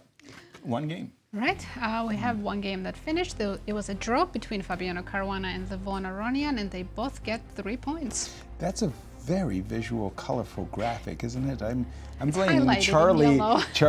Charlie Huska and his dynamic colors, the artist here in St. Louis. If you haven't seen the gallery, the World Chess Hall of Fame, it is beautiful, and we are, as you can see in our own background, we have the Huska colors. Are you sure that's a king? That's a king. It's definitely a king. Because of that little dinky thing just above the rook? It's taller than the queen. I understand, but that just doesn't do it for me. I lost it on the rook. By the way, in the game between Pragg and Maxime, they have followed our analysis, and I think you actually pointed out to me that we both made a pretty egregious oversight. Yes, after b4, knight a4, bishop c6 is not a great move because of rook c8, simple. Oops. And there's However, a pin on the c file. Yes. Instead of bishop c6, rook c7 looked very promising instead. So rook knight c7. a4, still not a great move. Still not a great move. I brought my knight. Okay, by the way, we've got the answer on the king. That's a rook. See?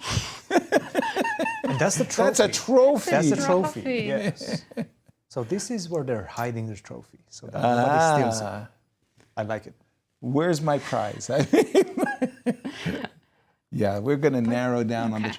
I would have gone with like the king a as rook. well, to be honest. I would What's have gone wrong with the you king guys? as well. I mean, I've never seen a Queen more and rook. rook kind of doesn't make sense. You I expect agree queen with and the king. that. But when you see a rook, you know a rook when you see a rook. I mean, and if you're in the back, talked myself out of it. See, I usually went to shows. I was in the nosebleed seats, and from a long distance away, I would have bet it was But that a could rook. also be a reversed king's cross, right?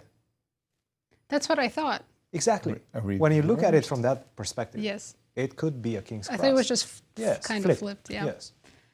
Well, that's Are you guys challenged? No, I understand that it's a rook right now. I get Now it. it's clear. Now it's very clear. Now it's clear. We understand. It's a. By the way, beautiful. we've got some intrigue just happened as MVL just played the move d4, d3.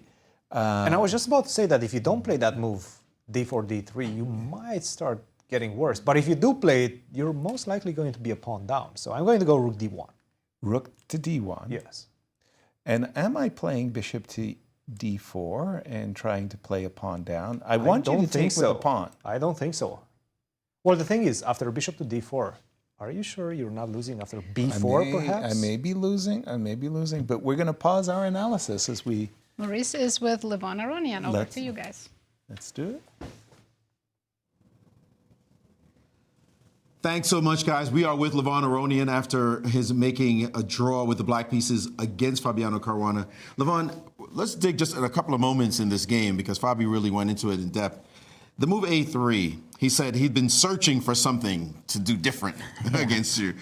When you saw it, what was your feeling? I know this move. I mean, it's one of the moves that I was also considering to play with white. It does make sense. You're basically trying to bring the game towards the a6 line. So black can play a6 here, and then bishop e3 kind of transposes. You're kind of trying to stop the c take d. Yeah. Okay, so not a shock to you. Later, he played the move h4 in this position. Obviously, he can't take on d4 because of tactics. Did this one come as any surprise whatsoever? No, because I knew this idea with h5, g6. And I knew there was also lots of I mean, lots of interesting options. There are lots of interesting options for black, but I couldn't remember them. So I just remember that h6, g6, h5, g6 is kind of solid. Okay, and now let's get to the real critical point here. When you play bishop e7, were you at all concerned? Because now the engine starts to scream that white should be sacrificing a pawn.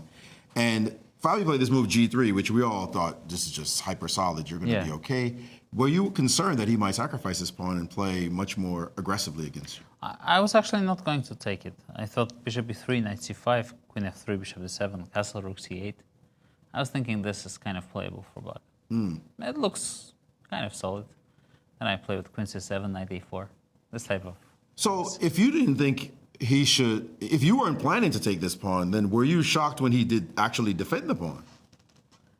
It was a bit of a strange decision. I mean, I felt that there was no way after g3 is going to be better. Yeah, and then I think the game became kind of solid. Maybe I made some slight inaccuracies at sometimes, but it was never further than, I don't know, 0-20. Yeah. Right. It felt like it. Okay, so that move surprised us for sure.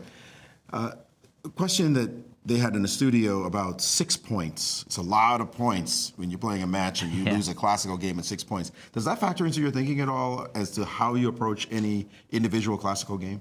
Not so much, because rapid games are also 4 points.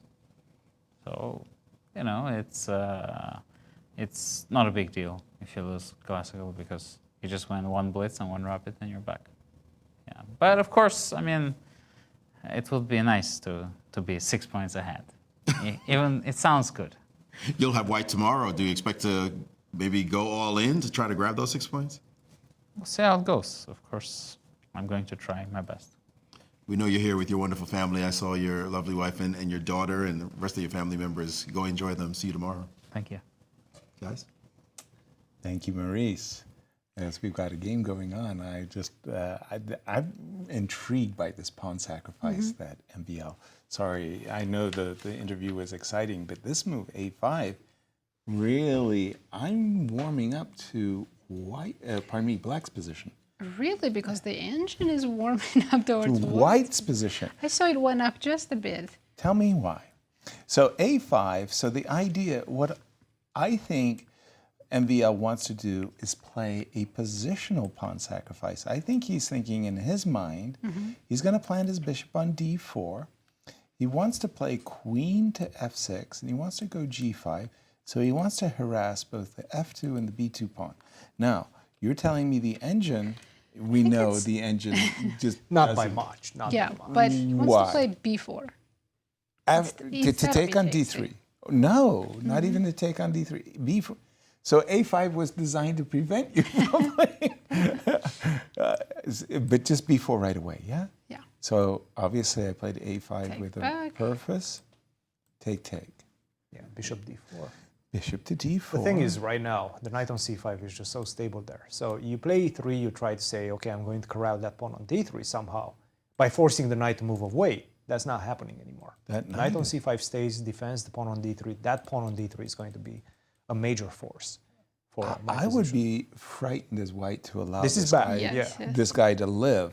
I'm assuming white is supposed to be winning the d3 pawn somewhere along this. Should probably take at some point, right? Yeah. Sorry, no, you can't. It's after bishop d4. After bishop d4. Pardon me, bishop to d4. I was trying to say. By the way, Pragg down to 15 minutes.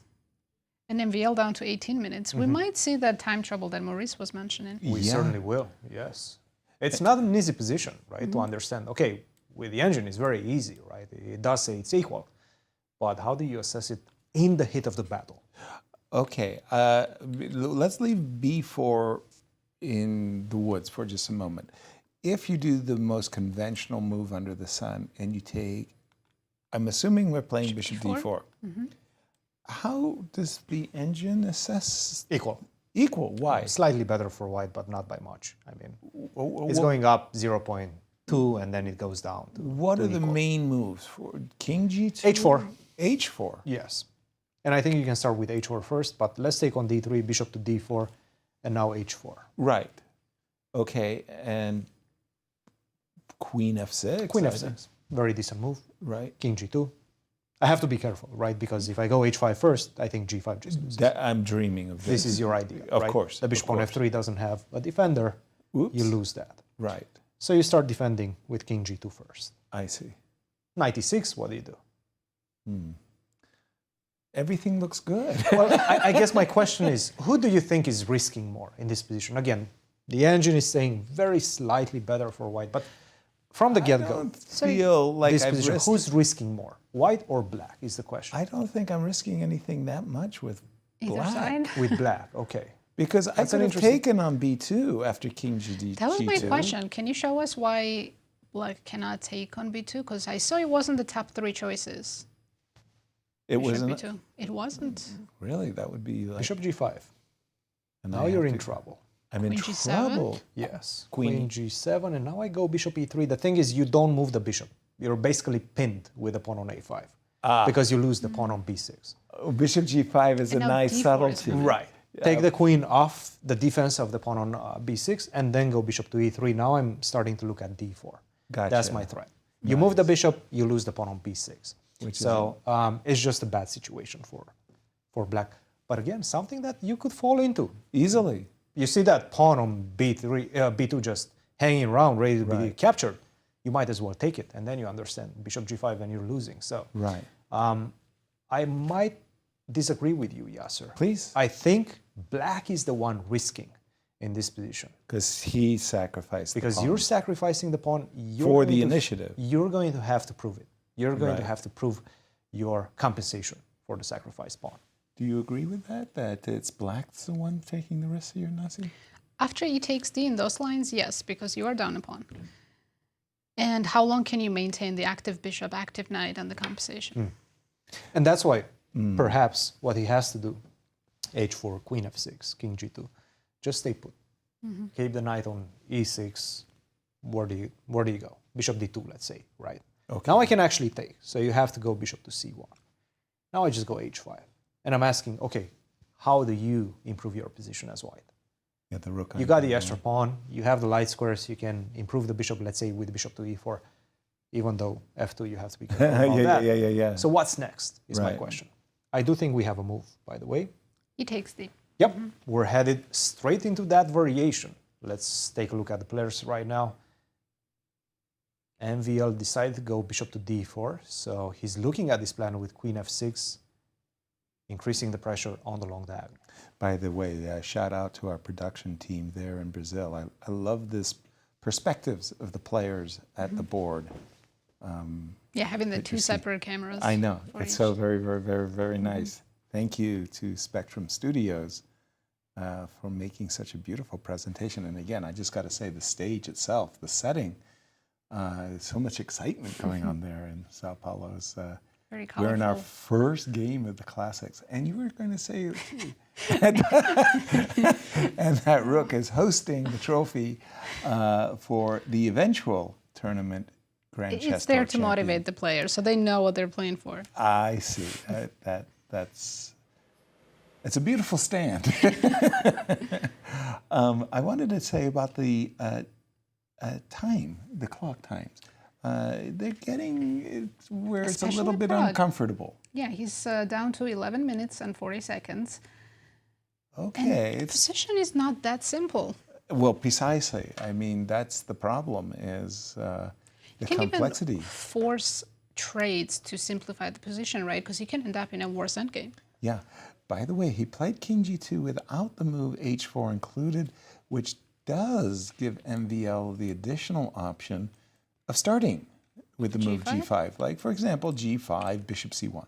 I'm not saying this is the worst or not, but Queen F6. But let me pause myself and toss it to Maurice in Sao Paulo. Maurice.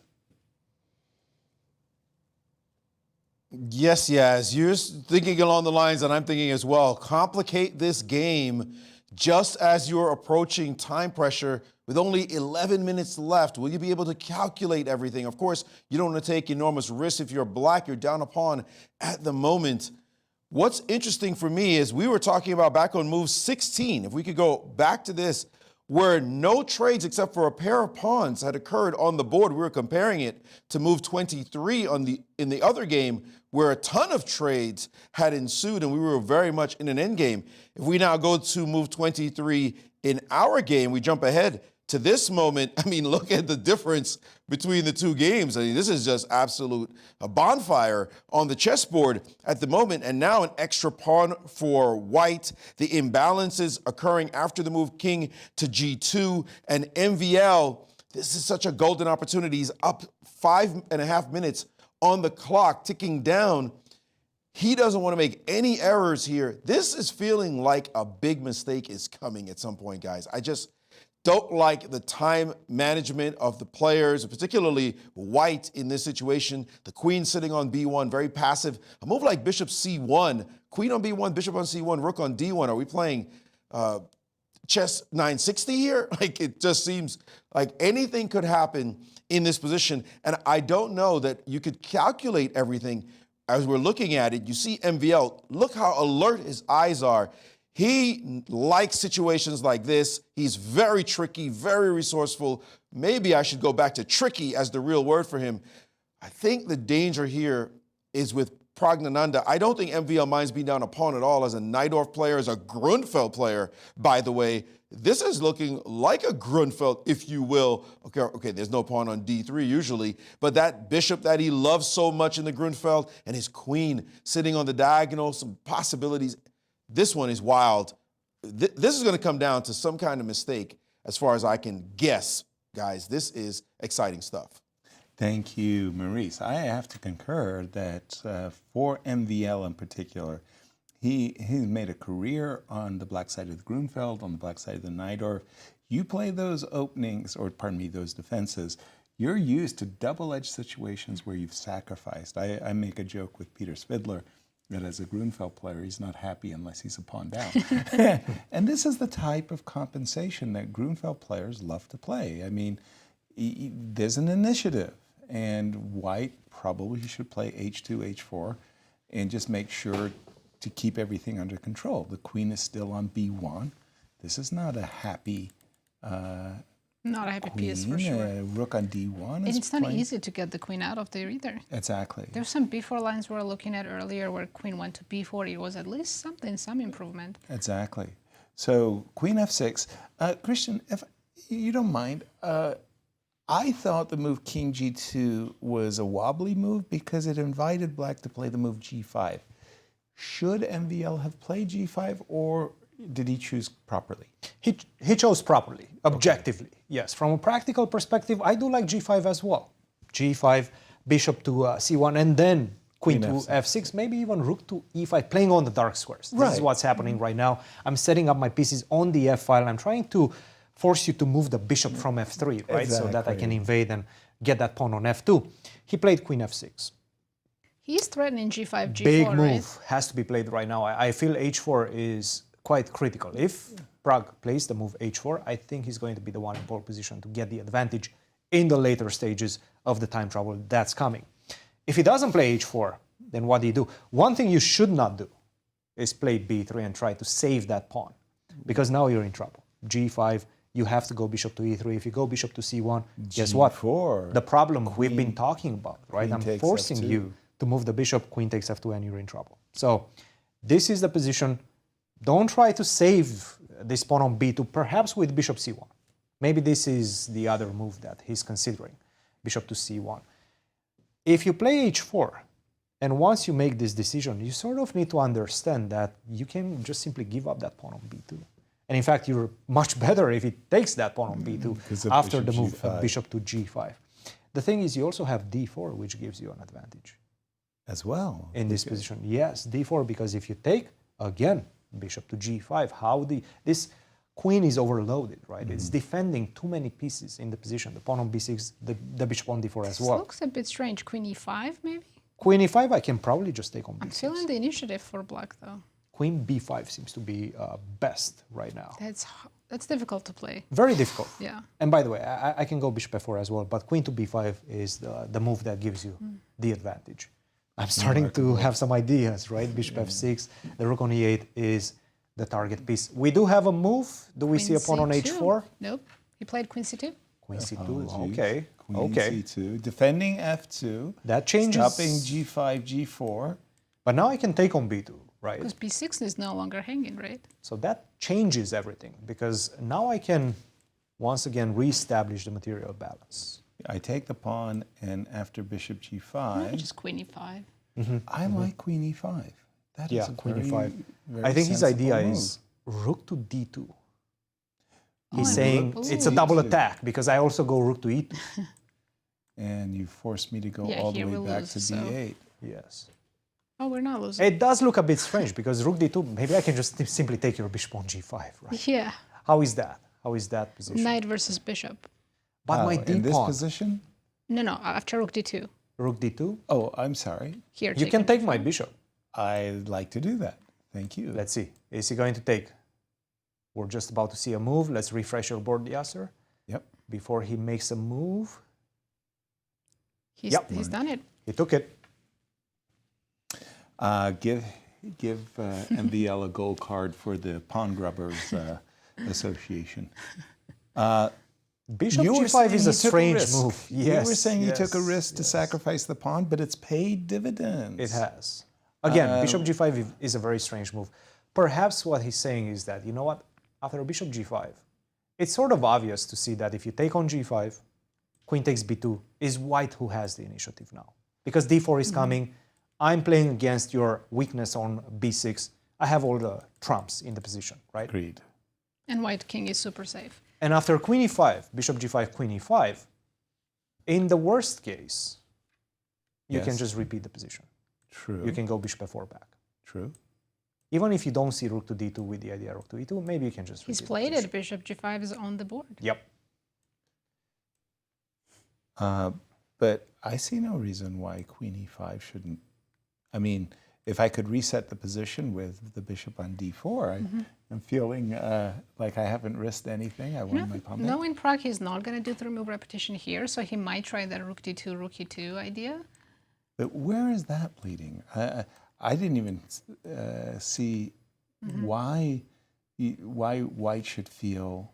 Can white kick the bishop out of d4 and manage to push the pawn? That's your I've got only knight chance, right? e6. Well, first of all, how are you going to kick the bishop? So you're going to allow me to play rook takes e2? Well, first and foremost, can Yes. I go queen c4 now? Okay, let's start with rook takes. Rook takes, queen takes d4. Okay. I want to checkmate you. Am I checkmating you is the question. You're probably not. And Probably that's not a I surprise. agree. I agree.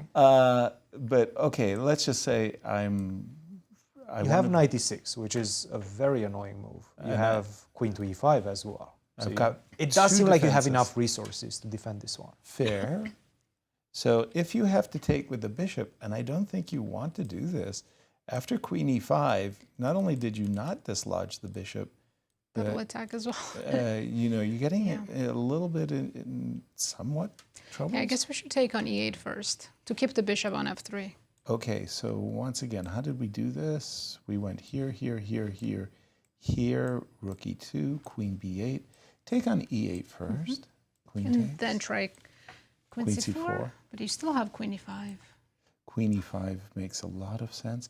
Let me just pause here for a moment because this bishop is so strong. If I could play queen... Well, by the way, do we has have... taken on g5 right away. Now this is a bit more pleasant for Prague. I think so, yes. It's a And bit of a surprising decision. It's also easier to play given the clock situation as well. Yeah. I think what he wants right now is just set up somewhat of a blockade with a rook on e6. You start with rook e6? I will start with okay, rook e6. Rook e6, yes. okay. And on d4, Knight d7. Not queen f6? No. Okay. Knight to d7. No, I think what I want is basically set up my pieces on dark source. I want to go rook d6, queen d8, and knight f6. Rook d6, queen d8. And knight f6. And If I knight can f6. get that formation in, I think I'm fine. That still seems have pretty 12 decent. moves until time control. The position has simplified. Yeah. Can white try h4, h5? We gotta do something. Yeah. Well, you're kind of kicking me to the squares I You're think we going to wanted anyways, to. but just hoping for something. and the alpha 0 stick the pawn on h6 should win, and right? and the rest takes eventually care. it pays off. Yeah, the rest takes care of On itself. move 80, it will pay off. Right, and why not, right? I mean, it Yeah. is a kind of a bone in the throat. Let's take this back for a moment. So we started with rook e6, and I wasn't really too sure about that. I felt myself drawn to the move queen f6 because I wanted to sidestep h4, h5. Yeah. But That makes sense. Maybe I have some tempo move. where could you go? Queen b5? So if I go to c2, Queen to c2. do you still play knight d7? Because that allows queen c8. And I have And to... then maybe quickly d5. I Rook have to d6. put my... Yeah, my- d5, rook d6. Rook e1. Or Rook is it e1, or rook c1 is also possible. With the queen idea of rook d8, c6. let's say. Queen d8. Yeah. I mean, It this feels like this I'm is just not- in time, perhaps. This is not ideal, but if I can go h5, knight f6, I feel that's okay. And maybe rook e1 was a waste of time. and maybe here and try to somehow bring the knight back into civilization. Sorry. Maybe rook c1. Okay. We gotta do something with rook c6 idea. That feels a lot better, just on every level. It's scary, right? Yeah, The right? d pawn You know, looks the scary. d pawn. Yeah, and especially this pin. I mean, if my king were on g7, knight to d7, followed by quickly knight to e5, and I don't feel bad, right? I'm not intimidated. Okay, let's just see. Show me how bad this is. And it might be very bad. Yeah? You can take and play queen d8, and I don't like it. Such How an do I- uncomfortable pin. You How lose, do I right? get out of the pin? On the other hand, I don't have bishop g4 yet. No. But how do I ever get out of the pin? I don't think. Well, f5, king f7, queen e7 is the only way, right? Right. Might be enough, actually. I thought I thought I was committing suicide there for a second. We do have the situation queen Let's play d8 queen d8 immediately to not allow h4 with a tempo. to begin with. So I think now if white goes h4, you will meet it with h5, right? Well, no question about it. I will definitely stop the pawn from advancing to h6. Slightly awkward thing is that if I start with d4, you Yep. have to play knight d7 Yes. right in front of your queen, which is You know, what would be kind of a dream move is to put the knight on d6, where it would be beautifully blockading. Knight b7 has a problem. You'll take it. Can you do it via e4? Okay, let's try this. Oh, sorry. Apologies. So we get into a major piece ending. No, I don't think you can. But rook now I go e1. rook e1. The b6 pawn is hanging. What? Rook e1 instead of taken. I'm not sure that works. Why not? Because Queen. I go knight You d6. take with the knight, yeah. You take with the knight on e8. And this is my dream. I don't think I then can you even... still make it back to d6. Oh, I'm never losing. I may win this game in, some iteration which involves my having a good blockade See. and a passer. Prague is falling behind to the last 7 minutes of his time, but the position has simplified a little bit. Yeah. So it's not that difficult to calculate everything with the two bishops and that bishop on d4. It was much more difficult to calculate. Right now, he's out of danger. Tell me what you guys think about the major piece ending after... I think it's a draw. Just simple. I think it should be a draw, yes. Yeah, I would. Queen to d6. I go rook e8, rook d8 very quickly. I think it was Valery Saloff and Jan Timman where it was even, where we had this very, very big pass pawn. And Valery managed to really, I think it was Jan Timman, sorry, I got the players reversed, managed to show... But I feel like that only happens when white is actually a pawn up. Yeah, but it was like... And you're trying to convert these the extra pawns pawn. were kind of stymied. the blacks queenside. So it was really a free passer, if you could put it like that. I just want to say, looking at the body language, MVL doesn't look very concerned about the position at all. He's ready to shake hands and call it a draw. Yeah, like, ooh. Queen to b5, okay. Queen to b5. But we know Prague is... We're not ready to shake hands. Yeah. Rook to e6 to d6? Why not? e6, d4. D4. Because on knight d7... Okay, I have a question. Yes. So I go rook e6, d4. Yes. Rook d6, I take on c5. Yes. We take on d1. I take on b6. What? Yes. C takes b? Yes. You don't take this. You could also take on d1 and still win, right? Do we need we do win. No. We do win. Queen d5, bishop f3. This bishop f3. So you have to take on d1 first. Yes. Then c takes b. You don't have queen d5. No reason to be fancy. Queen d5. No reason to be fancy. Yes. Yeah. Well, we've reached that moment where it's time maybe for a pause, Nazi. We'll take a short break before they get too much into time trouble, and we'll be right back. Don't go anywhere. Time trouble coming up.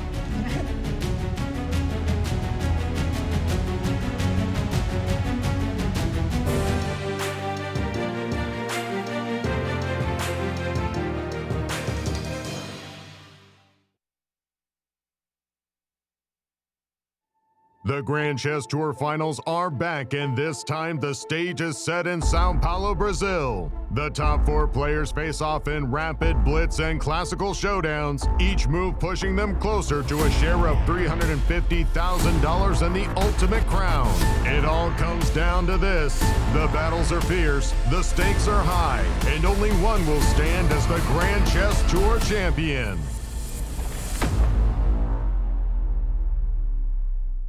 Two legendary world champions, Garry Kasparov and Vachier-Lagrave Anand, will do battle once again in Clutch Chess, The Legends, a special exhibition match celebrating their incredible legacies. Kasparov, a chess icon who held the title for 15 consecutive years, and Anand, a 5-time world champion, will compete in an epic Chess 960 match with $144,000 in prizes on the line. Catch this unique moment in chess history live from the new state-of-the-art facility at the St. Louis Chess Club. It's an unforgettable event you won't want to miss. Clutch Chess Champion Showdown is here, and 4 superstars take the stage. World number 1, Magnus Carlsen, Hikaru Nakamura, Fabiano Caruana, and reigning world champion, Gukesh Damaraju. With more than $400,000 on the line, daily win bonuses, escalating point values, and the one-of-a-kind Champions Jackpot, every game could change everything. It all unfolds October 27th through 29th, live from the brand new playing halls of the St. Louis Chess Club. Don't miss a moment of chess history in the making. Hello, I'm International Chess Grandmaster Yasser Seirawan, speaking on behalf of the St. Louis Chess Club and World Chess Hall of Fame and Galleries. Our neighborhood in the Central West End and surrounding areas were hit by devastating tornadoes that scarred our neighborhood and hurt countless families. We, alongside the Grand Chess Tour, and with the support of our co-founders, Dr. Jeannie Karen Sinkfield and Rex Sinkfield, have launched a $150,000 matching donation campaign to support the St. Louis Community Foundation's Tornado Response Fund. We are asking our chess community to help in this effort. Your donation will provide immediate relief, food, and shelter to the people affected, and aid in rebuilding our historic neighborhood. Please, give what you can and help us in this effort to support and heal our neighbors. Thank you.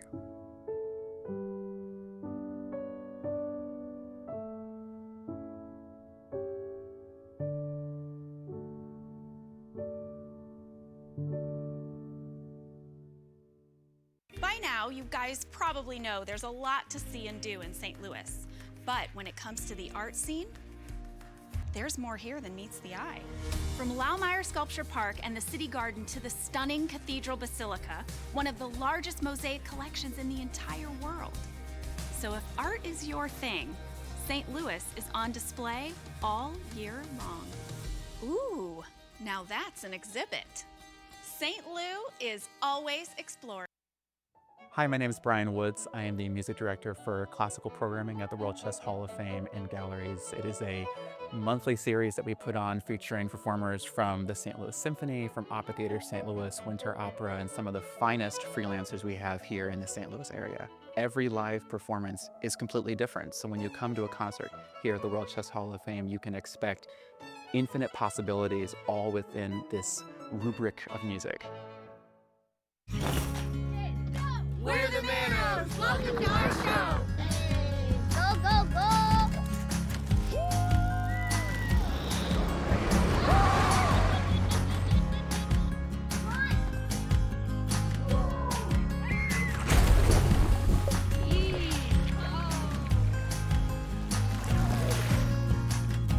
That's our show! Now go plan yours at visitmo.com! Are you a lady looking to hone your chess skills? Did you play as a girl and want to get back into it? Did you ever want to know more about chess but were afraid to ask? Ladies' Night is the perfect opportunity for you to get in the game. It's a special class held every Wednesday night by women for women. Plus, St. Louis Chess Club members can attend for free. Whatever your age or skill level, you're welcome at Ladies' Night. When you visit St. Louis, you'll probably want to watch the Cardinals or the Blues. What about after the game? Heading back to the hotel would be a major error. Instead, boogie through the city and discover the music that gave the Blues their name at the National Blues Museum, Broadway Oyster Bar, or even the legendary Blueberry Hill. So whether you love the Cardinals, the Blues, or the Blues, come play with us. Hey, you guys know I can't play this, right? St. Lou is always exploring. If you love playing chess and want to put your skills to the test, the St. Louis Chess Club welcomes you to our monthly open tournaments. This is your chance to compete in a 5-round Swiss system tournament with 2 sections: Open, which is FIDE rated, and Under 1800. Feel the thrill of competition as you contend for a share of $4,200 in prizes every month.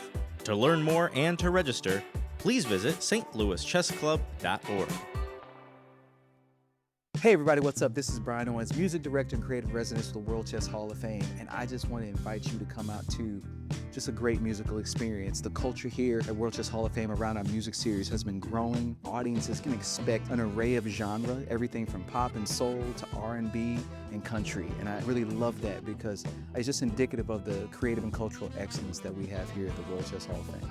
We want you to come out and experience it with us, and make sure you get your tickets because by next year, may be sold out. So come on down, everybody.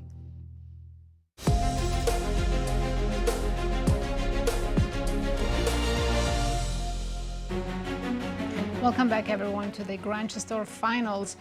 We already have one result. Let's take a look. It was a draw between Fabiano Caruana and Levon Aronian, and both players take home 3 points for a draw in a classical game.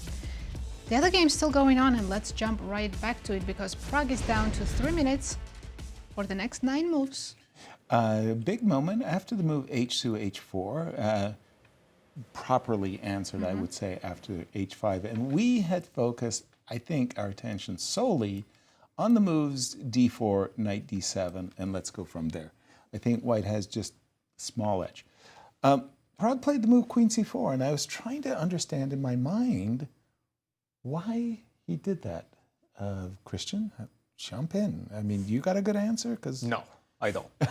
I don't. And I was trying to understand what's happening after rook to e6, right? Again, we're trying to get our setup. Rook e6, rook d6, and then if I manage to get a knight on f6, brilliant. Well, look, if you could go 3 moves in a row, rook e6, d6, d4, you're just much better. I'm better. Much better. Yes. Yeah, you're just blockading the pawn. So whether he likes it or not, Prague is going to have to lift up his pawn and put it on d4 again, whether he likes it or not. And probably soon also push it to d5. So I go knight d7. And then, of course, once the knight lands in front of the pawn, the rook is coming. So more or less, at a certain moment, you're going to have to play d5 too.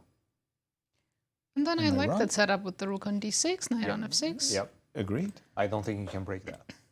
I just don't see how That's they just break like a kind of a dream block, right? Especially if you don't have the idea of h5 and maybe getting a pawn on h6, maybe doing something with that h-pawn. Mm-hmm. That has been taken away by his last move, h5, MVLs. And by the way, as much as I Okay, like one question. Can we go back for just 1 second? Yeah, I can also imagine knight to c5 and queen to f6 instead of d5. So d4, knight d7. d4, knight d7. Yep. Instead of d5, can you go bishop d5? Bishop d5. Right. A very different approach. And now, how do we assess this position after the tactics? Rook d6, bishop f7, knight e5. Take on e5, I take on d1. So what do I have? Just a pawn for the moment, yeah? Just one. Yeah, that's a problem. But queen I thought e6? we have two of them. How do you defend g6? And if you go queen d3, I'm assuming there is queen f6 mate somewhere. It looks dangerous, but I don't very see the dangerous. mate. I do. I see the mate. You do? Where's the Show mate? us after queen d3. So queen d3. Check. King h7. You want to go to h6? I see the mate if I help you, Yasser. But what if I don't help you? I didn't see king h7. I genuinely thought. The thing is, I'm mating you right now with queen e4, right? That's the problem. Yes, you are. Okay. We do have a move. MVL has played queen to d6. No rook e6. Sorry. Queen to d6. Yes. A useful move because, again, the most logical is d4 and the knight drops back to d7 instead of having... What do you do with the rook? What's the good square for the black rook? Well, in the queen moment... took that square. Well, in the moment, if you allow me a very, very, very poor choice, right? Mm-hmm. A2, A3, it doesn't matter. Rook to d8. No, I meant like after d4, knight d7, which is happening. Exactly. Then, you have to play d4. Then rook d8 doesn't look so great. No, I have to play knight to d7 and maybe we switch to the c file, rook c1. Rook c1 in this position, yes. With some ideas of queen c7. Okay. Knight f6. Okay, now maybe... I'm defending the rook, so queen c7, I think I can just... Yeah. Pardon me, queen if I c6. play d5, you'll go rook d8, right? And force me Yes. to go back. Makes sense. Yeah, maybe this is also a good setup for black. The problem is, you know, you do get these dark square blockades, and you have this beautiful light squared bishop, which doesn't help you break the dark square blockade. But it's a beautiful light squared bishop. Nobody will Completely dispute. dominates on the white squares, but there's nothing on the white squares. No pieces, no During a weaknesses. break, was it Prague who was taking the clock time? Who burned their I clocks? think both of them took some time. So now Prague's down to 2.5 minutes. For how many Prague moves? is the one that's risking a little bit with his clock management. Prague has to make 7 more moves. Okay. 8, I think. 8. Sorry, 8, yeah. MVL. I mean, he can just shuffle back and forth with the rook, for example, right? Rook c1, rook d1. But if he wants to have an advantage, then... The knight? Ooh, knight e4. Okay, we can't guess any MBL moves. We just don't know what setup he's trying to achieve. I like this move. I like this move. He's headed towards f6 and trying to stay more active than on d7. Mm-hmm. Heading towards Kind of the f6. same idea. Yeah. And now if you move the rook from d1, maybe I'm starting to dream about knight d2 as well. I'm not saying he was afraid of this or whatever, but maybe he does, in this iteration, prevent the move bishop c6. Sure. I am not sure. But I always like those decisions which narrows your opponent's options. You take away his opportunity for playing a move like bishop c6 again. And I don't know if you've ever heard this rule, but whenever you have the choice between two very similar looking moves, you choose the more active move. Unless there's a big drawback. Right. And in this case, knight e4 is much more active. Well, for sure. Yeah, definitely a rule, but a guiding principle. More like if you have 2 moves to choose from, choose the more flexible one. Flexible. And in this case, knight e4 is maybe more flexible because after knight d7, it allows more options for white. By the way, e4. A2, A4 That was on the board. unexpected. Well, at a certain moment, there is a majority over there, and you do want to say, hey, down the road... Don't create a passer. Yeah, there might be a chance for you to play a move like b5. So let me just curtail that. Again, I'm thinking knight f6 myself in order to start to activate the rook. I like knight f6, yes. Probably more good moves as well. Simply rook e7, just standing. Queen f6 even. And I do want knight on d6, but I don't want to weaken the b6 pawn. Because I think we're channeling the same thought process there. I was also considering the move queen to b4. In this case, unfortunately, I think I can trade and play rook b1. Queen c6 maybe? Queen c6, knight d6. I was trying to achieve the ideal blockade with the knight, but probably this one is rook b1, right? Is a good enough refutation to the whole concept. So let's not do it. And let's play knight f6. So still 7 moves to go, and for Prague, 8 for and less than knight 2 f6. minutes for Prague, almost 6 minutes for MBL. He's played knight f6. It's kind of easy to make next couple of moves for both of these players. You know the setup. Knight goes to d7. The rook might stay on e8, might go to d8. For white, either push to d5 or you shuffle with the rook. Again, I think there is some obligation to putting the pawn on d5.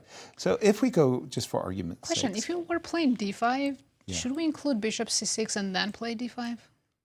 I'm not sure. Right, because of e4 square, I might. So if we do nothing, there's I think that this is something that you have to keep in mind as white. That, Black might get some initiative, yeah. Like, be careful, because I think this is absolutely no problem for black. d5 is on the board? Yeah, so I think you're rather obligated to play d5. But you had asked a very salient question. Imagine that you play this, this, this. So great. You put the pawn on d5, but do you want the bishop on f3 or do you want the bishop on c6? One thought that I have is, you know, it's as weird. Yeah, it's as weird as it sounds. The king could be vulnerable to a queen e5, which is why Prague played the move d5, in the words of Walter Brown, immediately. Question now: if knight d7, which was our plan, can I play queen c6? Yes. Legal. Do you take? That looks very scary, right? I don't like. I never like the pawn going. It's strange.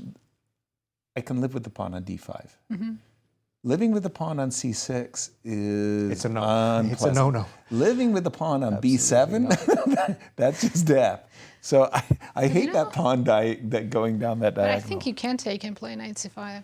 Because white's queenside pawns are not great either. Well, one pawn on a4. I wouldn't want to live that. That looks like it could be, but I don't life. even want to calculate that. Yeah. You know, like don't go for that. I'm much more of the let's play rook d8 crowd. Let's play queen e5. Let's play rook to d6, and let's make a draw by being rook super d8. Solid. Rook d8 on the board. By the way, did MBL? Yep. Yeah, he's a classical. So now, player. If I go queen c6, I can just simply stand with rook d7. So I have no threat. To begin, maybe I can take now. Maybe I can take now. You want to go into maybe I can go into that endgame because my king is coming to d6 very quickly. So you take. I go knight d5, for example, or knight e8. I'm not sure which one Bishop. is better. b3. I put the knight on c7. King f3. Yeah, and this is the question. King this f8. Might be unpleasant for black. Well, how are you actually? King e4. Under a minute for Prague, 54 seconds.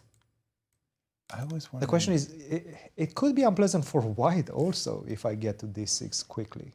If you get d6, you get b5. But what did you say about Prague's clock? 40 seconds right now, and he's thinking he still has 6 moves to make. He needs to make a decision. Is he going to go for this queen c6 idea? He could wait around till he reaches move 40, gets 30 minutes, and then make that decision. Yes. So let's start with queen c3 or some useful move. Right. Again, I was thinking that queen b4 might be a useful move. To 20 seconds. Queen c6. He's going for it. He's going for it. Wow. Big decision. Big decision. That absolutely was a surprise decision for me. I did not expect him to allow the queen trade, the rook trade, and a blockading knight. The queen trade favors white big Okay. time. It does? Okay. I'll believe it. It's not clear why, but I'll believe it. Yeah. I'm thinking knight E8. it could play queen b4, but you're allowing d6, which is also scary. True. True. Yeah, I'm never allowing d6. I'm going to play rook d7 and just shuffle. Gotcha. Okay. Yeah, how does white make any progress after rook d7, let's say? Yeah. Good question. I think you've kind of maximized your pieces. The rook on d1, the bishop on f3, the queen on c6. Can't even push pawns. There's nothing. Exactly. There's no f3 g4. Rook d7, rook b1, then I take on d5 perhaps. Yeah, I was going to say we can take on d5. Oh, but then queen takes d6 followed by rook to d1? d1 back. So I thought I had knight f4, but I don't. So let's show that. Can I do what would you like? If you go rook d7. Rook to d7, Maybe yes. I can go rook b1. Rook to b1, yes. And if we take on d5, that's losing a piece. Trade on d6 and rook d1. Exactly. Right? There is no surprise discovery because the rook is protected and that wins a piece. So we can't take on d5. So rook d7 actually is unplayable. Rook b1 is the threat. I think it is playable, though. Rook b1, rook d7 is playable? Why? Knight g4. Played knight to g4. He's going for that knight e5 idea. Makes sense. I like it. The queen on c6 is very powerful. So knight e5 does make a lot of sense. What if we take on g4? Is it still... We changed the pawn structure. We have slightly better pawn structure now, but it's still a draw, right? Yeah, a moral victory, We have though. some h5 ideas. The material is too limited right now. It's a big achievement. And the thing is, you go queen c4 to attack my pawn on g4. I think 10 finally I seconds. make Yasser's move, queen b4. Pragg is down to 7, 6, and No, what? played a rook e1. How many seconds did 4 he seconds. He made a move with 4 seconds. Wow. Okay, that's Computer living. Does not like rook e1. Now says after either queen f6 or queen b4. Of course, it's still equal, but it's white who is... I'm setting up that rook d6 followed by knight e5 idea. Yeah. Queen b4. Who's pressing now is the question. Well, first of all, that's a tempo. I have to go rook e8, but I'm worried about my f2 pawn. I might blunder a mate. Guys, I'm starting to see how black go can wrong. actually win this one. Yeah, I'm not saying it is wrong. winning by any means. Of course, but with 34 seconds, anything can happen. Absolutely. Well, how does... I guess I can always take on g4, so we start with rook e8. Okay, rook e8. Rook takes e8. Queen takes e8. And I'm going to take on g4 right away. You don't have queen d5, I'll come back. That is right. Queen d5. This should be an easy draw. Yeah. This should be a draw, yes. Queen d7 Yeah. should be enough. Queen c6. Is this... We got scared for a moment there. I think with justice, I really did. I mean, I saw the move queen b4, and I thought, wait a minute, I've wrong-footed because I was afraid I'd get to play rook to d6, and you could see... White needs to act fast. If any swings in assessments happen in this game, it's going to have to be in the next 4 moves. And by the way, at a very, very key moment when the clocks You know, what's a 25 seconds, big decisions right now. What's a computer move here? Rook e6. Oof. What? Yeah, nobody's going to play that. Rook e6. With 15 seconds, if he makes that move. He will not play that move. Let's see. No way. Rook e4. That's much more saying. A lot more Rook e6. My mind just exploded. Wow. So I was thinking that MVL wanted to play the move queen d2 so that he could capture this pawn on f2. But queen d2, bishop takes g4, h takes g4. I'm threatening the d5 pawn. I guess. G pawn for the d pawn? Yeah. Yeah, I think that's... and I think this is what Pragg is trying to do right now as well. Pull the brakes. Pull the brakes. He can win the pawn. Queen takes b6 first, and on rook d5 then take on g4 twice. It's probably Good still point. a draw, but it's an extra pawn. Hey, why not play? I like it. You heard extra pawn, that was enough. Yeah, you had me at extra pawn. Takes, and yeah.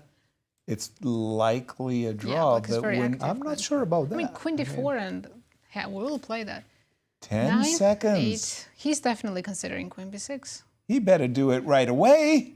4 seconds, 3 seconds, and he played something else. He played Rook E2 He with wants to 3 repeat seconds. to gain time. He did that with 3 Ooh, seconds. Queen on- D4 is a bad move. It got an orange bubble on my screen. Queen C7 now. Queen And if you move your rook, there is D6. Oh my goodness. Queen C7. Pragg has a chance. And after Queen F6 is Rook E6 is the idea. Ooh, He's and he's seen it. reaching for his queen. 10 seconds. 10 seconds Queen again. C7 is a problem, guys. He's Could he hesitating. go Rook takes D5? 5 seconds. He has to play it. 3. 3? Oh my God. Oh, he didn't play it. He And with played 1 Rook C2 second. with 1 second. What? 1 second. He played a One. bad move. He's going to lose a pawn now after 95. 1 second. He's now worse. Yes. Well, he I saw was the move. holding my breath. Did you? He was going to make that move, but Defibrillator. wow. Again, if any assessment was changing in anybody's favor, it was happening in the next 4 moves. Time trouble. Because MVL was playing in his opponent's time trouble as well. course. And he made mistakes. That Queen C7 And was he's- money. Yes, he is reaching for his knight. I thought for a moment from his hand movement he was reaching for his queen. But knight E5, doesn't that win a pawn? I think what he missed was Queen C7, Knight takes F3, Queen takes D8, Knight E1 check. And I pick up your rook. On E1. Yes. I think this is what he missed. So what Cristian is believing is that Pragg wanted to play Queen C7, but during his time to thinking, he thought about this position was favorable for him and realized during the time that MVL was playing that knight E1 check wins the rook. So he had to take his move back, They have rich time control. and he played instead the move Queen C3, and very happily, Maxime took the knight so that he can simply take this pawn on. Now it's going to be Pragg, who is down a pawn and will be making a draw, but from the weaker side. Exactly. I mean, I wouldn't call this equal. Pawn is a pawn. No, for sure. I mean, as Also, he's going to be suffering. as This is going to be some suffering. right. Oh, you're so close to playing. Let's take a look at Queen C7. Please, let's. Instead of Rook E2. Right. Sorry, Rook C2. Excuse me. Thank you so much. Instead of Rook E2, which Sorry, was next played one in was the game. correct. No, that was fine. Okay, apologies. And after Queen Queen D4, D4. which we think is a mistake. Queen C7. Okay. Because if you go Queen F6, let's show everyone that it's this Rook E6. Oh. That's a winning move. That's nasty because the rook cannot be captured. That's an illegal move, and we win. That's we it. just win. So Maxime would have to move the rook from D8 back to probably F8. I think he would Now take on D6. D5. Exactly. I think he would take on D5. I think his intention, Oh, just take on D5. well, was to sacrifice an exchange. And I think this is why Pragg was a little bit reluctant to play this and allow this, because now you have to go F3. Otherwise, your king is in danger. In But fact, you even get so, it's Exchange only a it? pawn for an exchange, and you would think that But Pragg you would start embrace You need to start calculating knight E3 with only a few seconds on the clock. knight E3. Okay, but Now we you have to go king F2, and now I go knight D1, and where do you go? Like all of these things with a weak king and 5 seconds ticking. But are we not that risking to easy. lose? No, right? So I wouldn't think so. I mean, this definitely looks good for white. right. First of all, I didn't see knight E3. Let's be very clear. I mean, But these are the type of things that you I see understand. with 3 seconds, and you need And to you make a see- decision. and you see a then you ghost. panic, yeah. Do you go for that, or do you not? Right, And his decision that he doesn't. right. So a missed opportunity at the height of time. I mean, he time almost scramble. flagged. And he made a move with a single second on his clock. That is stunning. On move 39, he was extremely close to flagging. Extremely close. Yeah. And what just happened to me, by the way, and it was a sneeze. And it's gone through my head multiple times. You're down to 3 seconds, and I suddenly and unexpectedly make this horrible sneeze, That's it. which freezes you for a split second. Oh, I'm sorry, your flag is down. What is the arbiter going to say? Nothing. I mean, you lose on time. That's You all. lost on time. Okay, You by the can't way, afford he to did. sneeze when you No sneezing. No. It's written in the FIDE handbook. By the way, we are getting that rook and pawn ending. You have to, Take us through it, Cristian. How does MVL have any chances on the sunny side of the torture? Oh, absolutely. I mean, this is going to be a 4 versus 3 or a 5 versus 4, depending on what he chooses. Rook takes d5, and by the way, this was somewhat of an important decision. If you take on f3, this is much worse than if you take with the king on f3. Right. Because now after rook takes d5, you no longer have this option of going for this queen to c3. Now I can actually take, rook d4, rook b3, and now I can go rook b4. And now you have your a very king is not active rook. close, Yeah. right? With a king on f3, you can take on b4 and then go king e4. Your king enters the square. The square. But after rook b4, now you're probably losing. Yep. You have to go passive with rook a3. It looks That's like a no. Badvini Keres there. So king f3, he did play this. Rook takes d5, queen takes d4, take. Now rook to b2 is most likely going to come. Right. Rook b4 doesn't work because we pick up the pawn after king. White is not winning, but you're risking as black, right? You're Because right. I'm the one that's Fast. getting to that pawn quicker. So rook to b2, decision. Do you go rook to d6 and you keep 5 versus 4, or do you go into the technically known endgame, 4 versus 3 with rook takes? Taking rook before now. I'm afraid. Yes, I'm you can afraid do that this is drawn. Dead. This is draw. Yes. But if I put the rook on d6 and I bring my king on a sunny day to c6, in the meantime, I will have to create something on this side. I will have to go king e3, f3, g4, and hope for something. And to be honest, with the rook on b5, which does control the 5th rank, right? It does take a very long time to bring your king to c7. But it's just that I feel I have more chances here. I'm than I not do. convinced. You're not I'm convinced. not convinced. No, because I feel with an active rook, I go rook b5, you go here, I go f3, you go here, and now I go g4. If you don't mind, f5. Yeah, I'd like to try f5 if you don't mind. Here? Yes, sir. f5.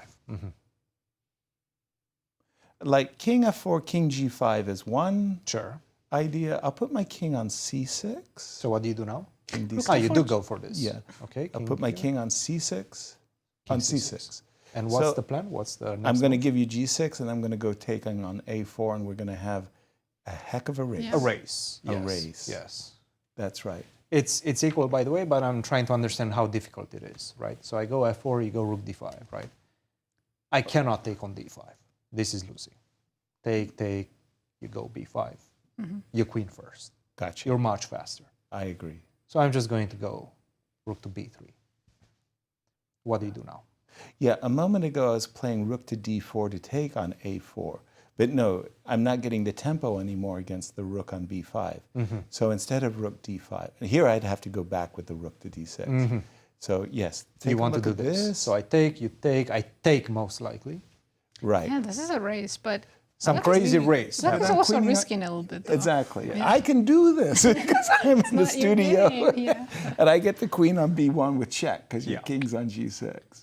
Well, through the magic of television, for those of you joining us late, this is not a joke.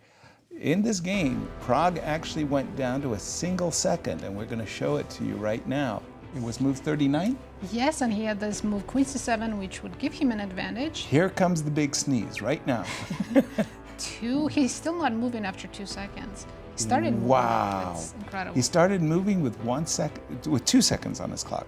Let's see Yes. that again. So he's got 4 seconds, and he hasn't even reached. Yeah, at 2 he had reached the rook. He reached for the rook. How do these guys So do close. it? I mean, Well, they 1 have a second. sixth sense for actually knowing when the critical moment is. And this was the critical moment of the game.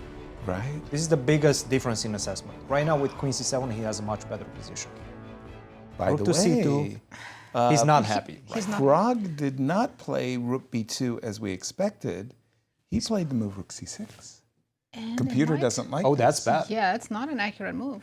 Computers, and I'm certain the computer doesn't like this because of rook b4. Rook Yes. b4. Not yes. because of Before, rook takes then we bring a4. the king over. That's the problem. But how is it? Because, okay, you bring your king over, but I also have rook f6. Okay, so But let's I'll say give you king G7 e3. pawn. King e3, right? King f8. King f8. Let's say I sit. Yes. I sit and wait. King e7. I go king e3. Like Now what's pause for a the second. follow-up? King d7, rook f6. Sorry, Cristian, we're not seeing your board yet. Okay. Oh, yeah, there you we got go. it. Yeah. There we go. So just to rewind for a second, King F3, I'm just making random moves. I'm not trying to do anything on this side or improve my position. So I go King E3, King D7, and now I have this extra square, Rook F6. Okay, if I make a crazy random move, King C8. King C8. But do you have a threat? Not yet. I'm waiting. Because you don't have King B7. I go F3. Generally, I like to put my pawns like this because I want to be ready to go G4 and create my pass pawn. Fair. King B7. Okay, I'll take, King you go King A6. A6. I probably go Rook F6. You take on a A4, pawn, right? Yeah. I take on G6. Got to run with the A pawn now, don't I? Rook A1, or where do I go? It's a good question. Rook B4? Rook to B4. Okay. G4. I have to go for it. A4, let's go. G5. This is so hard to calculate. Taking is losing. I just want to let you guys That's not a surprise. Taking is losing Rook because of H4. Rook takes H4. That's why I wanted to keep the rook on the 4th rank. Yes. That's why I played rook before, but Yes. Yeah. I guess after G5, I don't have time to take. I mean, I still can. You can. I thought you wanted to play A3. But now I think I go F4 or Rook to G8, try to go behind. Right. Hey, I have an extra pawn. Look, we're struggling Yep. with the help of the engines. It's not easy. Imagine these guys at this exact moment. Rook B4 on the board, MVL thinking. Technically, I think that it's he's still a draw. giving- Yeah. I think this is still a draw. But it's somewhat becoming slippery, right?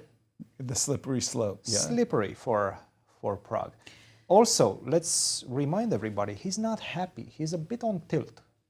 Some players would go on tilt, knowing that they had a better because position. He had a better position. They played rook to C2. Now they have to defend for the next hour and a half. The trend is not your friend. That's right. And psychologically, you might have some damage left from that situation. Right.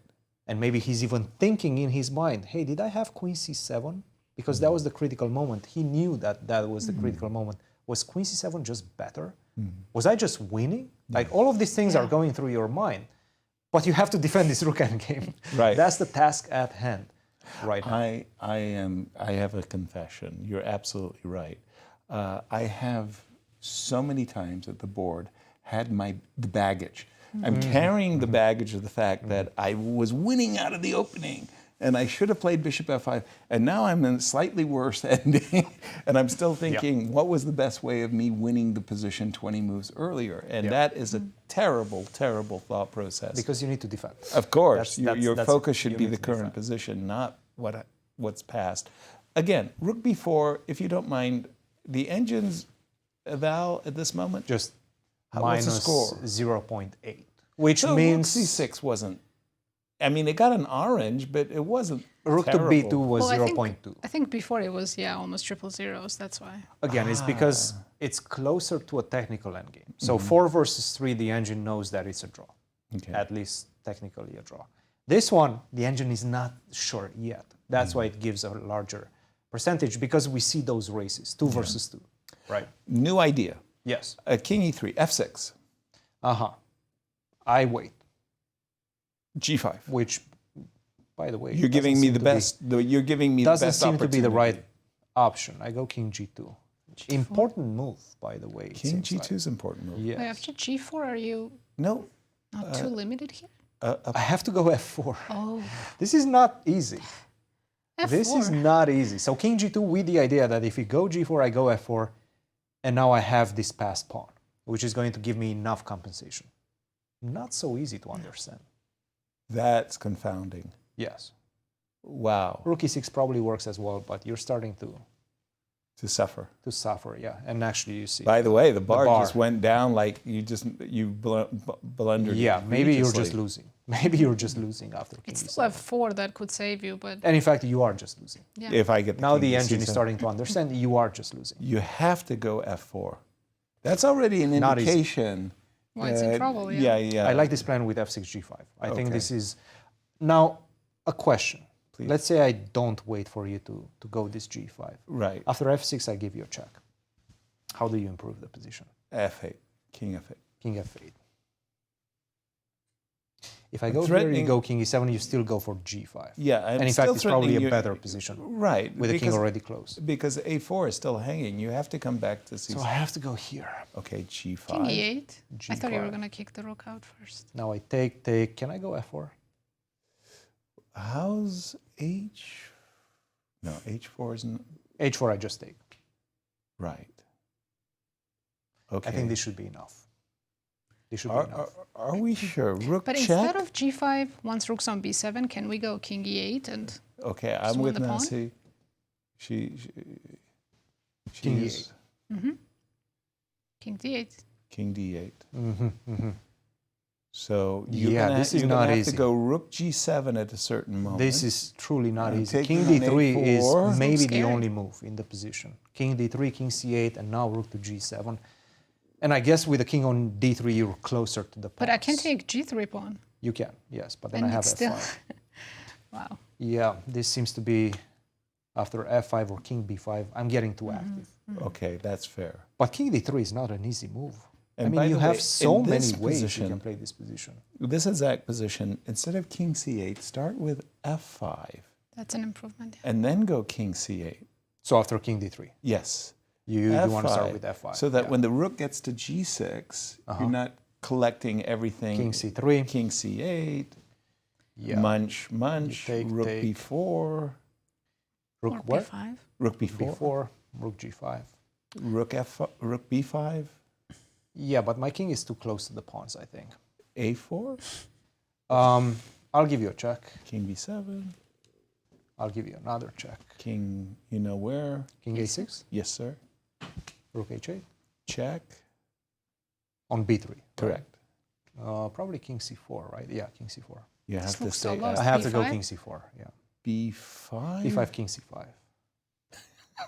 Rook c3? You're Rook c3, I there. go king b4. Yeah, and I finally am close to the pawns at least. Took a pawn. Yeah.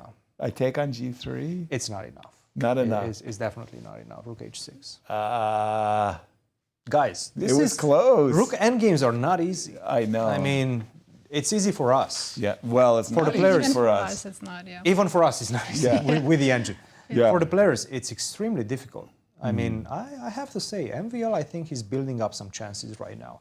And if Prague continues with this trend of thinking and spending his time all the way until he has 30 seconds on his clock and plays on increment, he's going to have some tough decisions to make with 1 second on his clock. Right. And we'll see if he makes some poor decisions like he did with the rook to c2 as well. So this can go wrong for Prague right now. MVL has some real chances to win this one. It has. And a win with black. Yeah. Oof, how costly is that? I'm thinking of our broadcast as some kind of a game show where it's like, Nazi, can I call my friend Sam Shanklin? I've got a rook ending. He specializes in his book. Yeah, he specializes. He just wrote. But you know what the problem is? What? Sam, after writing that book, and it's Lost a great like book, 4. lost like so many rook endgames, just because they're so difficult. I Again, know. they're so difficult. You might be the top expert in rook endgames in the world. When you practically sit at the board without the engine, without the book that you just wrote, it's so difficult. It really so is. difficult. And not a lot of time on the clock. Yeah. It was almost like this incredible karma. You have written a great book about endings. We will punish you by forcing you to play more rook endings. Big turnaround in this game for those of you joining us late. Essentially, Prague had an advantage, more or less, I want to say, to move 36 or so. He had an opportunity, a single opportunity to play queen c7 and probably get an advantage. He slipped up. He nearly lost the game on time, literally going to a second before pressing his clock. He's now a pawn down in a slightly worse, in a pawn down rook ending, where we think his chances are decent. Let's just put it like that. Objectively, it should still be a draw, but you have to make all the accurate moves. And as we know, Not easy. Not easy. Not easy. For example, even the rook c6 move he played, the last one. You want to have an active rook. You want to cut off your opponent's king. It makes sense, but apparently rook b2 was a much easier draw. Exactly. Rook to b2. So having a passive rook in this case was a better choice. So yeah, just to buttress what you were saying, rook b2, if you force the rook back, and then you just Yeah, you that's say, great. okay, let's compare the rooks. Mhm. White has an active rook, black has a passive rook. Funnily enough, if we take a look at the current position, you could say white has an active rook, but so does black. Black's rook is very active, and we can easily imagine that black wants to bring his king to d7, and on a good day, take the pawn on a4 as a trade for the pawn on f7. Yeah, so look at his next move. He played king g2. Whoa. Is he planning f3? G4? Well, not But that's really. not easy to do. Again, the rook is Well, f3, active. king h3, and g4 would be the way to go. I don't think that's the right one. Yeah, I could pull you back from that. I could get you off that decision. Maybe he just wants to stand and move with the king. So if we go king f8, Okay, he goes back king f3. okay. And we go king e7 as we saw. Let's You wanna just go back. Okay. So in the past, I was playing f6 and g5. Okay, how about once again? I'm just more than curious. We've been looking at some races, if you will. So imagining this as a race, for example, what do you do? Do I have push the f-pawn? I have a new idea for you. Yes. I will take. You will take. Mm-hmm. You don't want to take on f7 No. in this case. I will play here. I'll go back to f6. Yes, you will. Because a moment ago I was thinking rook b7. Okay, just a second. You will go back to f6. I will go rook b7, and I want to play rook Now I'll go a7. rook a6. Correct. You'll give me a check. We'll play rook b5. Oh. On rook f6, are you going rook f5? I am. That's exactly right. And I very, very much want to play the move king b7 so that I can play a4. I'm not claiming anything. I'm just saying there are different approaches that Maxime can try to upset the equilibrium. I don't think Prague is worried, though. I think he evaluates this as an easy draw. or maybe he is just not showing. Not showing. He has a good poker face. I mean, I wouldn't think of this as. I would think I'm losing and I have to save this. Me three. I would be incredibly worried that this black king, with or without f6, g5, is going to disturb the rook, and I don't want to play two pawns. I don't want to play 3 versus 2 on the king side when there's two connected pass pawns. Of course. I think I'm just busted. And what I like is that Yes. MVL is playing his moves fast. He's not committing to any plan. He can still go with the plan with f6 and g5. Right. He can still go with the plan of king e7, king d7 first. Yes. So he still has those plans. Hasn't spent any minutes since Right. they entered this second time control. He still has 30. Right. And Prague is thinking. Prague is falling behind. And right now, 16 minutes, difficult position. He's the one with the difficult decisions as well.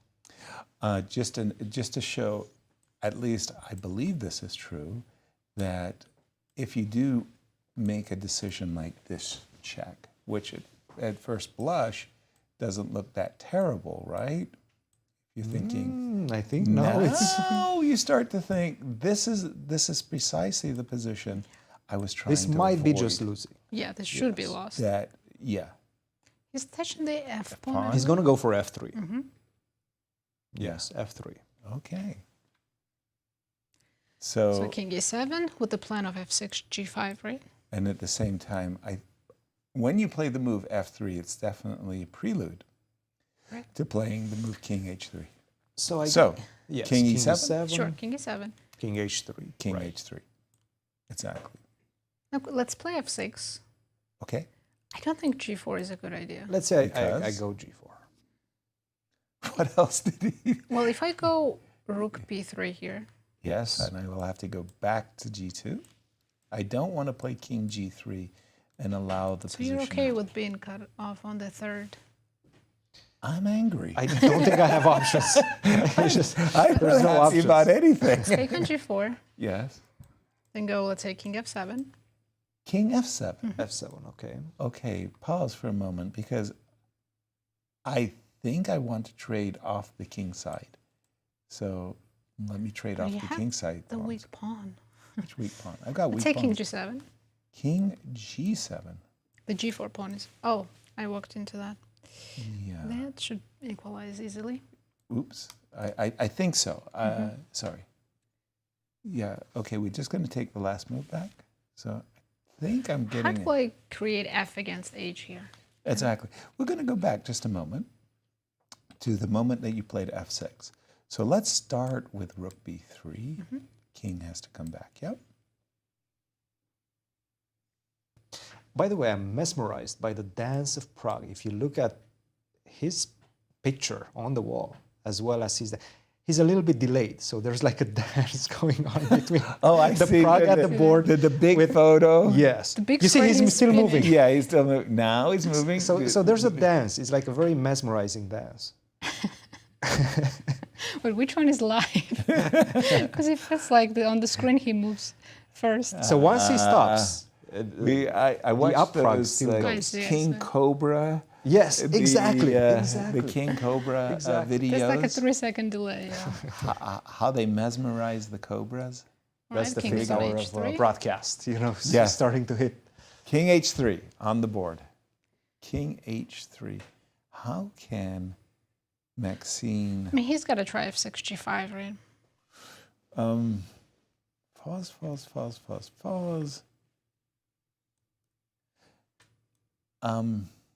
I'm a little bit curious. Yes, sir. Please. Let's play f6. All right. If you play g4, yes, it's losing to g5. You know, I love these pawn. What do you call the pawn breaks? Yeah. What do they? These are. They have the special tactics. I know what you're talking about. I know. I just can't think of the name either. Yeah. G5. Yeah, because this is the dream, right? That we could get a situation like this, yes, where the king side is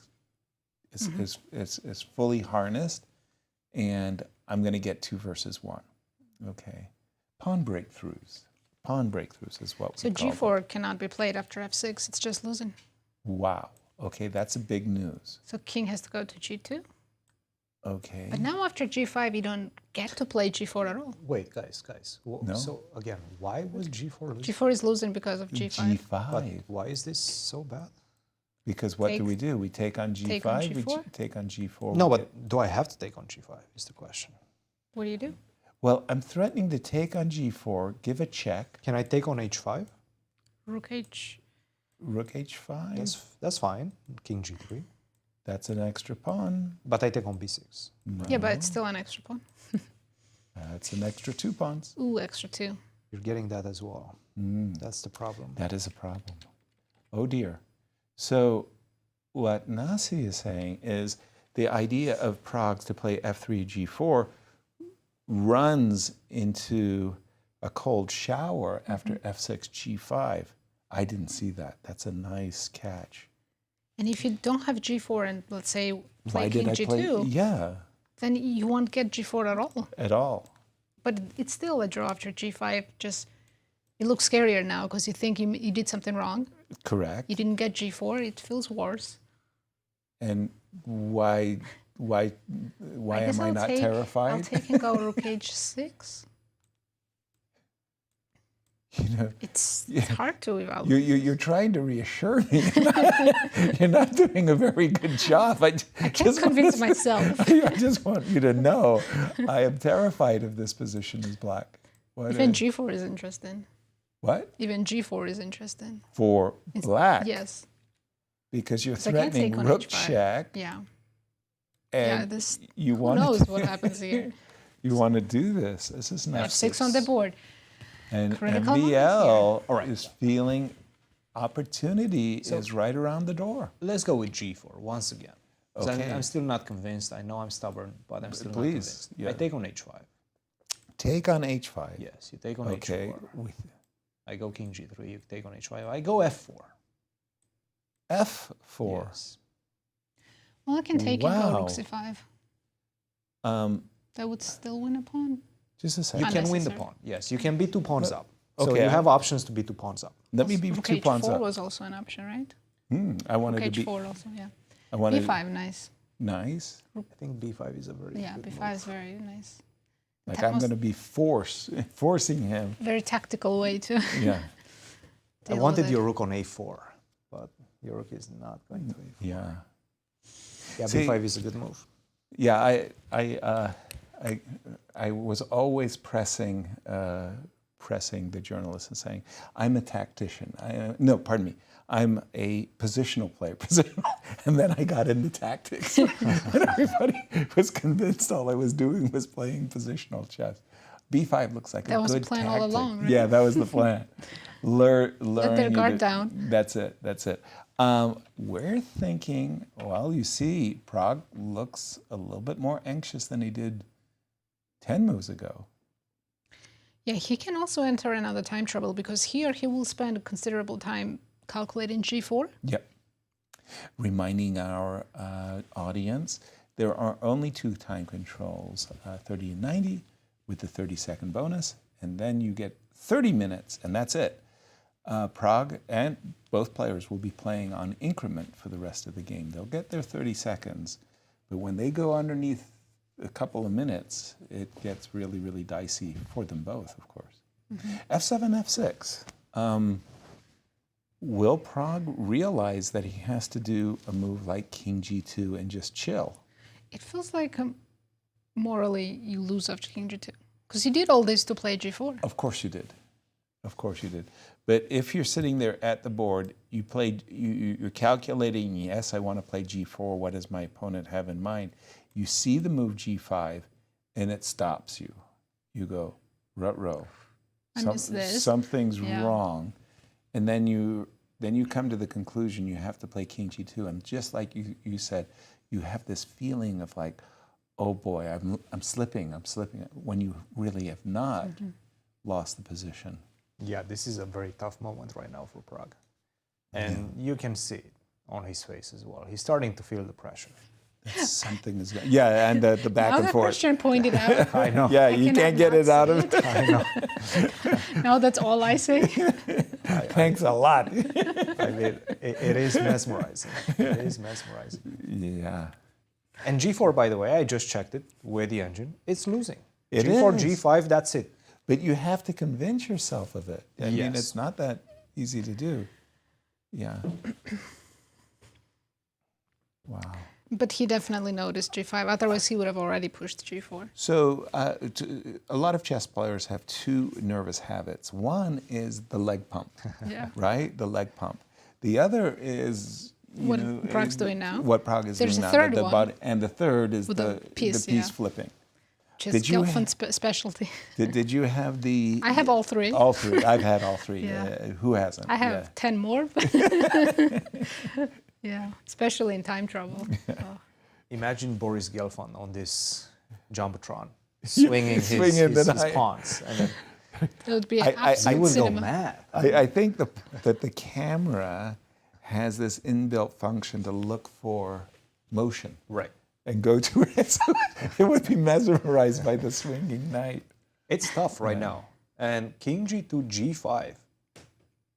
Yes, how will that go? What do you do right now? What's your first instinct? You take, that's losing. Losing? Yes. I have to go back. You have to go back to King H3. Okay, that's not easy. Wow, that's not easy. This is tough. This is already very tough. Yeah, Wow. H takes G5 is just simply losing. Oh, I thought that was still a draw. What a shot. After Rook Me H6? too. It's not a draw. G4. Which was what you said. Nazi, you said to me, what do you think about And the G4? thing is, at the beginning, the engine is saying maybe H takes G5 is fine, but once you go through the moves, it realizes that this is just calculate. losing. Yes. Yeah. And after F4, this is probably the best move. King D7 is a crucial move. That picks up a tempo. The King rook has to D7, go yes. F6 or H6? You choose. Yeah. H6, let's say. I'm not sure. G4. Again, the same idea. Only move, by the way. Only move to win. Take on H5, take on A4. There's nothing. This is bad. Yeah. To discuss. Rook G5 is way too slow, right? So what do you do after G4? Well, my king is so far. I mean, king f2 is like I guess you could go try for f5, right? That makes sense. Both king e8 to go towards the pawn and king c7 seem to be winning. Okay, right king now. c7 is so strange. Yes. And now if you go f6, now I go back. Come on. Now I go back, yes. I don't have time to take on a4, right, because of f7. Right. So I have to go back. No one would play king c7 though. King e8 makes... Which wins also. Yeah, Right. which is Which the wins winning. also. Yeah. A lot of dangers in the position right now. To play king g2, g5, king h3, this is not easy. No. This is truly not easy. I think right now I would give MVL an 80% chance to win this one. Exactly. Despite the fact that the position is objectively still a draw, I think MVL has great chances to win. There's so many pitfalls. Yes, there's too many, and you don't have time.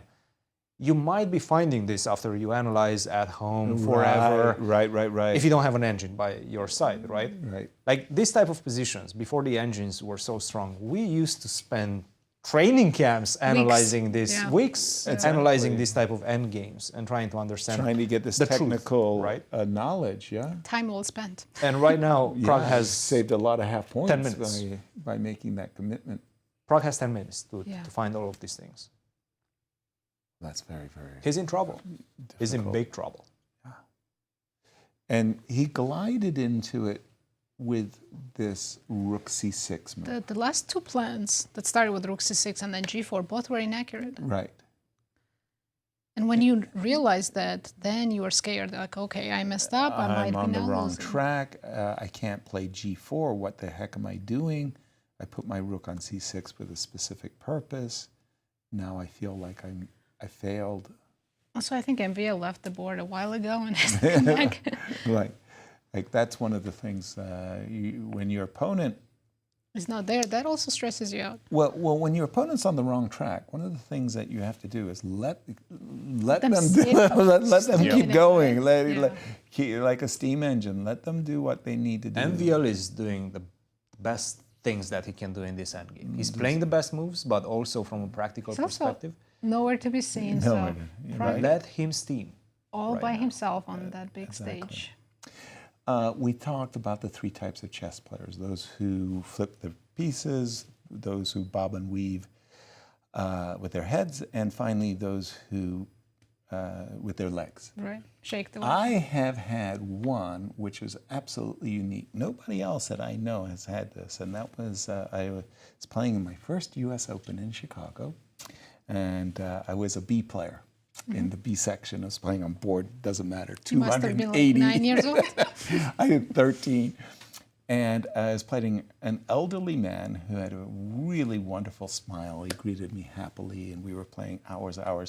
And this big, beautiful smile kind of turned into a grimace. And when we got into time trouble, I had a glass of water next to his board.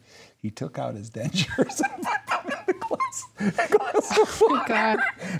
And I was like, trying to avoid looking at these teeth that were King G2. Bravo, Prague. That's been made. Yeah, he wanted to play G4. Nobody else I've never heard of that. No. Taking out their dentures at the board. That was pretty impressive.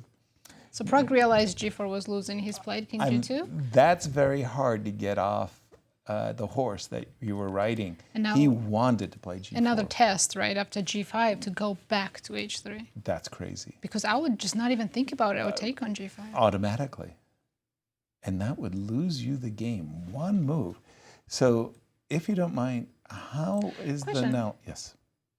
Does rook B2 achieve anything? I can push you back to H3. I think that's kind of where my king belongs for whatever reasons. And then play rook B3 and... Did I improve by having the rook on B3 instead of B4 is my question. I thought the rook on B4 was great. Better?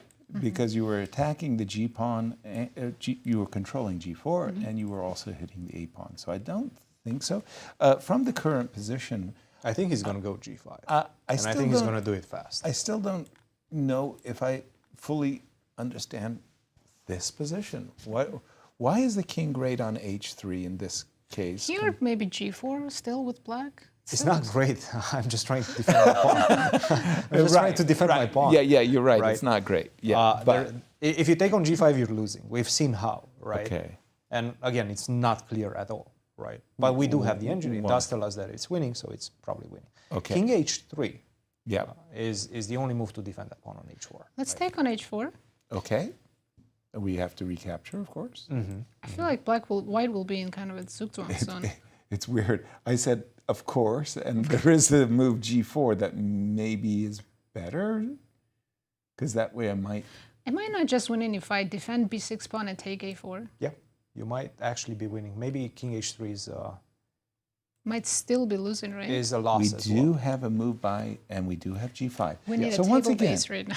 That's well, the thing. that's The more the you thing. move, We're not in a table-based territory Not yet. yet. the more you go with the engine, and King H3 is On the board. Quickly. on the board, the more you hold the hand of the engine, the more it tends to swing towards a win for black. For black. Yes. So, sorry, Nasi, tell me what Yeah, you were... take and King D7, King C7. So you're just throwing I'm away just the throwing- F6 pawn. You're not even trying to play F5. No, I'd rather give you F pawn than H pawn because my king is still close enough to catch that pawn. Fair. Okay. So you're going to go all If the way you start here. pushing the F pawn, I'll take on A4. Okay, pause. So It's a bit of a crazy line, by the way. Please. So you go Rook H6, right? No, you should don't go play Rook F- H6. Okay. Yeah, you should go for the H pawn. Rook A4. Rook takes H5. Now there's only one winning move. The one I'm reaching for is Rook A1, but is that not it? No. Then it has to be Rook F4. No. And then Rook H8? No. He's Rook F8? torturing us. We'll never get it. We'll never get it. Okay. It's basically a roll of the dice. Rook D4 is the only winning Oh, move. please. So random. No, Yes. that's not even on my radar. Be like a 7th move or something. I was thinking Rook F4, King G3, Rook F8, and trying to put the rook behind the pawn. It's a roll of the dice. If they get to this position, Yeah. maybe Why is rook MVM. D4? Is the plays it. idea that I want to meet rook here with rook here? No. Am I in the square? Why I'm is just rook- trying to understand why not Rook C4, you know? Yeah. Like why not Rook C4 and Rook D4? The idea being that with the Rook on D4, you can cover against the checks. That was my question. Yeah, you do. So now drop you go back. Rook D7. You Yeah. cover against the checks. Got it. This is that the makes point. sense. That I can. If you go Rook to C4, now I'll give you a check. Right. King B8, let's say, right? Yeah, to defend sure. against Rook A7. But And now I go H5. H5. Right. But if And I'm you- fast enough. Yeah, but if you don't mind, Christian, why isn't sorry, in that ending instead of Rook D4, Rook to A1, right? Or which one? No, Rook F4. Rook F4, Rook H7 first. Check. I think it's only move. You go up or Up. King B8. The problem is Rook F8. he Rook now has F8, Rook A7. A7, yes. So if my king was on B8, so okay, let's go King B8. I apologize. Yeah. Okay. Makes a lot of sense. Now I go King G3. And now I have to do the passive Rook F8 business. But now I have Rook G8, Rook G7, Rook G8, right? In the future, maybe. A5, A4. Sorry, A4. Rook E7. You also don't have Rook A8. So if you Yeah, go the- A3, then I go Rook E3. Yeah, both pawns can't push with the king. Ah, nicely done. So you don't have Rook A8 anymore. Gotcha. That's the problem. Nicely done. Wow. What are the chances that he plays Rook D4 at that point? Wow. I don't know. I don't know. Yeah. Not high in my opinion, but. Wow. So King H3 from a practical perspective, we can say that it's probably the best chance that Prague has. If you don't mind, I had another question for you. Just takes. Yes. Now I want to put my king on F5. So I want to put my king on F5. I'll just stand with king on G3. What's the plan? Okay, let's have a look. See, king, king, king. Where you go? So you're gonna go to E5, right? Yes. Oh, and my rook won't be able to stay there. No, whenever I he see. goes to F5, I have to give him a check. So Rook D6. That's the setup. Yes, King F5, and I have to give you a check. I didn't. Even see that's not king easy to D6. see. Yeah, I didn't see. And then you have to D6 go back to either. the same King C7 idea. Wow. I think we're getting somewhere close to the truth in this position. Not easy. Not easy at all. I know that you and Var are coaches at major collegiate championship schools, you at Mizzou. Do you put your teams, or do your teams put yourself through training of these technical endgames? Oh, for sure, yeah. No, this is a large part of what we Is do. it? Yeah. Yes, and with the caveat that we understand that you're probably going to forget most of the things that you've looked at in the next 3 days at most, you know. That's not encouraging. It's sort of problematic, right? Because you're looking at all these endgames, and then you realize that practically you probably don't remember anything. I mean, you're making me laugh because you're reminding me of the children's classes I used to teach at the club. I was the GM in res, so I got all these kids in front of me, 6 to 9 year olds.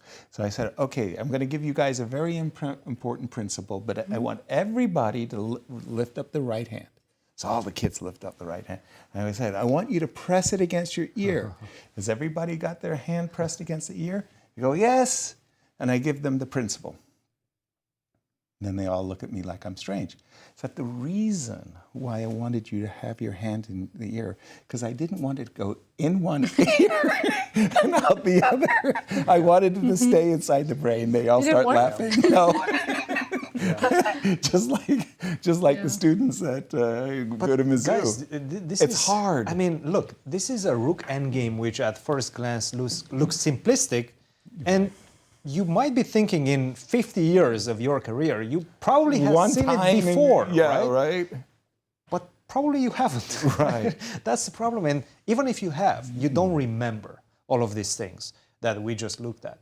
It's just impossible to remember everything. It's too much information. Right. The best thing you can do is try to attach some sort of an anchor to each of these principles. Like, what's your connection in this type of position, maybe I'll give you a slap on the wrist, and now you're going to remember this position. Of course, I'm joking. Yeah, I know. I'm exaggerating, but this type of situations, right? But it's very hurtful because you say to yourself, okay, the principle is to play for an active rook. And then the moment you got the active rook, I can show you 100 examples. That was wrong, It's the wrong rule. There's always exceptions to all this. The exceptions that make it so hard. By the way, we have G5 takes H4 on the board. Okay. Yeah, I believe Maxime will find all the right moves until that moment of rook d4, and that will be the moment of truth. Yeah. Can he find rook d4? He might find it. Because if we do look at the position and we realize that you have to cover those checks with the rook, maybe he's going to find it based on that principle. So just to remind our viewers what we've been discussing, G3 takes H4, King D7, give me the rook. Obviously, you're going to take the pawn gleefully. King C7. And now black is gleefully taking this pawn. The problem is the F pawn is not a salient feature in the position because the king is close enough. Is actually close enough. So black is forced to go after for the H pawn. H pawn. And we get the following position. Now... It's so not intuitive to play rook d4. Exactly. Now white's H pawn, however, is real counterplay. I'll show you another crazy line. So you go rook d4. Yep. Now you go rook h8. Okay, and then I go rook with the d8. rook. Yep. Now I go rook h7. And I go with the rook. Or... Cover? Cover? You can if you want to, but you can go king c6 Wait, as well.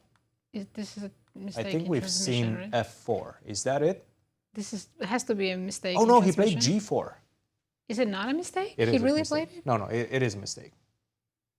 But he played it. Yes, he did play it. G4. Okay, I didn't even see that move as a candidate move. I considered it for a second, and it does make some sense, but it is a mistake. Because. So we take on g4. Which has happened. Take 6. Now, of course, what's going on in Prag's mind is the h4 pawn is toast. That he can pick it up and that maybe he will not only win the pawn, but he'll get an active king. The problem is you can't play king takes h4 and allow f5. Ooh. Yeah.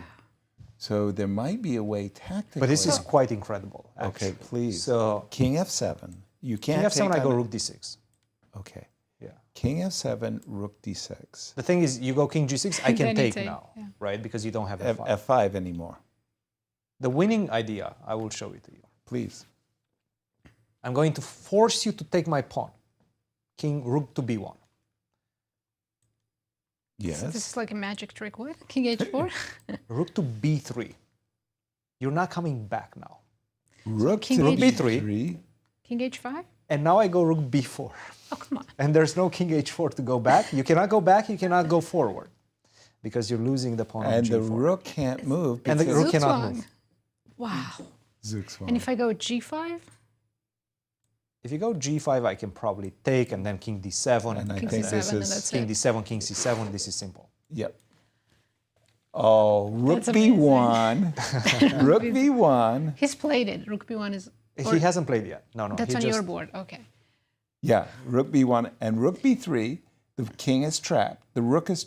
Oh, actually, I can move the rook. Where? Where do you move the rook? I don't know, but. But then I go rook b4. I attack the pawn on a4 and f5. And you're still I threatening. have Can't a move the double, rook, yeah. double attack. Oh, this is beautiful. It's study-like in game. It is study. Exactly. Wow.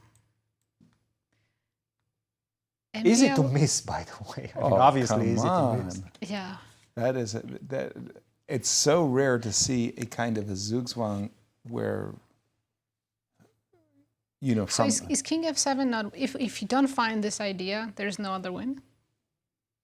is For black? Difficult. Yeah, difficult. You might see some other iterations of the same idea. So, for example, if you do go rook to b3, for example, yeah. yes, or king takes h4, and now maybe I have to use triangulation with the king. I go king f7, rook c7, king e6, rook c6, king e7, and now you're once again in the same pattern. King h5, rook You're stuck b4. with rook b4. That is craziness. It Oh is a my crazy God. idea.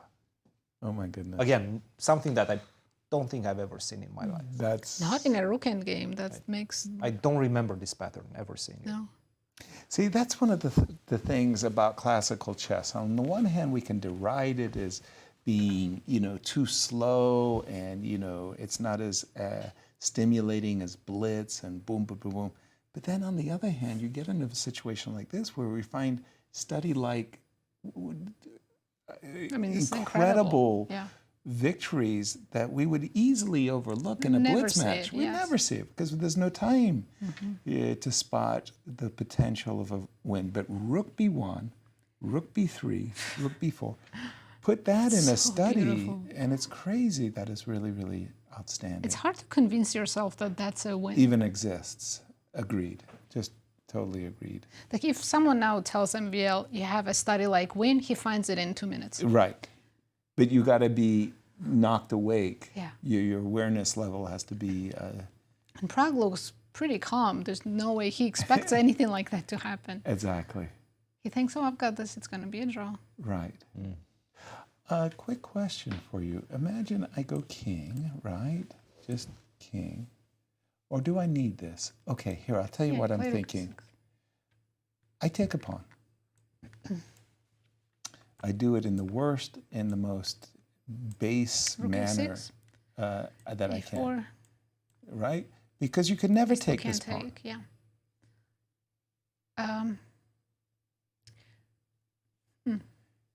You have to see. make a tempo. Rook move. A5.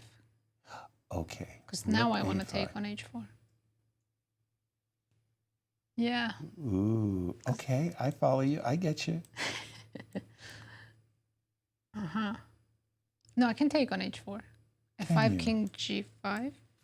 And your king is Yeah. in the It should be. in the square. I was doing so well up until a moment. But yes, Yeah, I king agree. E5, yeah. I agree. No, okay. Good, good, good. Tricky, tricky. Tricky, tricky. Okay. But yeah, look at the eval bar. It's completely winning for black. It's like -5. You just have to find this crazy idea. Yeah, it's -5 on the most narrow path and the most incredible path ever. So once again, what I did was the most gross.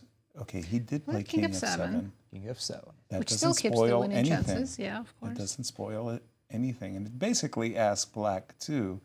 D6. Right. So now you go rook d6. Again, king g6, you take on h4 because there's no f5.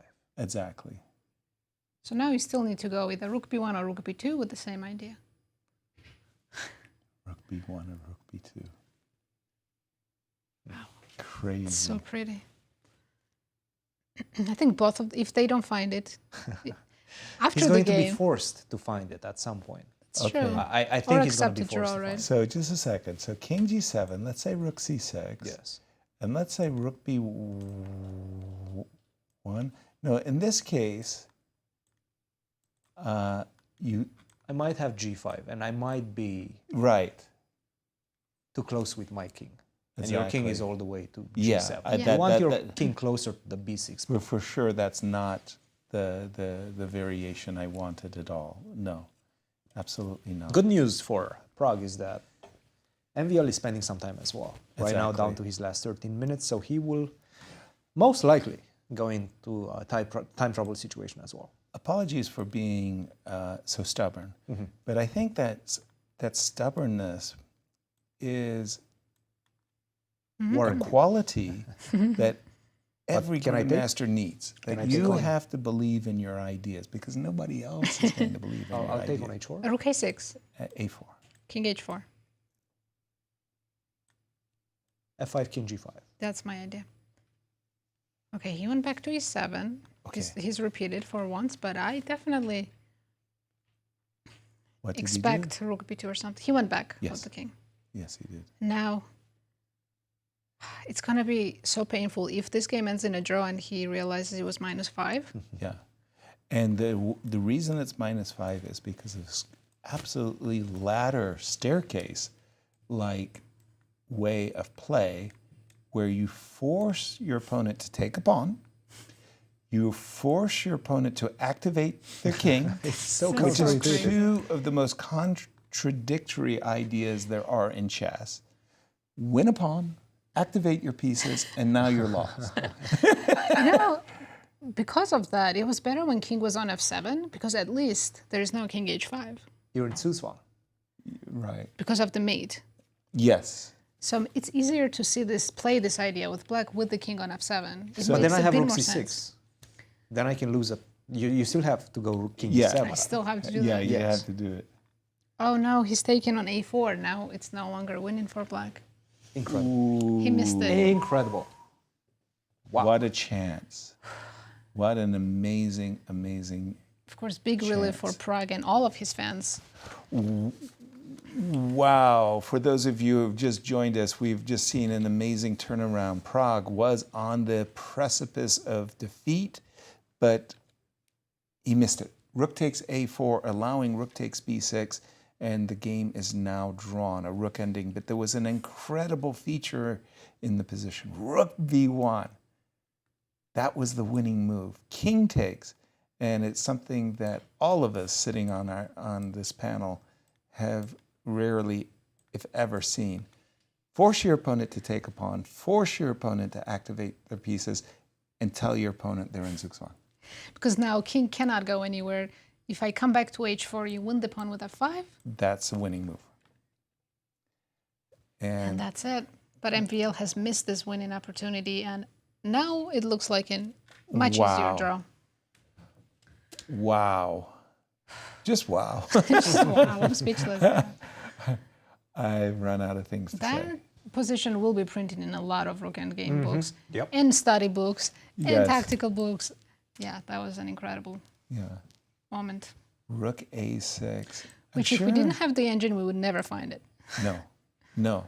for Again, sure. it's a type of position where masters, grandmasters used to spend weeks and still get it wrong. And still get it. Print it in a book first Yeah. and still get it wrong. Yeah. Is it that easy? Actually, I called it an easy draw, but now looking at it, maybe it's not that easy still.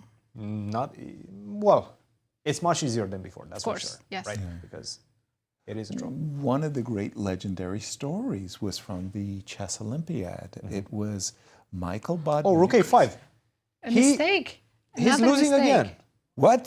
The Valbar completely He dropped. is losing again. What's going on? What he had to do. All right, let me just explain to you what he had to do because I think it's quite important. Okay. He had to give a check. So now I give a check. He I should force have. your king once again to get more active. Okay. So I want your king on the 5th rank. So that then you Now I can the take on pawn. h4. And And when you the- go f5, I'll give you a check on a5. A5. MVL did not find the winning move. All right, I'm going to quiz you guys. Now that you've seen that variation, what do you think the winning move was instead of rook to b3? It was rook f4, right? We were looking at some to defend the pawn Yes. on f5. That's going to land on f5. Yasser was trying to make that work before. Desperately. Yeah. I mean, I was a one-trick pony, actually. I had one idea in the position Until that was rushed, rook he f4. played rook b3 check, and now looks like after king h4, it's a draw again. Let's not call it a draw, because yes, he's still alive. Pragg is still alive right now. But now what's the winning idea anymore? After a3. After That's a3, rook you a6, have right? to play rook a6. Yes. Which is a most natural move. Right, because the king is just desperately coming towards And the next move is going to be g5. But I do think that you can definitely get tempted by king h5 instead of rook a6. Yes. just king cut the king h5, off. it looks very tempting. To me. Exactly. In fact, I'm looking at that move and I'm thinking to myself, what's wrong with that move? What's wrong is that I'll give you a check. I'll force you to get more active. And now I go rook f3. Rook f3. Only move. Oh, and the king will be cut off. On the Only move. So king h5, which again, it's very, very tempting to my eyes. It's losing. And I'm still confused. Why is, because you're going to go after check, what? King d6, yes. d6. Oh, d6, I apologize. d6, We're just d6. heading towards the I think A3 both pawn of now. them. And Actually you just, and by defending the f pawn, yes, you just head towards the a pawn and escort it home. should be simple. That Simple makes enough. it simple. Yes. And you've defended. And if you play g5 and trade it, your king is just too far and cut off. Absolutely. So Wow. that's why king h5 looks bad. But rook a6? What's a good move for black? So what if I go f3? Rook f3, sorry, after rook a6. So rook a6, rook f3 with the same plan. I loved your concept. Now the king is untethered. King h5 now now? you go g5. Only move. What? Only move. And now your king is, because you've got Apparently a tempo? in time. Yes, you're in time right now. Oh, come on. That is incredible. Chess is hard. Chess is impossible. Oh my goodness. And You're right on time. Yes, This right on is time. crazy. King b5, rook a8. Yeah. So if the king would be on e4, I think you would be Lost. losing. Because the king goes to c4. It's With the king C4 on and C3. d4, you're making a draw. Wow. Pragg is down to 5 minutes. I just have to let that settle in because that is just such a, conceptually, it's just this feels wrong. MVL thinks he's winning. Yeah, MVL MVL thinks he's winning. Yeah. And I Pragg can't probably blame thinks him. MVL is winning. Yeah. I like the interviews that are coming up. I was very nervous I was lost here. Correct. Oh my The more I look goodness. at it, how do you even play rook a6? You're just cutting the king off, right? I mean, Yes. I really want to play king h5. Yes. Well, you can ask the same question, then why not start with g5? Okay, first of all, let's ask that question. Let's start with the move g5 and let's understand why, in this case, We're one tempo down. we're the tempo behind. You're just a tempo Takes, behind. Yes. King d6, king. Now notice that this rook is cutting off the black king, so black's king is rushing towards the rook so that the rook has to maintain its position behind the Rook pawn. a8, king b5, king d4. Where But I am go I? king c5. And rook c8, king b4. Yes. Oh, he's going to play Rook rook a6. a6. He's done it. First step to surviving. The only move. Only move. And I got to tell you, king h5 is an easy pitfall. I mean, you want to activate your king. These rook and Maybe he just perfectly calculated that after rook f3 he goes g5, and he actually calculated that thing, that whole variation that we've just seen. Yeah. All the way until the end. Because I'm putting my rook actually in the vicinity of white's king, can I be clever? Put Can it I on. just C3? pass? Still g5. You're not going king h5. You're not I'm not being, wasting a tempo on that move. you're not, but you're going to go g5. But Yeah. now, can't I try to transpose back to that my winning ways? But I win a tempo attacking your rook. Okay, let's take a look. Yes, king f5, King, king e4. and I can't win the. And you're winning a tempo. Yes. My I goodness. can even go it now, right? and you're winning the tempo. Oh my word. Rook F3 played. G5, only move. I think you guys just echoed one another. And in MVL's mind, he was playing for this precise moment when he thinks, okay, at last I've unleashed my king and I'm ready to go king. It looks winning. Right. And we know, thanks to the engine. I think it's after G5, F takes G. Yeah? Do you? No, you have to take on G5. No, King G4 is also a draw.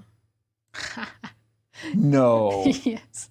Be serious. Let's see. King G4. Well, how is that a draw? King G5. King D7. King F4.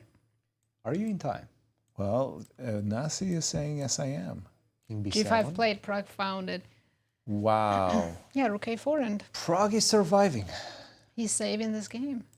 That is. I don't know how it happened, but Prague is surviving right now. It's still a draw. Incredible. Remarkable. Wow. You know, Incredible. MVL had that problem during the Grand Chess Tour, converting winning positions. And it he had a handful of them here in St. Louis during the Sinkfield Cup. And G4 played. Now it only moves, but those are the most natural moves for white. right. Rook to B3. Wow. King F4, nothing. Yeah, I know. There's like 3-4 times where it's like, okay, it's -5, it's over. Nope. Yeah.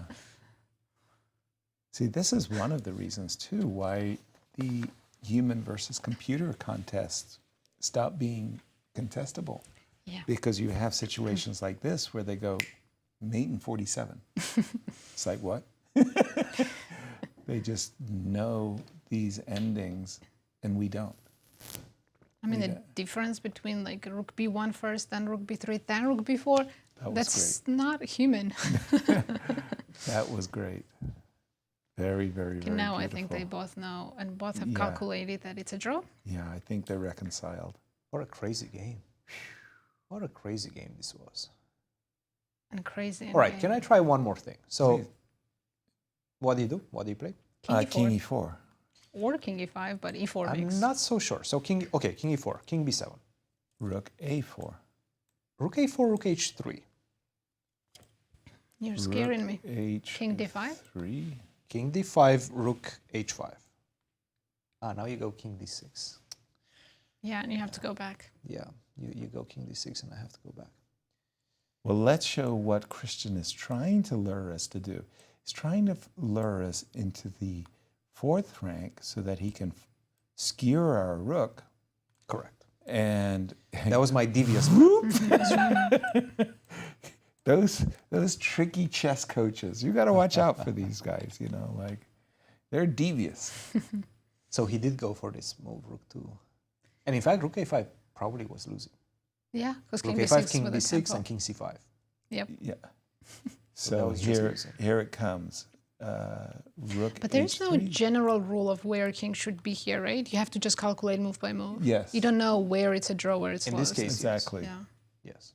I think Rook H3 is the best cheapo potential. You know. And now you have to hide on the 6th rank. Yes. Isn't that crazy? Yes. You hide on the 6th rank, and then I can go for this. Okay, let's keep going with that. Okay, variation. so we're thinking Rook H3 in order to go check and skewer the rook. So we go King to D5. King D5. Now I give you a check. And then we're going to go King forward. to D6. I'll give you another check, and then I go behind. Rook A6 is coming. Wait, did we But lose? now you go King C5, and you have Rook B4 And followed Rook by Rook B1. B1 in the last moment. Right. So you can't cover. And just as you said, now with my king so close, I can play passively with the rook. Wow. Wow. So many tricks in this simple-looking rook endgame. Yeah. Who would have Simple imagined? endgames are so difficult. You know who was absolutely extraordinary about this was Palbenko. Grandmaster Palbenko was a problemist, and he came up with some conceptions that were really mind-numbing. And he showed me one rook ending, and he says, it's a draw. And I said, yes, I see it now. It's a stalemate on h8. He goes, no, it's a stalemate on a1. I was like, what? One more idea. Yes, sir. King b6. King b6. Yes. Yes, and I have to play rook a8. No. Only move, right? I think so. But okay, king b5. And now I go rook b8. I see. And now when I go king a4, King hoping c4. to cross, No. King c4. you cut me off. Yeah, and if you give me check, I go to c3 and Yes. king. They're playing out this line. Oh my King God. d5, check. King d6, check. Yep. Yeah, Now we're king gonna see c5. rook a6. Of course, king c5 only move that draws. Is it the only move? Yes. Probably. Why is it the only move? What I do you think do? king d5 might be King also, d5. might also be. I'm so close now with the Rook king. a6 wins. Rook b6. Rook b4 check, king a7. Rook b1, rook a4. Your king is cut off. Oh no. Oh. That is Okay. actually quite funny. Okay, king to c5. That happened once.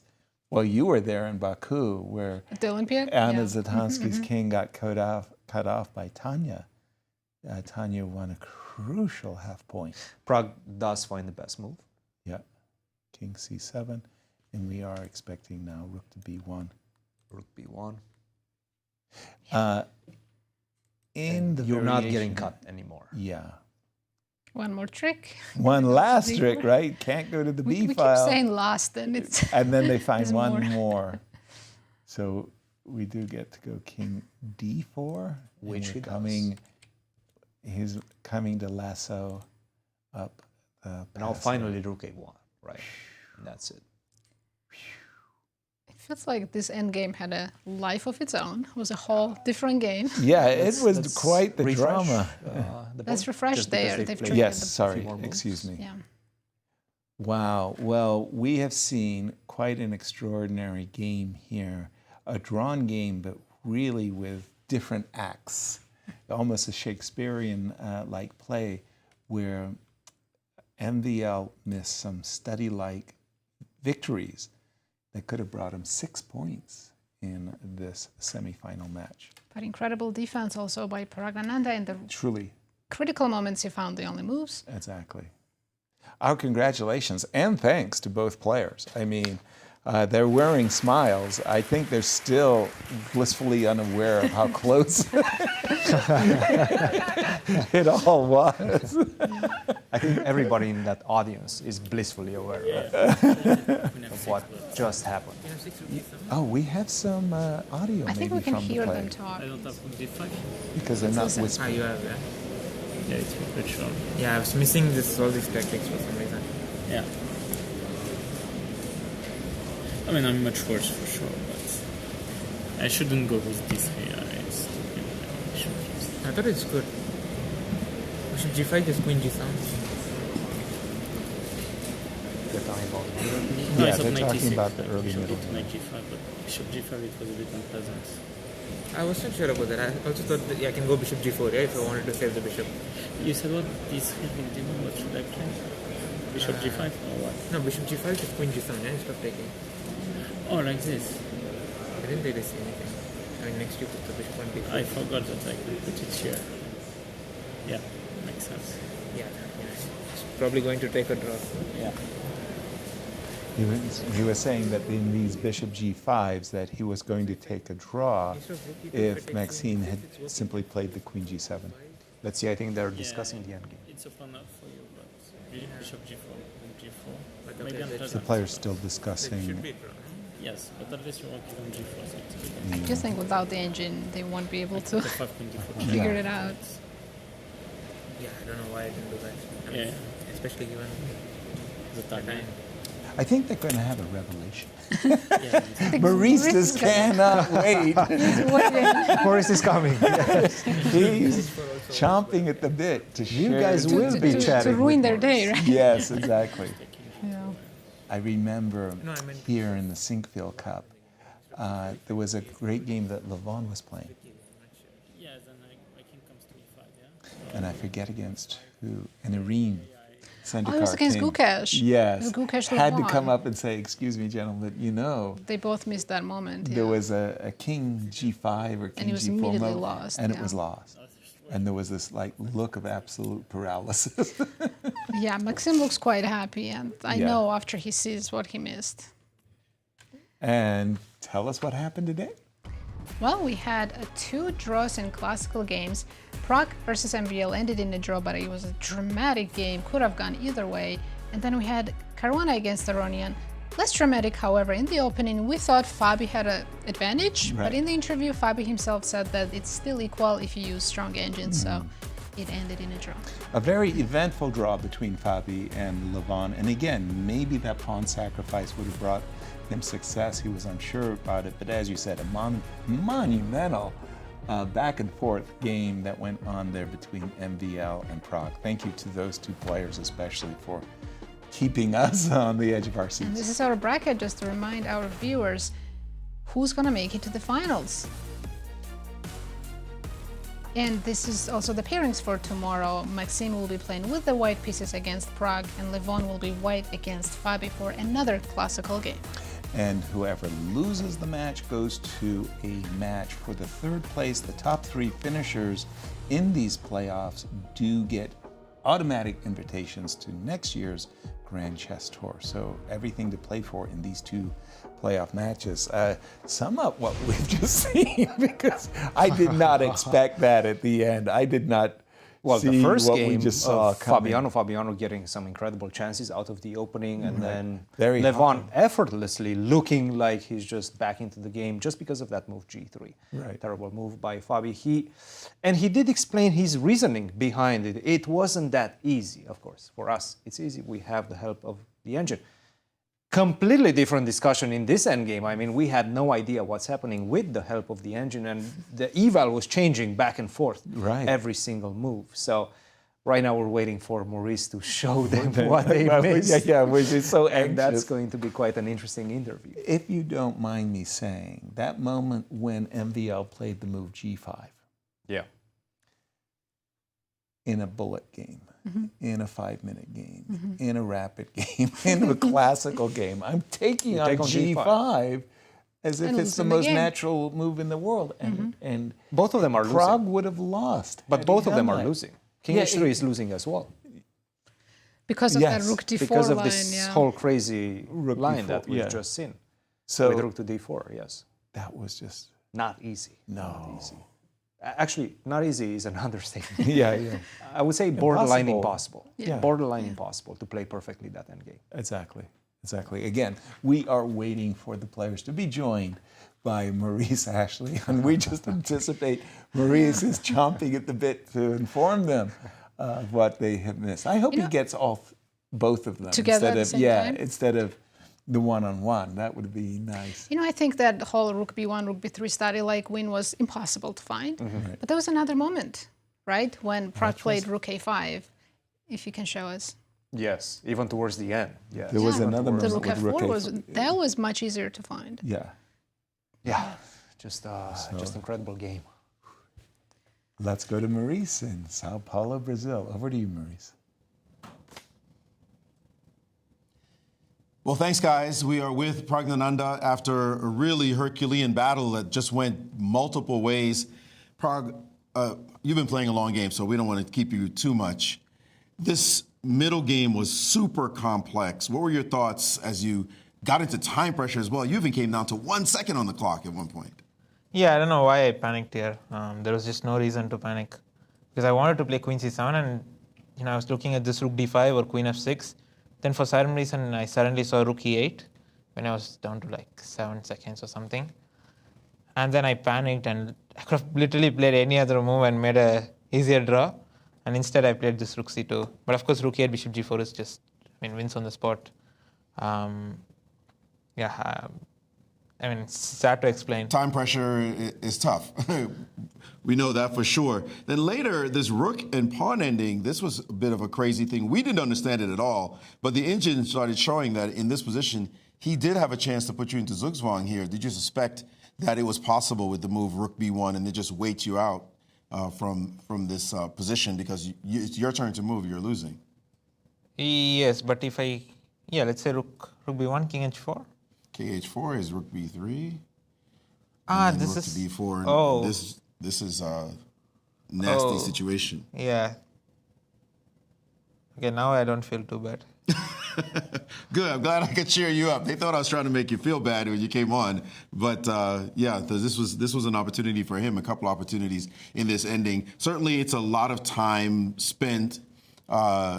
This was another moment as well. This is still winning. Yeah, rook f4. King h4. No, f5 is playable here. Wait, am I missing something? This is. Yeah, the tempo is gonna cost you because you can't come back, and the king is gonna come. No, I just thought f5 king g5. I'm sure Maxime also thought the same. Yeah, I mean, not a great game at all. I don't know about what happened in the early middle game, but I thought we were playing quite decently. But then once we got to down on time, the quality was just so bad.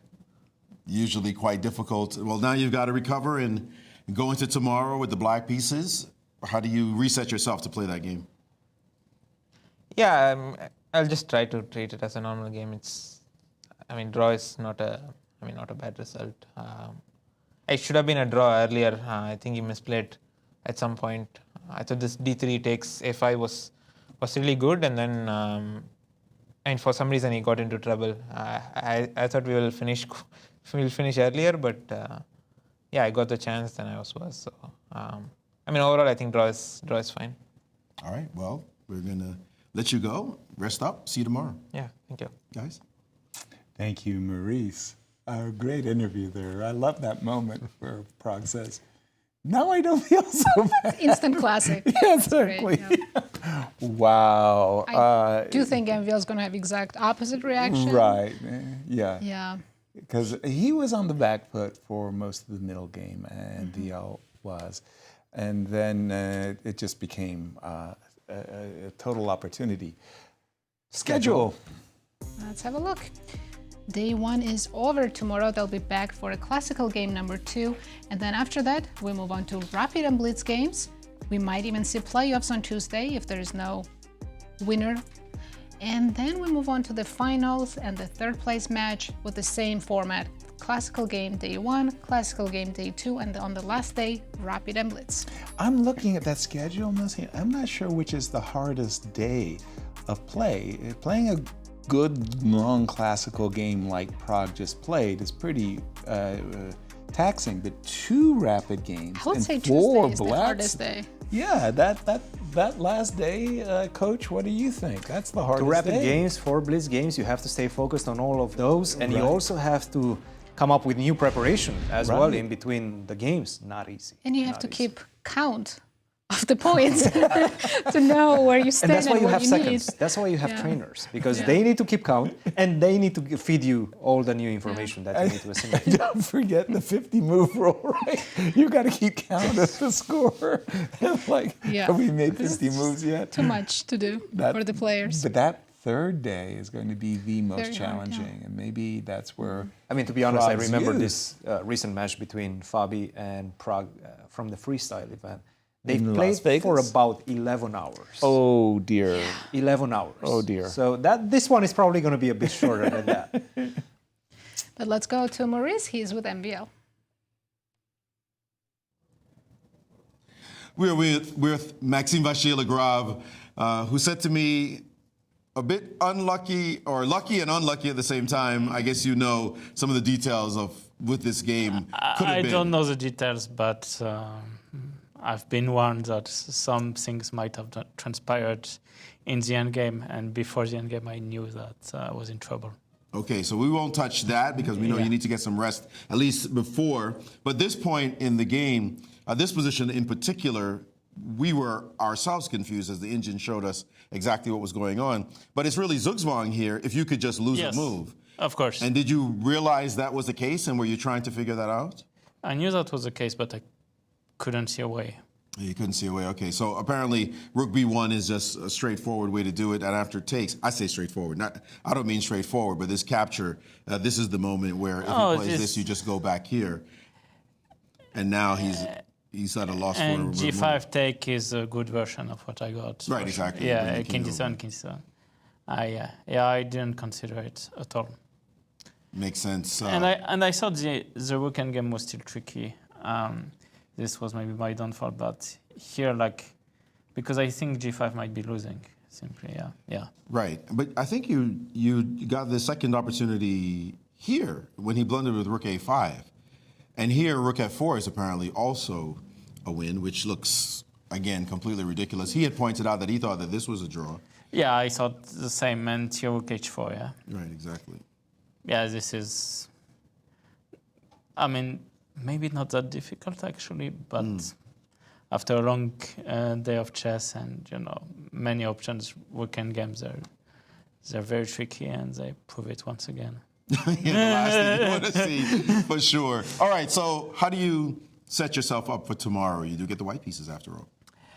Absolutely, and, I tried my best to surprise Prague in the opening today. It worked out well. But the problem was in the middle game, these positions. I'm not very familiar with these Catalans, and probably I chose the wrong plan. But there were so many options to calculate from the start. That's why we spent so much time right out of the opening, and it was a fun game to play. May I ask you, there was this one moment you could have repeated. Instead of taking on G5 with your queen, the bishop, queen takes G5, queen takes B2. You could have. I could have gone queen G7. I didn't see this, that I could retreat there. All right, but again, just to finish this point, so how do you go into tomorrow with the reset? Draw with black is a good result, but of course it's absolutely no guarantee. So tomorrow I'll try to find a way to push, but it's never easy. Like we saw today that also Fabi didn't get that much, although his opening idea seemed interesting. So, lots to play for, but tomorrow I will try to play solid and get the best of my chances. All right, well, we'll let you rest, and good luck tomorrow. Thank you, Maurice. Back to you guys. Thank you, Maurice, and thank you, MVL. Chess on the edge. It's a good start. It's definitely a good start. Wow. Despite the fact that we didn't get those decisive results that we like so much, still we had so much content. And I think we already said it. This endgame might go into chess endgame history book. Absolutely. Because it was so complex and we had so many things to calculate at all times. For us, it was difficult. For them, it was impossible. Right. They're just regaling us with all these beautiful moves. Exactly. And that, come on, that Rook B1, Rook B3. Because in chess, what we're trying to do is win material and possess it. We're also trying to keep our opponent's pieces at bay. You don't passive as possible. So, especially the king in the endgame. Yeah. Hey, get your king active in the endgame. So what was the winning plan? To give up the pawn, force your opponent to take the material, and to get the king activate the king. As active as possible with king h5, king g6. Just incredible. Wow. Final thoughts, Brazil. Over to you, Anastasiya and Maurice. Well, thank you, Yaz. I just love what you just said. Final thoughts, Brazil. It just struck me that we're here in Sao Paulo, Brazil. My first time in the country. And what a way to start, by the way, Anastasiya. It's just a great atmosphere and great games. Absolutely, fighting games. Despite 2 draws, we had really great fight, and I think all spectators really appreciated it. They were applauding at the end of the round to the players on the stage. It was also really nice to see. Sometimes it was actually funny, Maurice. Sometimes the spectators would run away from the venue to catch the players for some photos, for autographs. And my highlight of the day was when Levon was hugging one Bolivian lady who made all this way to come here and see her, favorite chess players. I mean, it was such a pleasant moment. And all these videos you can find in our Grand Chess Tour social media accounts. And I'm asking everyone to join us, to follow us, and to get even more, information and more videos from there. It is really a fabulous atmosphere, 100%. And it's really wonderful to see as we start this event. It is only day one. The players are warming into it. Each game is so crucial. They know they can't afford to lose a Classico game. So we're going to see some mistakes. We're going to see these kind of time trouble situations as they warm into the tournament. But expect amazing action as we proceed. So we'll be here tomorrow from Sao Paulo, Brazil. From Brazil. Absolutely. Thank you, Maurice and We'll see you guys. Anastasia. Have a great night. Absolutely. Thank you. 1 second. 1 second. That was all the whole Let's difference. hope tomorrow is just as exciting. Nazi, it was so much fun. I'm sure it will be. I'm sure it will be. Yes. Thank you, Cristian. everyone, for watching us, and join us again tomorrow at the same time. Good night from St. Louis.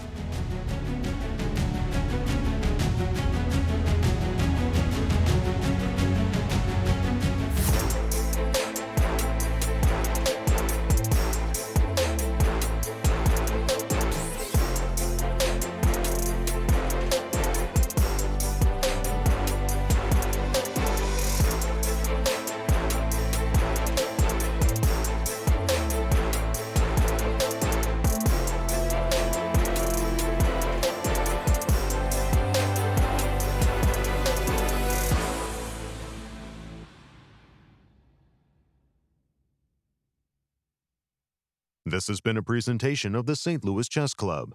Any reproduction or distribution of this content without the express written consent of the St. Louis Chess Club is prohibited.